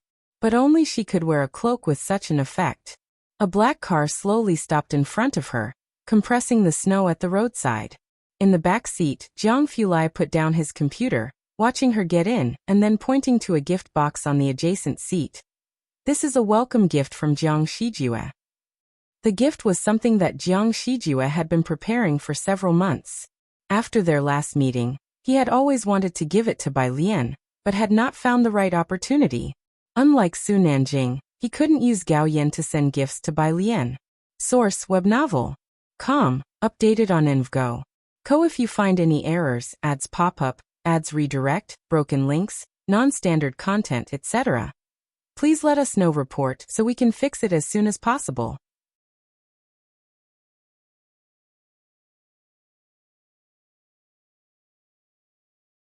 Chapter 751. Jiangjing's Top Circle, taking Wen Jixia to the Su family to admire the plum blossoms. _3 Bai Lian could only hand over the gift to Jiang Fulai, to pass it on for her. Both were busy, and although they were in the same city of Jiangjing, their opportunities to meet towards the year-end were even fewer than in Xiangqing. Bai Lian picked up the elegant sandalwood box and sat down. The box was a bit heavy. She didn't open it immediately, but talked with Jiang Fulai about the recent laboratory work. Although Zhou Wenqing's lab was busy, the atmosphere was very good. Jiang Fulai, watching her speak energetically about the lab, didn't ask her any further questions about the lab and Ning Xiao. "I'm planning to bring a silk scarf embroidered by my grandfather for Aunt Gao," Bai Lian said while playing with the sandalwood box, telling Jiang Fulai about Gao Yan inviting her to enjoy the plum blossoms. A few days ago, Gao Yan had invited Bai Lian and Gao Shu to the Su family's plum blossom admiring event. Gao Shu was busy with the transfer of responsibilities at the drama theater, and Bai Lian had been in the lab all along, so the plum viewing had not been scheduled to date. "That'll work." Jiang Fulai had heard about this from Bai Lian long ago. "I've had Ming Dongheng prepare other items for you. You can just take them with you when the time comes." In the span of nearly a year, Su Nanjing and Gao Yan had given Bai Lian quite a few gifts, and that included the home tutor that Gao Yan had tried, but failed, to gift her. Bai Lian's fingertips tapped on the sandalwood box. Her phone lit up a few times. It was a message from her racing buddy. "Racing buddy. Engagement on the 28th of the 12th lunar month. Racing buddy. Racing tonight." Since coming to Jiangjing, Bai Lian seldom went racing, and with the recent lab work, even less so. However, she was somewhat aware of the affairs of the Wen family. Next to her, Jiang Fulai kept talking to her, and without Bai Lian deliberately hiding her phone screen from him, he naturally saw the message flashed up, his face as aloof as ever, his long lashes only slightly drooped. "The race tracks in Jiangjing are very slick right now." His slender fingertips closed the laptop on the table in front of them, ready to have a serious conversation with her. "I know," Bai Lian said nonchalantly, tapping on her phone. "I'll bring a friend along. am not sure if Aunt Gao would mind. Jiang Fulai raised an eyebrow, slowly saying, if you refrain from dangerous outdoor activities, I could move her plum garden into Shanghai apartment without a problem. Bai Lian sent a somewhat regretful message to her racing buddy. The weather is too dangerous. Would you like to admire the plum blossoms instead? Racing buddy. On the other side of the phone. When Jixia, dressed in neat attire, nearly cursed out loud upon seeing Bai Lian's message. But thinking of Mrs. Wen sitting right in front of her, she swallowed her anger and pretended to be a lady. Mrs. Wen was a gentle and elegant elderly lady, and even with her silver hair, she still styled it in a bun and dressed elegantly, her eyes bright. Ji Wei, Mrs. Wen slowly set down her teacup and looked at the girl on her left. Are you going to attend the small gathering hosted by that miss from the Lung family tomorrow? And can you bring Jixia along? When Jixia was the daughter of Mrs. Wen's youngest son. The Wen family's youngest son was rebellious, defying control from a young age, going off to Beijing to start his own business, and was quite successful at it, but unfortunately he died young. He left only one daughter, Wen Jixia. Mrs. Wen and Wen's mother had discussed bringing Wen Jixia back to the Wen family after she came of age, as the Wen and Yu families had always intended to unite through marriage, with the marriage partner being the heir of the Yu family. The Yu family needed an intelligent, capable, and visionary mistress, and Wen Jixia, who had always had excellent grades, was very suitable. There was just one issue. Wen Jixia was very rebellious, which gave Mrs. Wen quite a headache. Wen Jiwei was Wen Zixia's cousin, and before Wen Zixia's return, she had been the candidate favored by the Yu family. Hearing this, Wen Jiwei calmly said, Grandmother, Shuha only sent me one invitation. I'll ask her later if I can bring Jixia along. You know, those missies have been familiar with each other since they were children. The ones invited this time are all acquaintances. I'm afraid. Mrs. Wen rested her hand on the table, shook her head after listening. Never mind then, you go. After Wen Jiwei left, Wen Jixia finally relaxed a bit, leaning back and somewhat inelegantly shot a message back to Bai Lian. Dangerous? That doesn't sound like you. Who are you? And get the hell out of the idiot dog's body. The old lady glanced at her and sighed. Jixia, you've been back for so long. Have you thought about making more friends? Grandma, I don't necessarily have to go to their banquets. I have friends. When Jixia straightened up, always putting on a good front for her grandmother, she casually waved her phone. Look, she even invited me to admire the plum blossoms. She shook her phone quickly, not giving her grandmother a chance to see the explosive nickname she had saved, or else her grandmother would most likely have her kneel in the ancestral hall. Source: web novel. Com. Updated on InvGo. Co. If you find any errors, ads pop up, ads redirect, broken links, non-standard content, etc., please let us know. Report so we can fix it as soon as possible.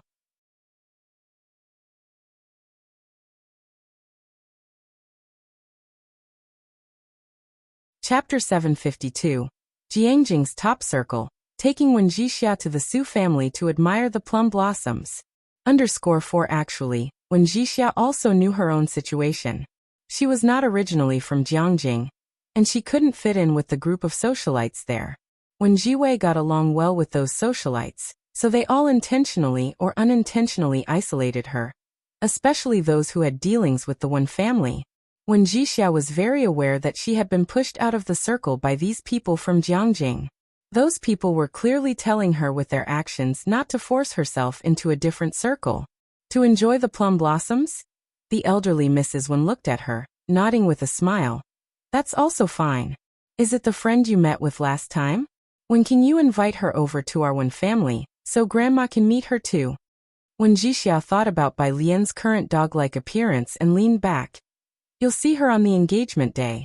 Don't worry, you'll definitely like her. Their chat concluded. Wen Jixia went back up to her own room. The butler stood behind her like a ghost. Miss, you should still try to fit into this circle as much as you can. The gathering this time is organized by Miss Lung, and that second miss from the Su family will definitely be there. Butler, don't worry. Wen Jixia kicked open the door to her room, retorting, have a look at the stocks I've had you buying recently. Haven't they gone up?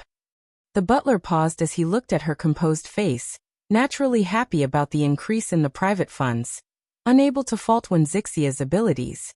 She indeed had her own ideas, otherwise the Yu family wouldn't have taken an interest in her. After a pause, he asked again in a low voice, "Miss, are you really going to enjoy the plum blossoms? Or is it street racing?" Wuxia, pressing on her phone, ground her teeth and replied to Bai Lian, "Appreciate. Whoever doesn't appreciate is a dog."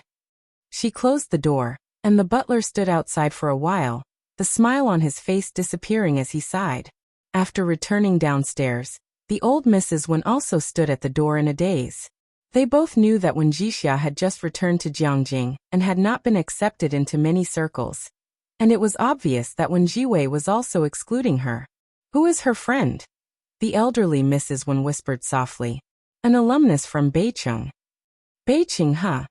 Mrs. Wen's eyes dimmed with some regret for not bringing Wuxia back earlier, which led to the current situation. Let it be, let her have fun for a while. She won't be free for much longer. The next day, Sunday 7 o'clock in the morning, the Su family also owned a vast estate. Gao Yin lived in the Tsufeng court located on the south side of the estate. Across an arched bridge was the neighboring plum garden. Gao Yin had woken up at 6 that morning and was tidying up Tsufeng court with the servants. Inside Tsufeng court, Gao Yin held a hexagonal lantern painted with black and white cats, hanging it on the porch, occasionally checking her phone and instructing the servants to check if Bai Lian and the others had arrived at the front gate. The commotion in Tsufeng court drew the attention of Su Jueming and Su Jini. Su Jueming spoke to Su Jini about the recent significant matters in Jiangjing. "Today, ask Ming Zongyao about what's happening between the Wen and Yu families." Su Jini had a wide circle of acquaintances. She was able to speak with anyone in the Jiangjing socialite circle. Of course, the circle knew she was the only female of her generation in the Su family. In the entire Jiangjing, excluding Gao Shu, she held the highest status, and most people would give her face. "I know." Su Jini wore a beige coat, her gaze scanning the lively arched bridge bustling with people, slightly squinting her eyes. "Is my aunt expecting some guests today? Should I stay as well?" Su Jueming always kept an eye on the happenings in the south courtyard. He had someone check the news early on. "I heard they've invited Su Nanjing's sister over to enjoy the plum blossoms. She's not an important guest, so you don't need to stay. Are the people from the Sun and Lung families here today? It's a good opportunity to find out if they have any news about Wang Yufeng. Your grandfather is very keen on Su Nanjing this year, which isn't a good sign for us." Su Jini composed herself. "I understand." If there were no unexpected events, Su Jini would usually not miss the gatherings of the young ladies in the circle. She even made an appearance at the birthday of Miss Sun Feng's sister last time. 8 o'clock. Bai Lian and Jiang Fulai left the Shanghai apartment building, with Ming Dongheng driving as usual, and the car's trunk was filled with a bunch of gift boxes prepared by Ming Dongheng. Bai Lian wore a velvet coat that Gao Yin had sent over. She settled into the car. Messages from her dog friends came in. "Plums. By Jian." One dog friend. Address smile. Smile. It was obvious that she thought either Bai Lian had lost her mind inviting her to enjoy the plum blossoms, or she had lost her mind agreeing to it. Bai Lian directly threw the address given by Su Nanjing over. Tall Street number 29 source, web novel. Com. Updated on InvGo. If you find any errors, ads pop up, ads redirect, broken links, non-standard content, etc. Please let us know report so we can fix it as soon as possible.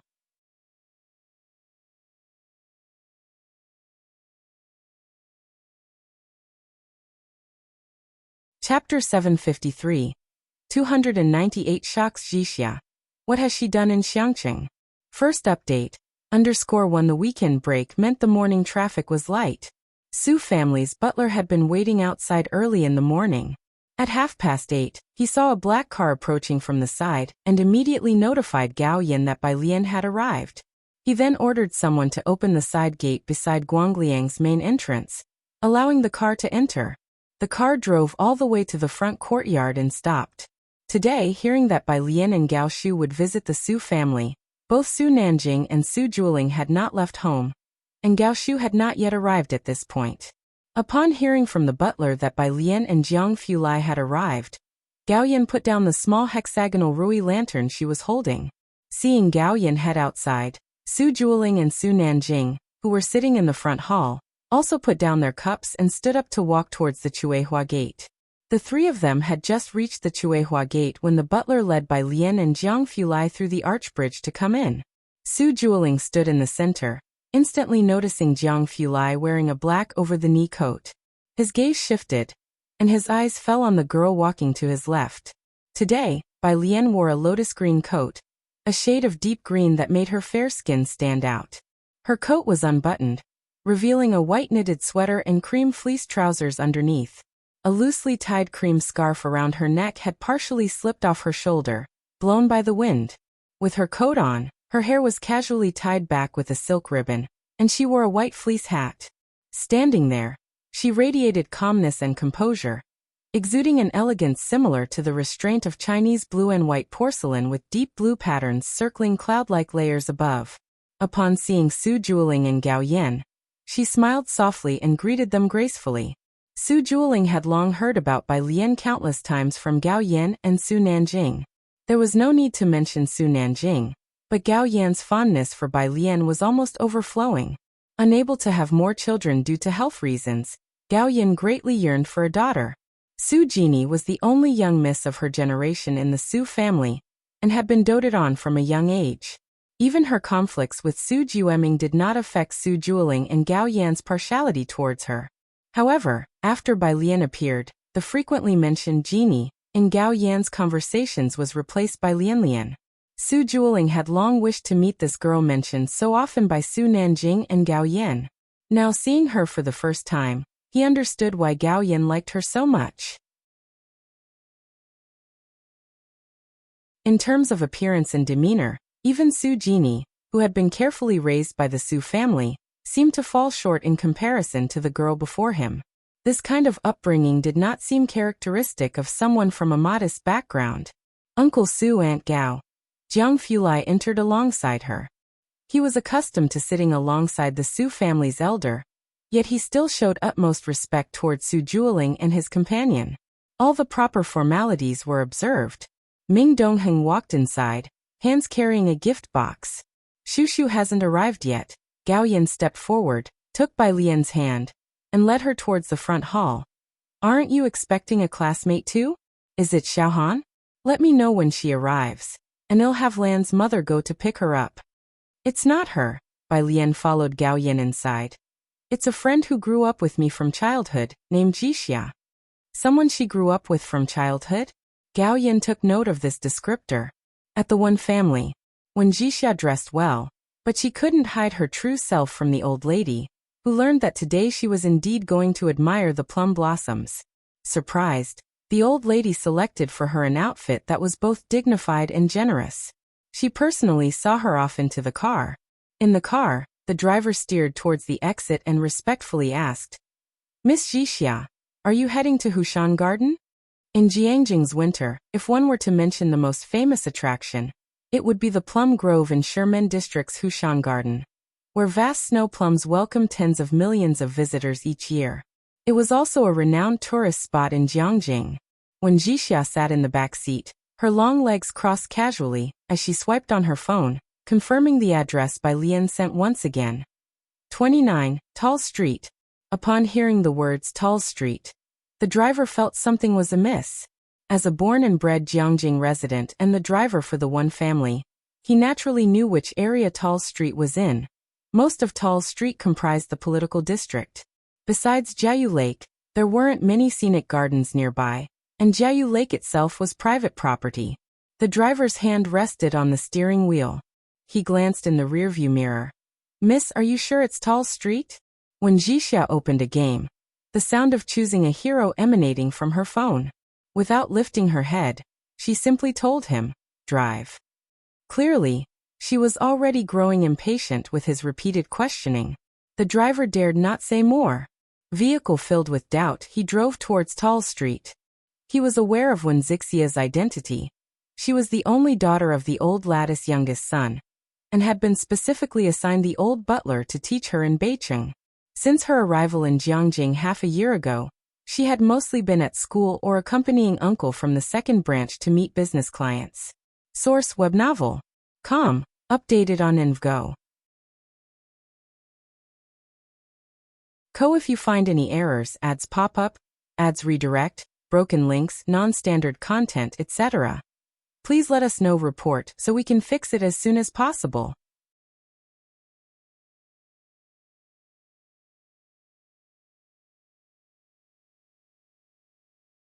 Chapter 754. 298 Shocking Wuxia. What has she done in Xiangqing? First update. _2 in Jiangjing, apart from university classmates, there are no other social circles, and my position in the one family is quite awkward. Today is the gathering of the young ladies from Jiangjing's elite circles. Both Miss Ming and Miss Su have been very successful in starting their businesses, and have attracted many investors. Without someone to lead the way, it's hard for others in Jiangjing to integrate into this circle. 29 Tall Street.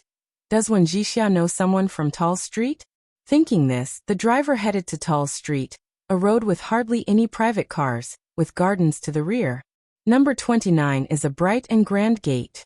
Simple and massive, it exudes an imposing aura. The driver parked the car tremulously at the gate, not daring to get out and open the door, merely glancing back. Miss, are you sure this is the place? Wuxia had been playing games up until now, finally taking in the destination. She glanced outside, tapped to the main page, and opened WeChat to send a message to Bai Lian. Did you send the wrong address? How did the plum viewing bring us to someone else's home? Just after Wuxia sent the message, when she arrived at the gate, a woman known as Lan's mother approached. Are you Miss Wen? I'm here to take you to Tsufeng Court.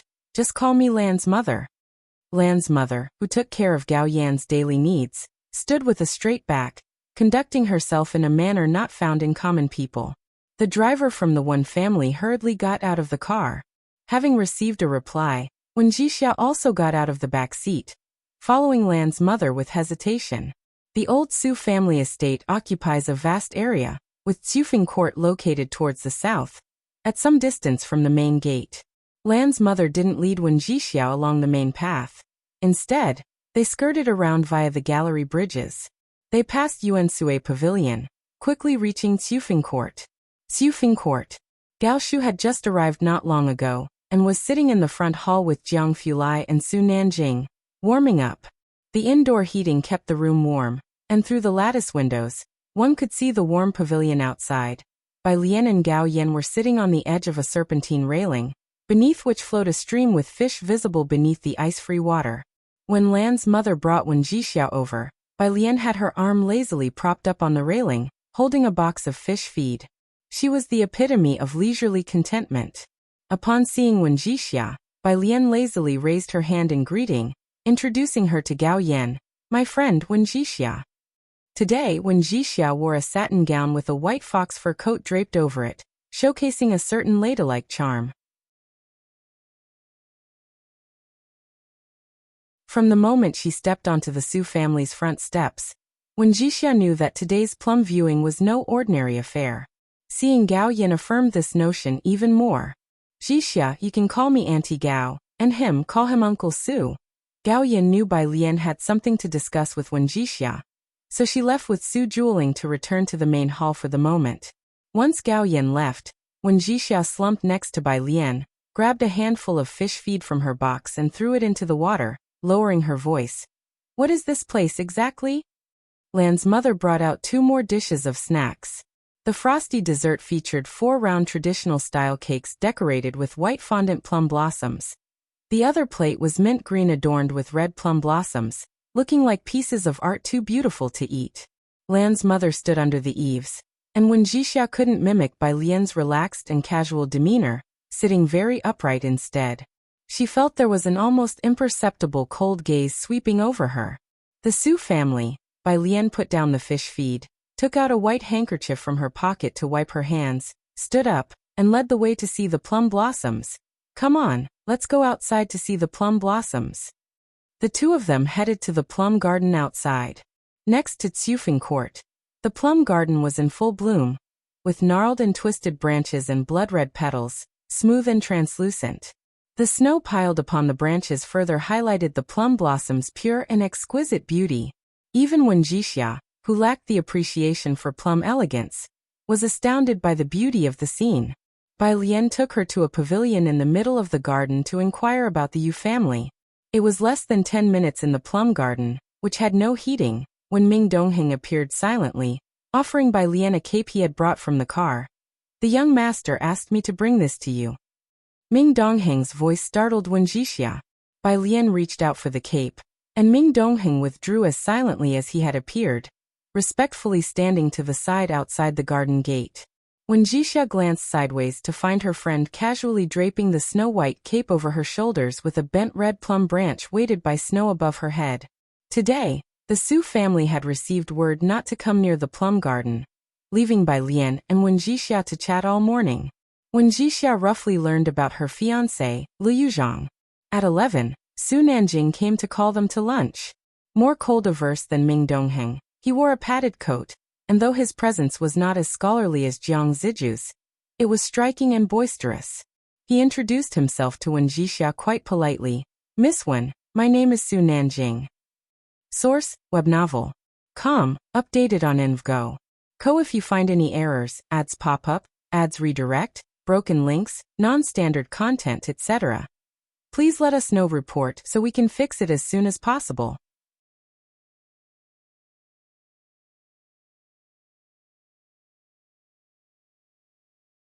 Chapter 755.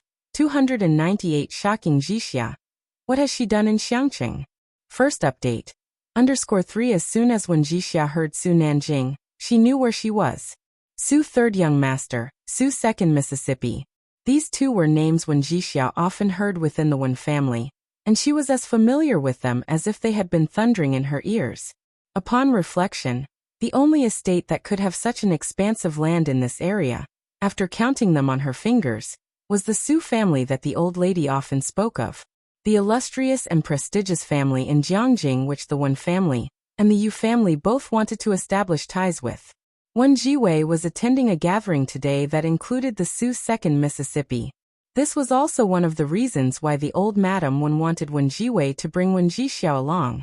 But how was Bai Lian connected to the Su family? From the looks of it, she and Su Nanjing seemed to be quite familiar with each other. What had her friend been doing over the past year? Su third young master, I am Wen Jixia. Despite the shock in her heart, Wen Jixia formally introduced herself. Tang Ming and Pu Xiaohan were casual to a fault, often addressing Su Nanjing as a brother, while Yang Lin was always one to interact solely with Bai Lian and not bother with anyone else, even when facing Jiang Fulai. This was the first of Bai Lian's friends to address him in such a manner. Upon hearing this, Su Nanjing knew right away that Wen Jixia was likely someone from the same circles. He chuckled.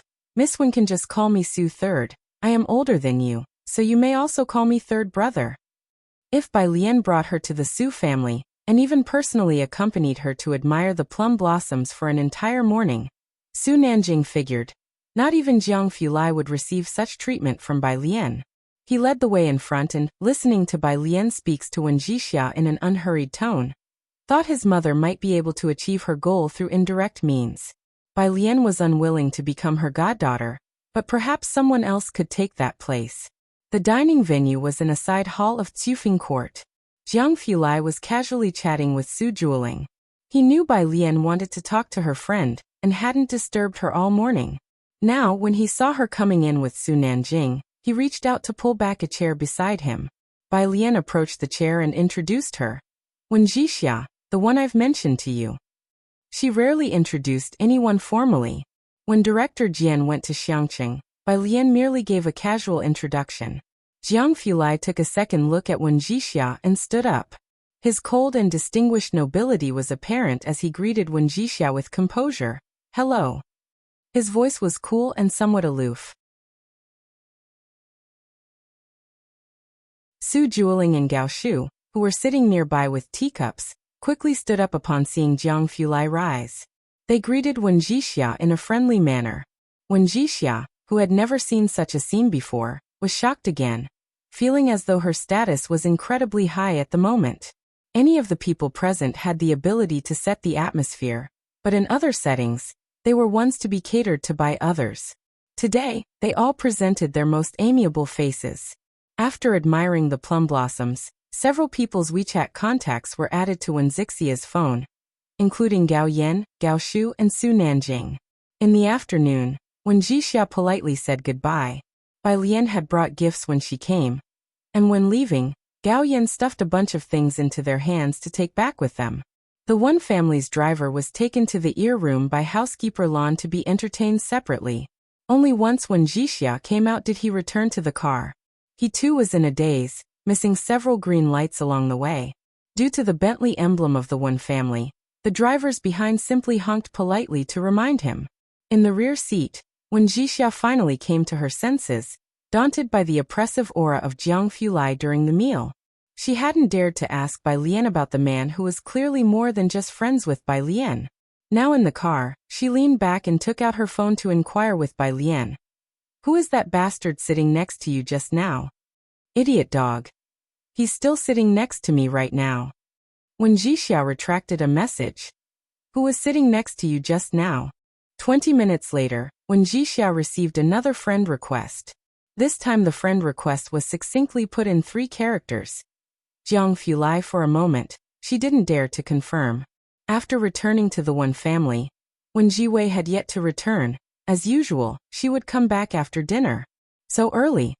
The old madam one had just woken up from her nap, and was surprised to see Wen Wuxia back already.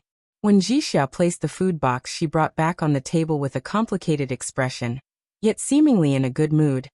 "I came back after finishing the meal. This is the pastry I brought back for you." After speaking, she went back to her upstairs room, planning to video call Bai Lian for an explanation. The old madam one wasn't too concerned about the pastries, but she looked worriedly towards the upstairs. Beside her, the butler chuckled and opened the food box. "Madam, take a look at what the young miss brought back." He paused, somewhat surprised. "Madam, is this not the plum blossom cake from Kangyu Tower?" Source: web novel. Com. Updated on InvGo. Co. If you find any errors, ads pop up, ads redirect, broken links, non-standard content, etc., please let us know. Report so we can fix it as soon as possible.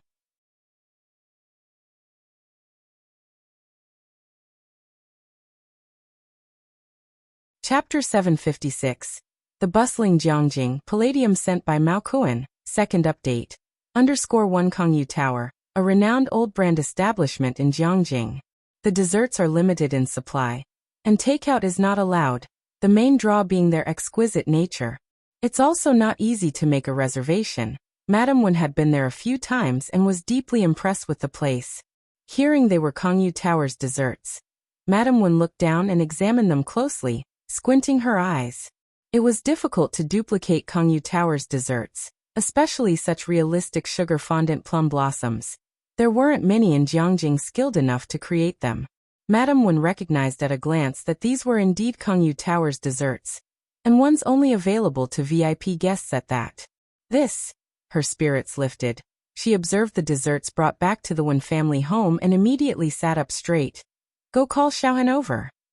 Xiaohen, the driver who had taken Wen Wuxia out today. The Su family. Not long after Wen Wuxia left, Bai Lian also returned. Su Nanjing followed onto the car, going to check on the apartment's renovations. Su Juling said goodbye to them with Gao Yan, waiting until everyone had left. It was then that he spoke to Gao Yan, unable to restrain his admiration. "Is Miss Bai really from Xiangqing? Her manner of speaking and her poise really don't seem like it." "Her family is from Beijing City." Gao Yan walked beside him towards the gallery bridge, and hearing him laughed. "She is this year's top scorer in the college entrance examination, even surpassing the one from the Liang family." Su Juling had only just heard of this. Sometimes at dinner parties he had heard a sentence or two about someone smarter than the Liang family, but like most people, he hadn't paid much attention. Intelligence was one thing, but whether or not someone could stand before them and reach the summit was a completely different matter. Now, hearing Gao Yan's words, he realized that Bai Lian was not the person he had imagined her to be. "You know about Shushu being elected as dean this time?" Gao Yan glanced at Su Juling. Su Juling, often busy with overseas enterprises, was aware of Gao Shu's promotion and had even asked the butler to send a congratulatory gift. The Jiu family is not easy to deal with. Indeed, not easy to deal with. Gao Yan walked onto the gallery bridge, proud to say, Alien helped her a lot this time. Su Juling was even more surprised. No wonder, he kept pace with Gao Yan. I've felt that Jiangjing has been quite lively recently, with people from the Dawson family even coming over. My brother and the others have been inquiring about Wang Yufeng, and I wonder if there has been any news from the Chen family. In the car, after responding to Wen Jixia, Bai Lian reached for her computer.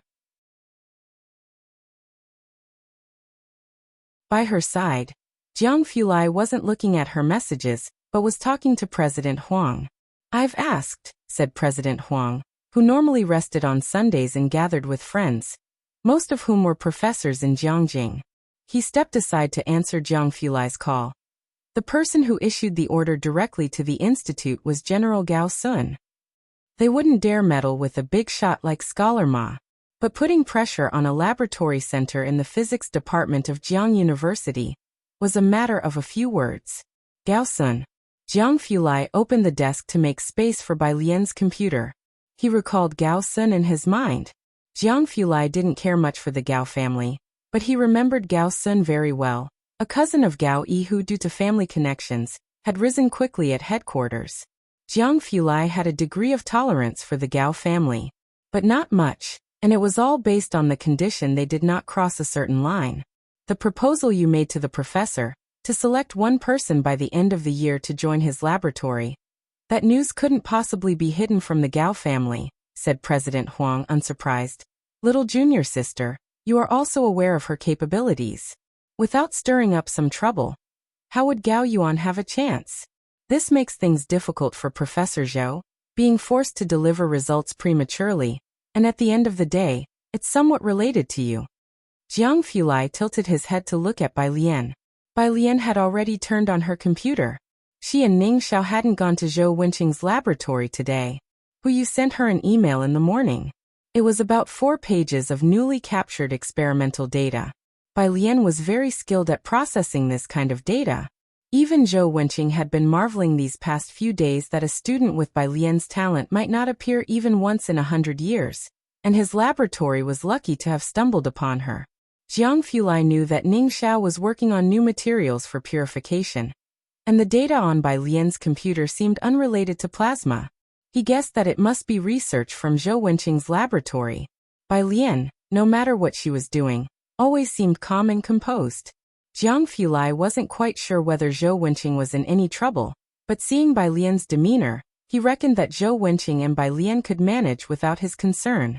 The problem he needed to resolve was with the Gao family. Jiang Fulai said to Dean Huang at a leisurely pace, I understand. Though his tone remained cool and detached, a trace of danger could always be heard in his voice, causing Su Nanjing, who was in the passenger seat, to reach out and rub the goosebumps on her arm. On the other side of the phone, Dean Huang hung up and, judging from Jiang Fulai's tone, chuckled to himself. Upon arriving at Shanghai apartment, Bai Lian returned to the study in room 303 and continued to process the data. Su Nanjing first went to the first floor to deliver a gift he had brought for Ji Heng, then went to 303.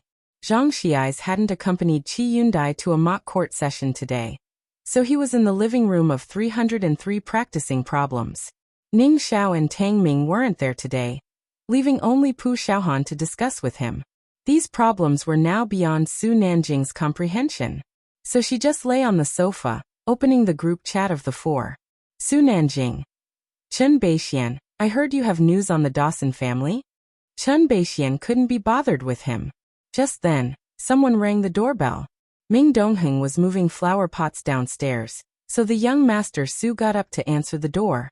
Outside stood a young man in a windbreaker, casually holding a 60-centimeter square box. He politely nodded to Su Nanjing. Hello, Brother Mao asked me to deliver something for Miss Bai. Su Nanjing, seeing only one box which seemed easy to carry, reached out to take it. Aliens? Hand it over to me. Hearing him call her alien, the young man swiftly handed the box over. Thank you for the trouble. Su Nanjing held the box from both ends with both hands. As soon as the young man let go, Su Nanjing staggered, almost falling, but the man helped to steady him as he regained his balance. Be careful, it's quite heavy, the young man apologized. Realizing the weight, Su Nanjing then secured his hold on the box. He placed the box in the hallway, taking a glance at the very new container, unable to discern anything, so he knocked on the study door twice, calling out to Bai Lian, "Alien, someone has delivered something for you." Bai Lian was sending the data to Hu Yu and knew it was palladium sent by Mao Kuan. She responded with a nod. Zhang Xiais and Pu Xiaohan were engaged in a heated debate over a math problem, calling out for Bai Lian to mediate. When Bai Lian came out, Su Nanjing, with his arms crossed around the box, was curiously circling it, asking, "Alien, what's this? It's so heavy?" Bai Lian pulled a chair over and sat next to Pu Xiaohan, taking the math problem handed to her by Pu in a leisurely manner. Upon hearing the question, she just looked up and vaguely nodded in the direction of the scissors. "See for yourself." As it wasn't anything private, Su Nanjing took the scissors, bent down to cut open the seal, revealing a silver object inside. Source: web novel. Com. Updated on InvGo. Co. If you find any errors, ads pop up, ads redirect, broken links, non-standard content, etc., please let us know. Report so we can fix it as soon as possible.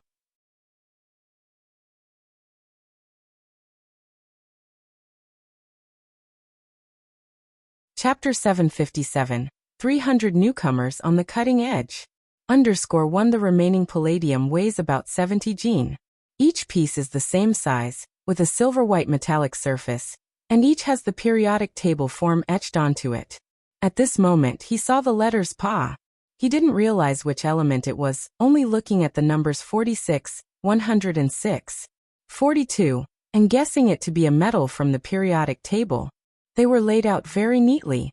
Su Nanjing reached out and took a piece in his hand, playing with it as he read the word etched below.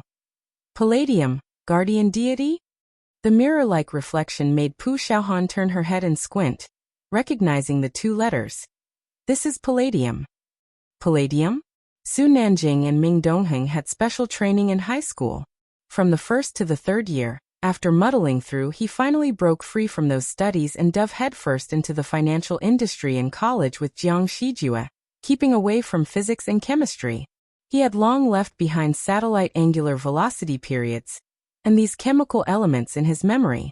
Under the Su family, multiple industries were covered, the most important being heavy industry involvement with Zhongxing Group, which included several state-level labs, and Su Nanjing had been negotiating material resources with exporters from various countries over the last 2 years. Palladium sounded vaguely familiar in his ears, but not as familiar as uranium. What did Bai Lian want so much metal for? Su Nanjing closed the lid, somewhat puzzled. Ming Dongheng came down from upstairs, placing the fruit Ji Hung had asked him to bring on the table. Seeing the paper box that was unwrapped in the middle of the hall, he bent down and deftly moved it outside. Xiaoming, it's a bit heave. Su Nanjing stood in front of the box, and as he saw Ming Dongheng moving it, he barely got out the letter for heavy. Ming Dongheng then bent down and picked up the paper box as if it were a feather in his hands. He seemed even more effortless than the young man at the front door earlier. Su Nanjing.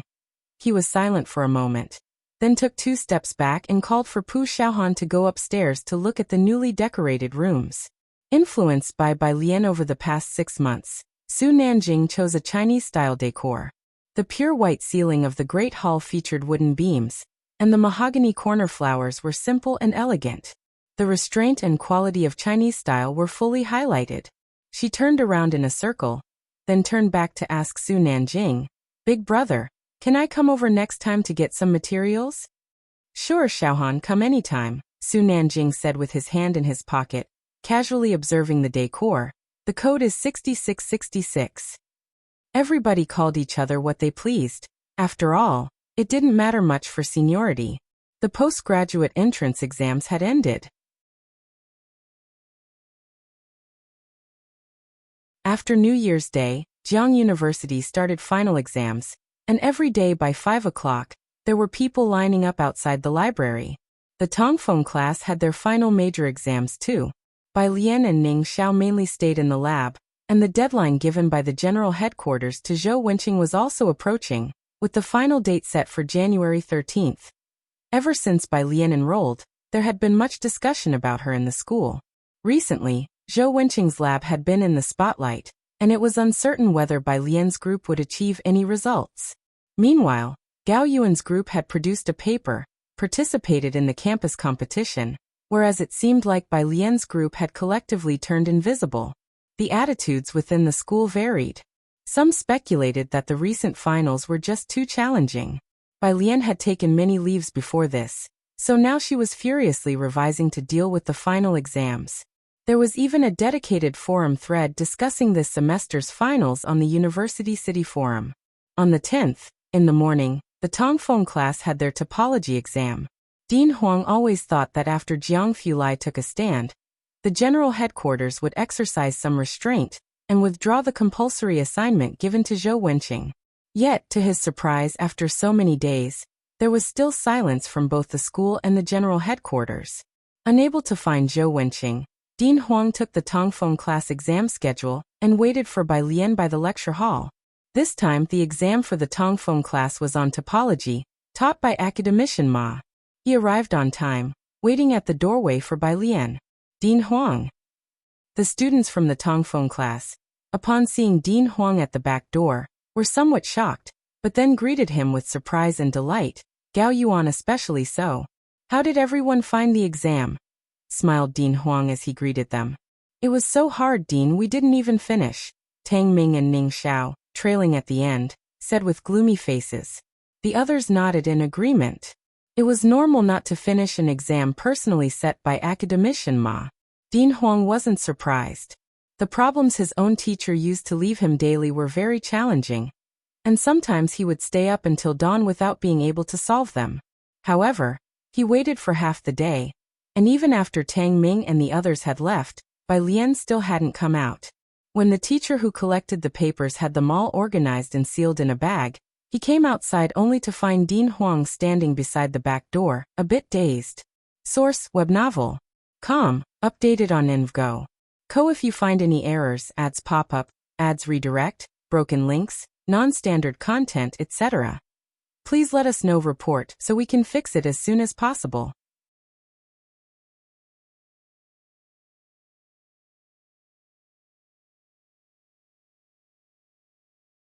Chapter 758. 300 Newcomers Edge. _2 Dean Huang? What are you doing here? The invigilator was somewhat surprised. I came to see the students from the Tongfeng class. Dean Huang had his hands clasped behind his back as he scanned the lecture hall, which was empty. Where is Bai Lian? Bai Lian was a celebrity at Jiang University. Even teachers from the English department knew that this year's freshman class had produced a Bai Lian, and occasionally they heard the name Ning Xiao as well. After enrollment, less people talked about Liang Wuyu, but mentioned Bai Lian's name, and not just people at Jiang University, but countless netizens knew her as the prestigious student of Jiang University. The invigilator naturally knew her, and he pushed his glasses up. Dean Huang, Bai Lian finished her exam and turned in her paper an hour ago. Dean Huang. Topology was too difficult, not to mention the fact that Ma Institute fellow personally set the questions. It was normal for Tang Ming and the others to say the questions were too difficult to finish. But she turned in her paper an hour early? Dean Huang had never seen anyone able to submit Ma Institute Fellow's paper so early, and wondered if it might be a bit too arrogant. Did she finish it? Bai Lian's handwriting was neat and attractive. The invigilator was curious about her, and had a very deep impression of her test paper. He nodded. She did finish. Finished, yes, but he did not know whether the answers were correct or not. Shanghai apartment. Butler Wen carried a gift, following behind Wen Jixia as they got out of the car. "Miss, is this the place?" He looked at building number 5. Wen Jixia looked down at her phone, confirmed the address, and since the address Bai Lian gave this time was very normal, she breathed a sigh of relief and led Butler Wen inside. Butler Wen glanced back. "What's wrong?" When Jixia walked up the steps. "Nothing." Butler Wen shook his head. merely thinking that the person who had just been cleaning the trash had a lot of presents. The two of them knocked on the door of room 103. At room 103, the door was opened by Lance, who was holding a white jade chess piece and greeted Butler One. "And I how?" Then he returned to playing chess with Jiang, he beside the glass door. Bai Lian had no exams in the afternoon.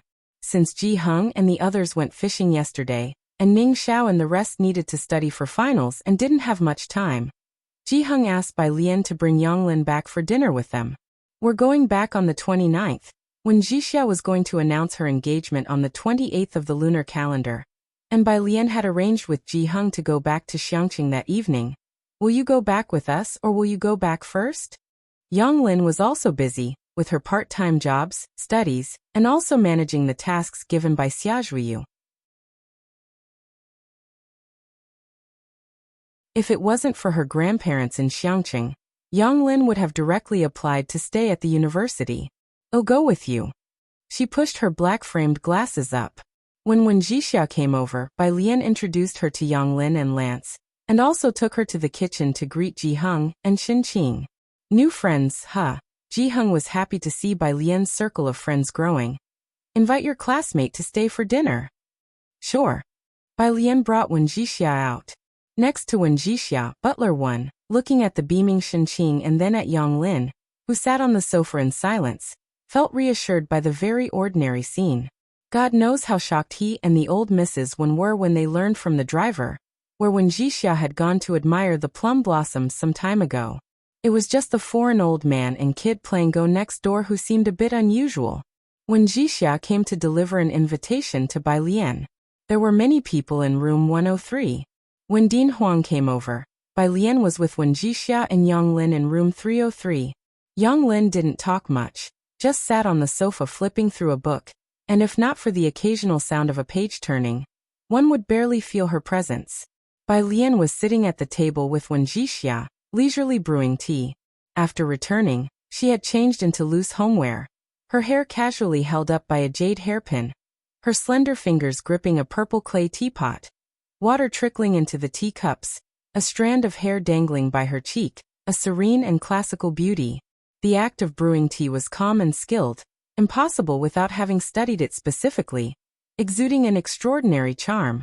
When Jixia was mesmerized, Butler Wen opened the door. Butler Wen did not recognize Dean Huang, but he greeted him politely. "Thank you." Dean Huang thanked Butler Wen and walked to the table. "What's going on with Professor Zhou? The 13th is almost here, and the upper administration still hasn't sent a notice to withdraw the assignment." The arrival of Dean Huang snapped Wen Jixia out of her reverie.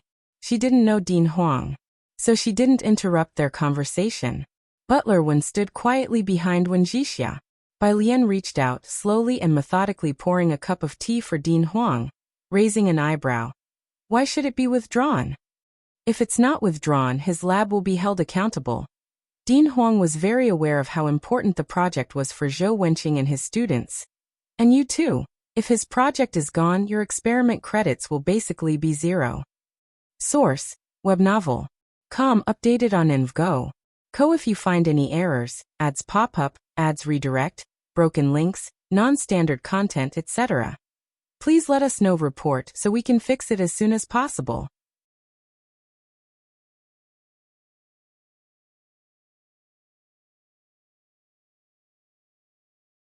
Chapter 759. 300 Newcomers on the Edge. Underscore 3" Have some tea. Bai Lian offered the tea to President Huang. "Now's the time for tea." President Huang picked up the teacup, took a sip, and found it quite pleasant. He calmed down for a moment. His gaze fleetingly wanted to say something more, but then he caught sight of the girl quietly reading on the sofa. Yonglin's personal style was quite distinct. She wore black-framed glasses year-round, had bangs that were very long and shoulder-length hair. Just sitting there, she didn't have a strong presence. President Huang was taken aback for a moment, then stood up abruptly with a thump, and exclaimed in surprise, "Yonglin?" Yonglin closed her book and stood up. "President Huang. Is it really you?" President Huang's eyes lit up. "I was in your lab just a couple of days ago and didn't see you. Yonglin, have you given any thought to my suggestion from last time?" Yang Lin glanced at his head and adjusted her glasses. President Huang, I'm just a freshman. No problem, I can wait. President Huang waved his hand dismissively. Yang Lin, you must believe that you are definitely better than old Xia. Yang Lin, I'm going down to help Grandpa. Yang Lin put down her book and went downstairs to room 103. The butler and Wuxia also realized that Bai Lian and President Huang had something to discuss, so they both went downstairs as well. Once out the door, the butler asked Wuxia, "Who is that President Huang?" "The president? Which institute's president?" Wuxia glanced back at room 303. She didn't know, but felt that this year, her friend had truly exceeded her expectations by far. Upstairs. After everyone left, President Huang sat down again to drink tea. "I never expected you to know Yang Lin." These two people, one earmarked by academician Ma, the other favored by old Xia, were both destined to stand at the pinnacle of their fields. Jiang University had an abundance of talent this year, alright, but how do they all know each other? "We were deskmates in our senior year." Bai Lian refilled President Huang's cup with tea. Deskmates in their senior year? From the same class, and also from Xiangqing? President Huang was even more amazed. He had heard Xiazhuiyu mention Yang Lin, but only knew that her name was Yang Lin, and that she was a student Xiazhuiyu valued. What a coincidence! Xiangqing was really brimming with talent this year. After discussing Yang Lin, President Huang brought up the main issue at hand with a serious expression. "I haven't found Professor Zhou. What is he up to these days? Don't you really worry at all?" He broke down the situation for Bai Lian, explaining the pros and cons. While President Huang spoke, Bai Lian listened quietly. Only after he finished did she look up. "We all know, but I think Professor Zhou doesn't wish to apply for withdrawal himself." "Not to withdraw." President Huang stood up hastily. "How can that be acceptable? This is no joke. What foolishness, absolute foolishness. It will not only jeopardize his students' academic careers. Doesn't he understand that, if you all don't?" Learning that the crux of the issue lay with Zhou Wenqing, President Huang couldn't sit still. He was determined to go to the research center to find the sequestered Zhou Wenqing and get things clear. "I believe Professor Zhou is quite aware," said Bai Lian idly as she picked up her teacup. "Didn't Director Lin mention at the time that there was a chance Professor Zhou could become the associate dean?" President Huang suddenly lowered his head to look at her. With a smile, Bai Lian's slender fingers curved to lightly lift the teacup she was holding, her lazy gaze revealing a sharp edge. "Let me congratulate the Department of Physics in advance." January 13th. All exams for the Tongfeng class were over, and it was also the deadline for Professor Zhou Wenqing's lab project. There were many discussions on the forum about this matter. Not many big events happened at Jiang University this year, but most of them were related to Bai Lian. By this time, most of the students had finished their final exams. Early in the morning, just after 7 o'clock, a crowd had already gathered outside the physics building. Towards the end of the year, Song Min and Bai Xiaoqi were busy as well. They found Dean Feng to take them to the annual gathering of their private equity firm. And today they came to the Department of Physics to look for Bai Xiaoqi. They arrived just in time to witness the grand scene at the physics building. Professor Zhou's lab hasn't made progress in years, a teammate of Bai Xiaoqi explained to Song Min with a gleeful tone. "You freshmen probably know about this year's newcomers, like Bai Lian and the others. After doctors didn't accept them, they went to Professor Zhou's lab." This news was well known on the forum, but it was the first time Song Min and Bai Xiaoqi had heard about it.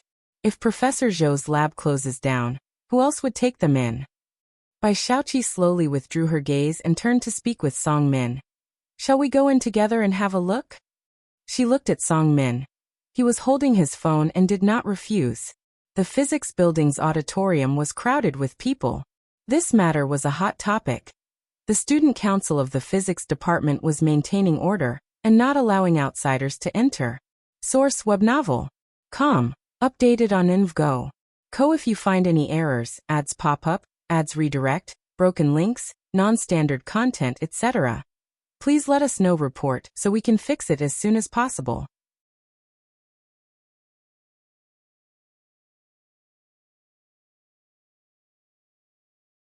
Chapter 760, 300 New Talents Sharp Edge.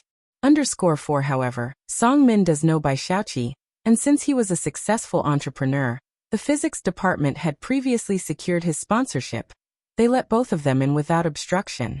Basically, all the professors from the physics department who were on campus had arrived. Dean Huang was sitting in the first row with his notebook in hand. Beside him, familiar people were inquiring Dean Huang about Zhou Wenqing's situation, but Dean Huang didn't speak right away. When Bai Lian and Ning Xiao arrived, the front row seats were already filled with various professors and mentors, and behind them were students brought by other teachers. Hen Shuyan and Su Yuanjun were among them. These two had been ordered by Sun Fu to return home, and this past month hadn't been easy for them, especially since their delay in graduation was a certainty. Now hearing about Zhou Wenqing's incident with Bai Lian, it made things a little more bearable for Hen Shuyan and the others, who upon spotting Tang Ming, shot a scornful glance in their direction. With Zhou Wenqing's lab gone, it was true no one would take in Bai Lian and the others. Their fate wouldn't be much different. 8 o'clock. Zhou Wenqing still hadn't arrived. Director Lin looked calmly at Dean Huang. Dean, are you sure Professor Zhou will come today? Dean Huang unscrewed the lid of his thermos, took a sip of water and replied composedly, Don't worry, Professor Zhou is still organizing the documents. With Dean Huang's assurance, most people continued to wait. Dr. Zhua and Sun Fu were sitting right behind Dean Huang, feeling relieved as they listened to Director Lin and Dean Huang's conversation. Good thing they had not kept any freshmen in their labs. Because of the Zhou Wenqing incident, both realized someone was targeting this group of newcomers, and Zhou Wenqing was merely caught up in it. 8:05. Director Lin stood up. Dean Huang, I don't think Professor Zhou has produced any results, so he didn't come today. I think there's no need for a meeting to discuss this. Let's just retract the project. As he spoke, the students exchanged glances with each other in confusion. Bai Xiaoqi withdrew her gaze from Bai Lian and looked at Song Min. Let's go. The professors, on the other hand, showed no surprise, for the outcome was inevitable, and they began to stand up, ready to leave. It was at this moment that the front door of the lecture hall was pushed open, and 3 figures entered. Zhou Wenqing had been working hard for several days. He was wearing glasses, casually dressed in a military coat, and had disheveled hair. Still quite composed, he approached the podium, placed his documents down. Sorry for being late, I was guiding them in uploading data to Nature. By his side, Yu bent down, plugged in the USB drive, and started the computer. In the second row, Zhu Jinhua and Sun Fu, who had just stood up to leave, stopped abruptly at Zhou Wenqing's words and turned their heads towards the podium. Nature? Was their team planning to submit to Nature? Zhou Wenqing personally guiding? Did that mean they were aiming for the main journal? Zhu Jinhua couldn't believe it. His lab hadn't produced any significant research in the past 2 years, and his advisor was still Dean Huang. Zhou Wenqing was just an ordinary person with no prestigious academic backing. In the sudden silence, Zhou Wenqing passed a red laser pointer to Yu, addressing the professors and students in the lecture hall. Thank you all for coming. I am Zhou Wenqing. Now my student Yu will present to you our lab's research findings on superconductivity, palladium hydride and the Meissner effect. Yu clicked the laser pointer to open the PowerPoint, revealing the first page filled with complex English text, along with a long list of author names. Xian Liu, Yuhu Lianbai, Xiaoning, Wuyu Liang, a clearly standard academic paper format, with the first author in the first row followed by the second author. Clearly, in this Nature paper, these newcomers had played a significant role. Everyone present was aware of the significance of Nature. Inside the lecture hall, there was a burst of astonishment. Source, web novel. Updated on InvGo. If you find any errors, ads pop up, ads redirect, broken links, non-standard content, etc. Please let us know report so we can fix it as soon as possible.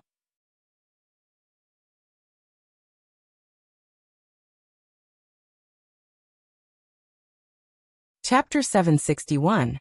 Jiang Ge leads the team with a crushing score of 1. Jiang University's graduate and doctoral training programs require published papers as a prerequisite for graduation. These are not only important academic achievements for the students, representing their personal abilities, but also mediums for international academic exchanges, enhancing their academic competitiveness. The project led by Zhou Wenqing wasn't too difficult, but it had a long cycle, and the materials were very difficult to acquire. After April, the experiment had made almost no progress. On stage, Yu broke from her usual leisurely demeanor, introducing their research to all the teachers and students present with great composure. We're continuously optimizing the material properties, increasing the critical temperature and critical magnetic field. Dean Huang sat in the front row, grasping his hands tightly. Finally, he relaxed and his tense body eased upon seeing the research results from Zhou Wenqing's lab. Next to him, however, Dean Lin was extremely puzzled. As the head of the department, he knew better than anyone that Zhou Wenqing's lab was out of experimental materials. He stared intently at the content on the slides. And although everyone present had different research interests, they could understand what Yu was talking about. Nobody left during the 1.5-hour presentation. Zhou Wenqing didn't sit down but stood to one side with his hands behind his back, watching Yu present on the stage, occasionally turning his head to look back at Bai Lian and the other new students. "Thank you, teachers and classmates," Yu said after finishing the presentation. The lecture hall quieted for a moment, then the next second, it erupted into warm applause. Before today, the university town's forums had been buzzing with anticipation for this event. Before Yu and Zhou Wenqing's arrival, nobody could have imagined their lab would indeed achieve interim results ahead of schedule. This was also a breakthrough research for Jiang University's superconductivity project. Dean Huang, looking at Zhou Wenqing and Yu's group, grabbed his coat and spoke with a calm and steady presence. "Professor Zhou, I will request to the president that you accompany me to the summit in Ji City."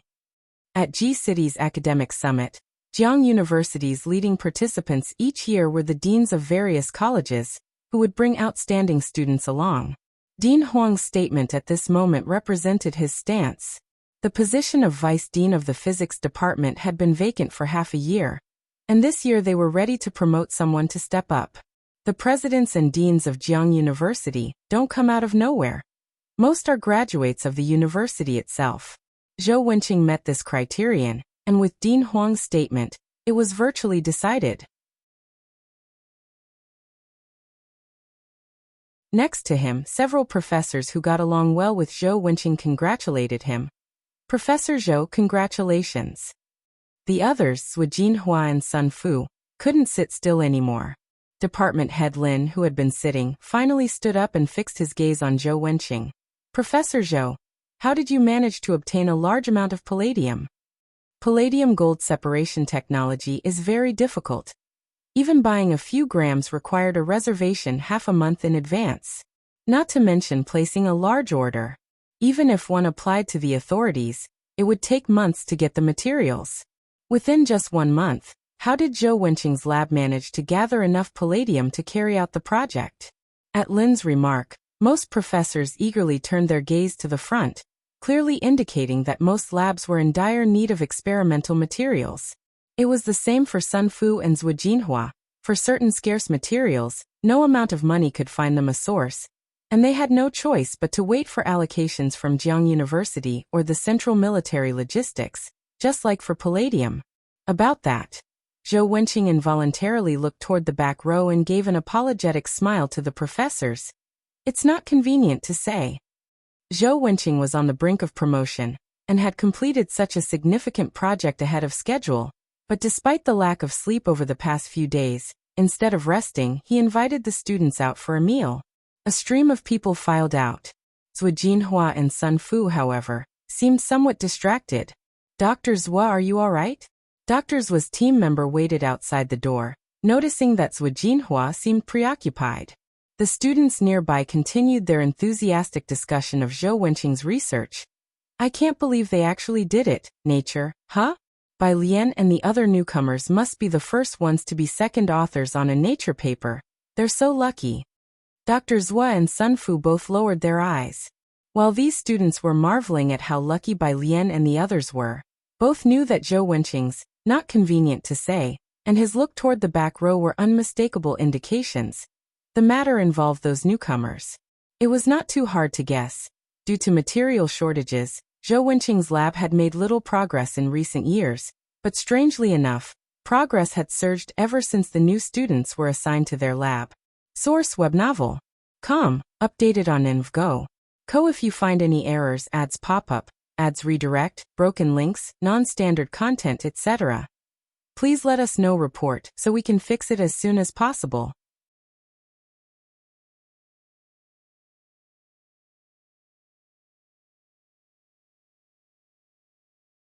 Chapter 762.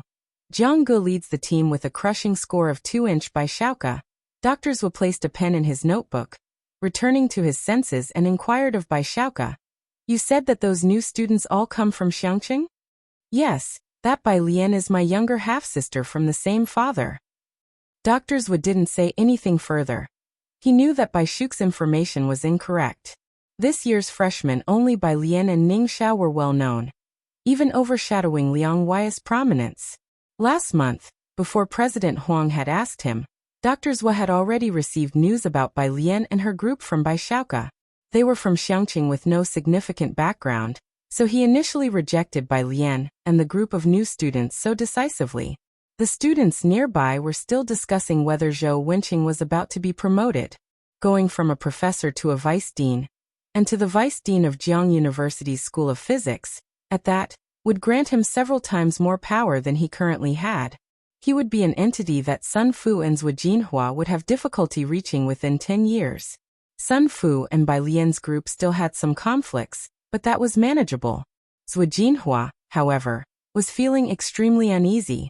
Reflecting on it now, when President Huang assigned the new students to him, it must have been because he knew some insider information and had Zhu's best interests in mind, yet he failed to seize the opportunity.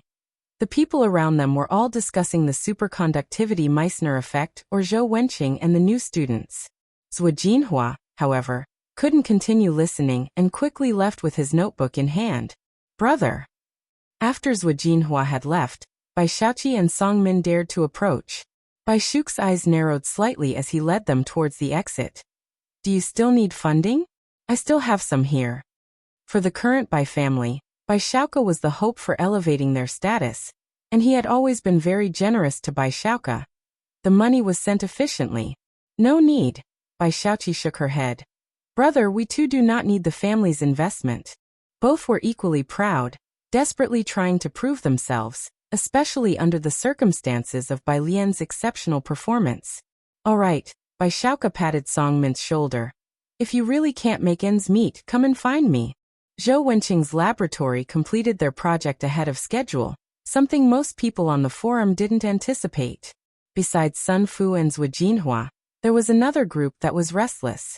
In the neighboring study room, Wang Shi sat at the very edge, looking at posts on the forum. A second author in Nature, their regular grades should be higher than ours, right? Although they participated in numerous projects and competitions under Gao Jiechen's laboratory, they had not yet reached the standard of Nature. Hearing his words, the group exchanged looks in silence, not saying a word. Gao Yuan slowly closed his laptop and stuffed it into his bag. Hey, not necessarily. We participated in 2 competitions and won 2 scientific research gold awards from Jiang University. They only have that second author paper. One of the young men in Gao Yuan's group clapped Wang Shi on the shoulder. And there's the final exam and regular grades. Think about it, who taught us topology? How low can our regular grades be? They were all people from the inner circle. They were also targets of the Gao family's efforts to win over, with Gao Jiechen personally solving challenging topology problems every week and sending the solutions to Gao Yuan, who then forwarded them to the group. Hearing this remark, Wang Shi let out a deep sigh of relief. They were now in Gao Jiechen's laboratory. The topology problems assigned by academician Ma were directly supervised by Gao Jiechen, leaving them with no need for anxiety. The main issue was that Bai Lian and her fellow students didn't seem like ordinary students. The pressure was too great, and since Wang Shi had been part of their group before, his emotions were often influenced by them. Jiang University started its winter vacation, and most undergraduates were tidying up to go home, leaving mainly graduate students and PhD candidates on campus. Zhou Wenqing also stayed to prepare for his promotion. He generously gave Hu Yu and the new students a half-month holiday. With Tang Ming and Ding Wenyang's schedules free, Ning Xiao was fully focused on plasma separation research. After capturing data, he would pass it on to Bai Lian. He was out of sight every day. In room 303, Bai Lian sat on the couch in her loungewear, with her laptop resting on her legs, her fingertips touching the touchscreen, opening software to create diagrams in a casual, lazy manner. It was clear she was working on diagrams. Su Nanjing stood behind her, watching for a while, but not understanding what those letters on the horizontal axis represented. He gave up studying it and turned to Xiao Bingwen. Let's go to the room next door. After the upstairs renovation was completed, Su Nanjing made this place one of his landing spots. He would come over and stay for the night every other day, and he had a knack for pampering people. Even Ji Heng, who was usually stern, was now warmly calling him Nanjing this and Nanjing that. Source, web novel. Com. Updated on InvGo.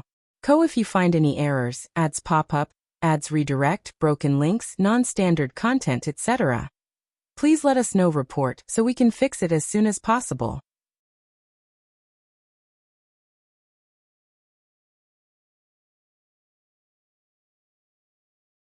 Chapter 763. Jiang Ge leads the team with a crushing score of 3. Xiao Bingwen withdrew his gaze from Zhang Xiai's and Tang Ming, lowering his voice. There's quite a bit of pressure here. Not to mention Bai Lian, just the topic of how fast some small object slid to a distance L that Tang Ming and Zhang Xiai's were discussing. Xiao Bingwen had long since forgotten.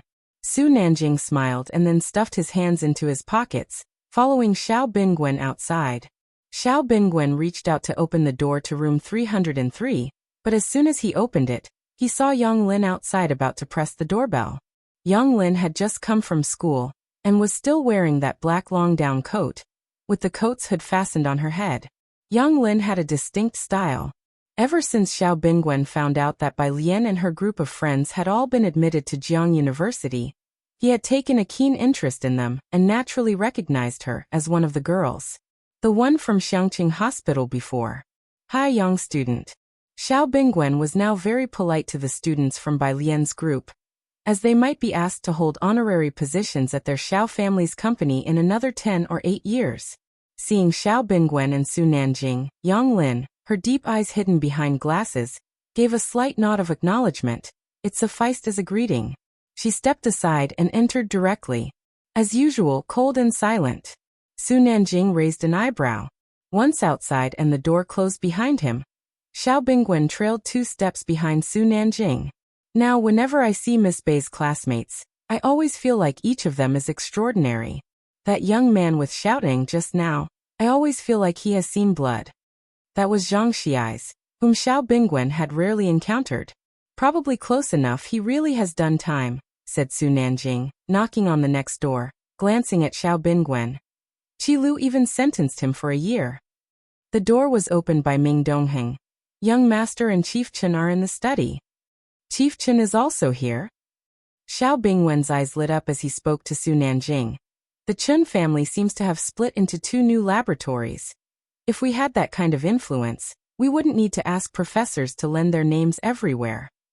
After his promotion 6 months ago, Chief Chen's influence in Jiangjing had grown significantly, and even several senior figures had to give him respect.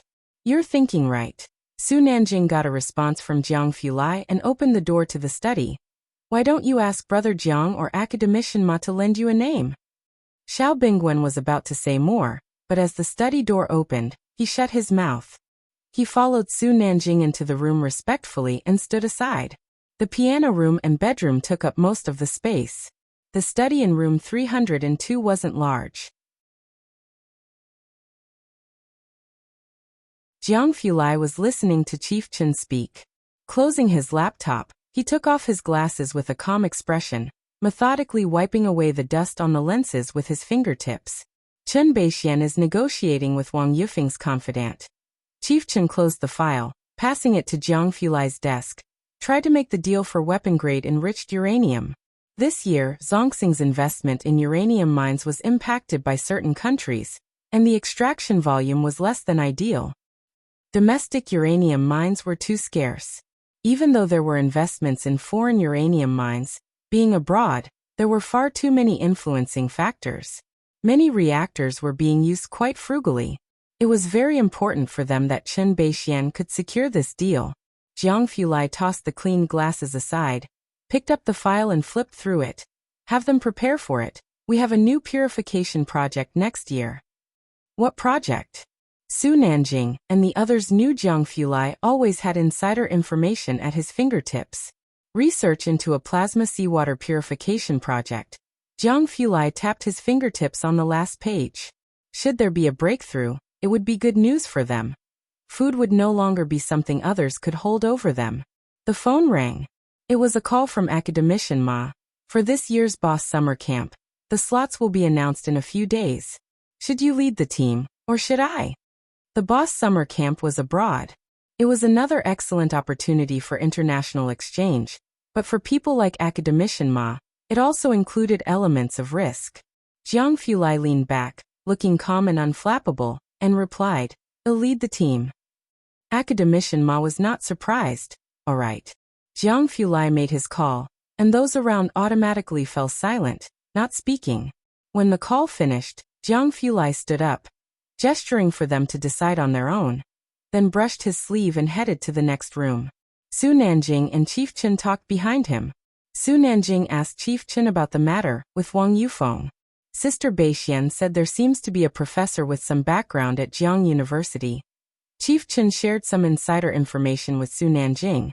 But Jiang University is out of our jurisdiction. I only heard that this professor has some resources. It is said half of Jiangjing's management layer comes from Jiang University. Source web novel. Com, updated on InvGo. Co. If you find any errors, ads pop up, ads redirect, broken links, non-standard content, etc. Please let us know report so we can fix it as soon as possible.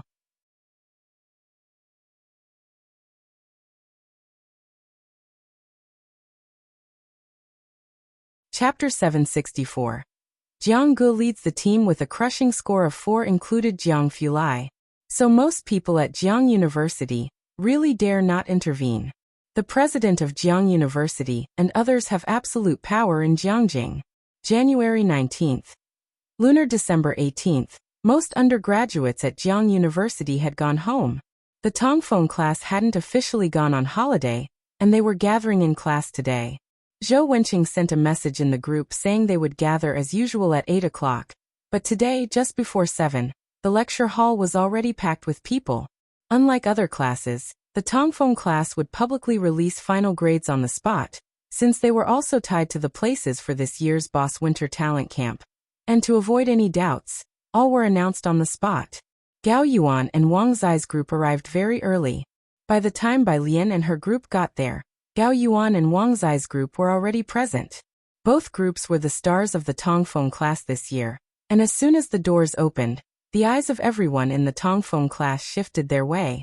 Bai Lian sat down casually next to them. Today, she didn't bring her computer or her thesis, just a few papers, which she looked at after sitting down, occasionally changing a word or two. Today, the rankings and spots for the term were to be announced, and most people, including Gao Yuan, were too excited to stay calm. They glanced at the door from time to time, waiting for Zhou Wenqing to come, with some people quietly complaining that the final exam questions were too hard. Among Gao Yuan's group, Wang Shi was especially nervous. With the classrooms heating on, he had taken off his coat and was just wearing a shirt, with a thin layer of sweat in his palms. He occasionally looked over at Ding Wenyang and his group. After all, he had left Ding Wenyang's group for the sake of a spot at the Winter Talent Camp. This was extremely important for everyone in the Tongfeng class. Damn, I just heard that Gao Yuan's group gets tutored by Dr. Gao on the questions issued by Academician Ma every week. How can we even compare with them?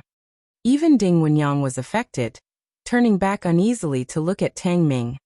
What do you think will score on the finals, especially the continuous assessment? Will Academician Ma give us like 30 points? The Tongfeng class was created by Academician Ma, who was also leading this new batch of students, and the continuous assessment was based on their performance in topology. For Ding Wenyang, Academician Ma was an unreachable height in his lifetime. To get even 30 points out of 100 from him was wishful thinking. Calm down. Tang Ming pulled out his phone, looking completely unruffled. How could Ding Wenyang stay calm? That was Dr. Gao after all. He tilted his head again to look at Ning Xiao next to Tang Ming.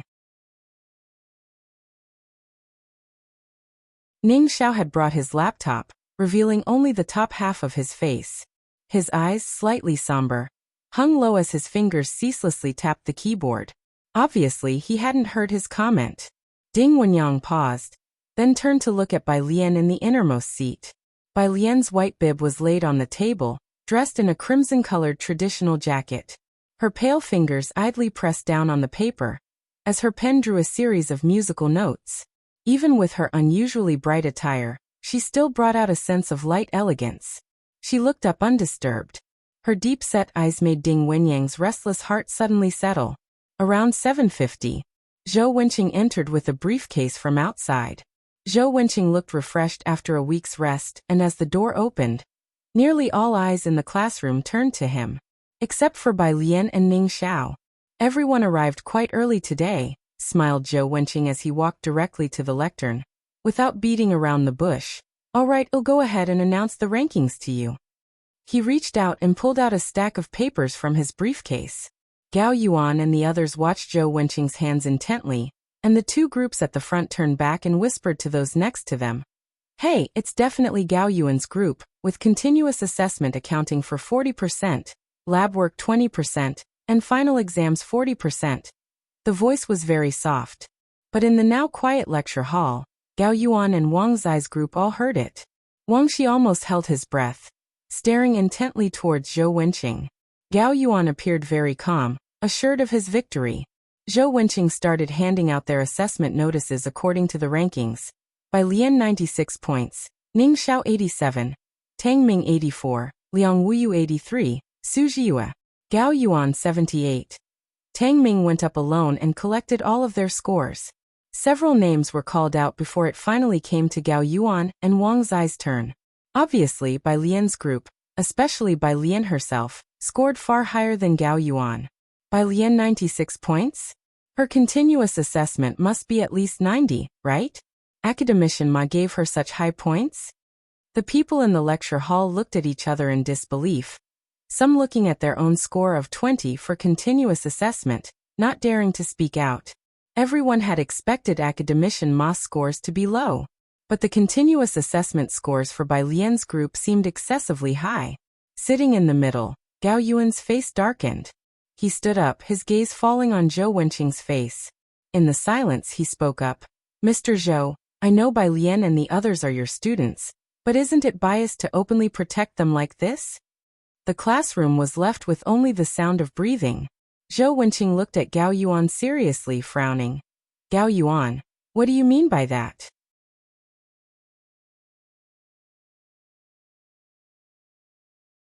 Teacher, you should be clearer than I am, Gao Yuan retorted, not looking at Bai Lian and the others but smirking as he spoke. I won't mention our scores for the final paper, but you should know Academician Ma's continuous assessment. You may not be aware, but we get tutored by my cousin every week. You know who my cousin is, right?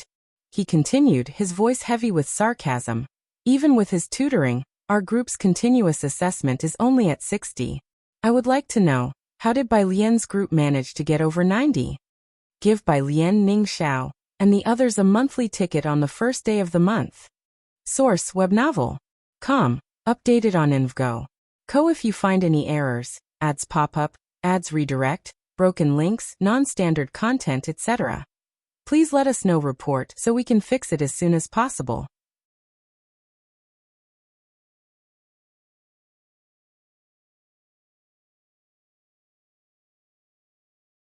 Chapter 765, 302-0.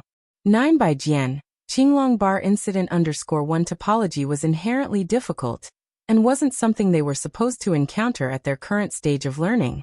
But Tongfeng's class was originally composed of students from the national team. Most of them started taking college courses in high school, and Academician Ma's thinking already reached the limits of human intellect. as his research on multidimensional topology had long surpassed ordinary imagination.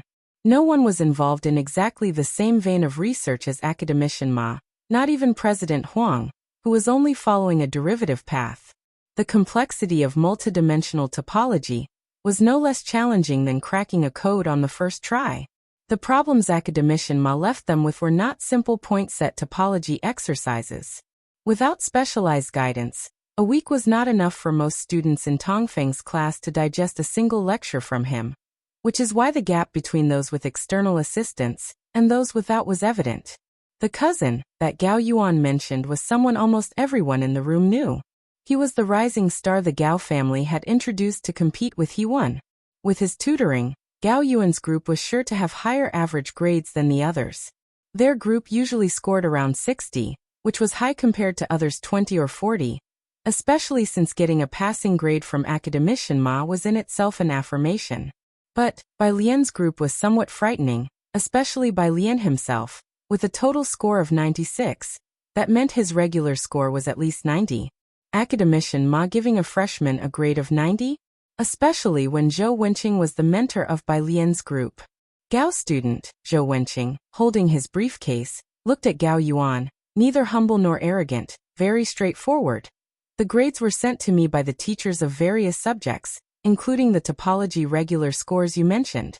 If you have any doubts, you are welcome to report them to the dean, the president, or academician Ma at any time. Gao Yuan's voice faltered slightly. Indeed, Zhou Wenqing wouldn't dare to do this on his own. After Zhou Wenqing spoke, his gaze turned back to the other students in the class. Any other questions? The classroom was very quiet. Zhou Wenqing smiled. Then that's settled. Everyone can enjoy a brief winter break, and we will see each other next year. He left the room. Zhou Wenqing's expression fell. He made a call to President Huang.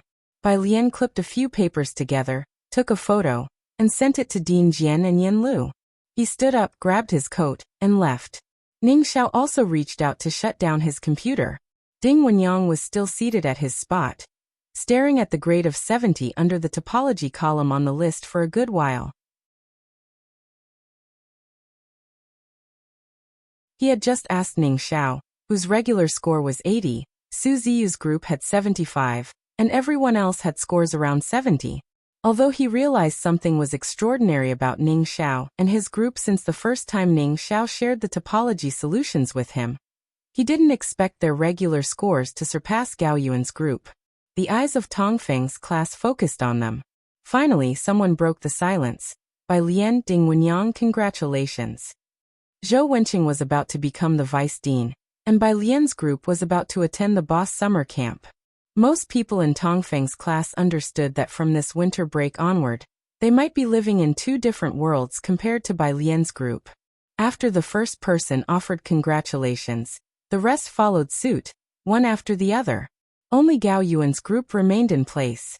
They dared not speak, as everyone had thought the spot in the boss training camp was nailed down for them.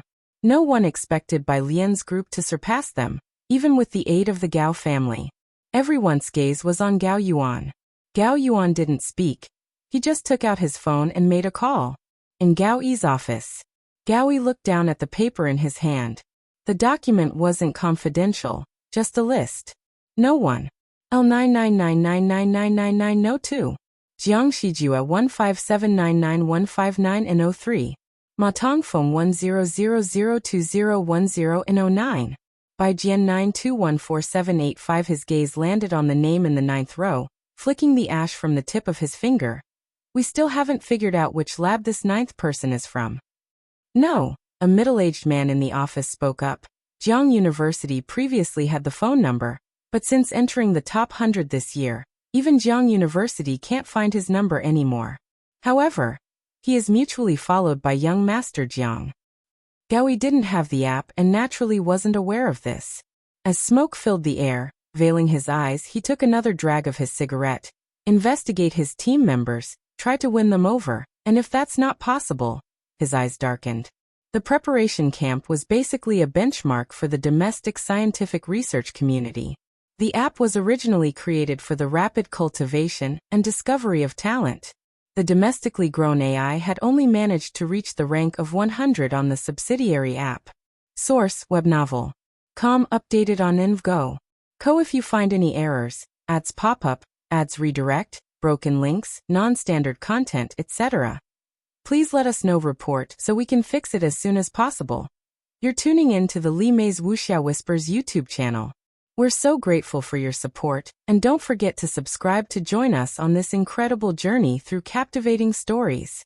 Your generosity through donations truly makes a world of difference, as it's the primary source of revenue that allows me to expand and enhance this channel for you. Thank you from the bottom of my heart for being a part of this adventure.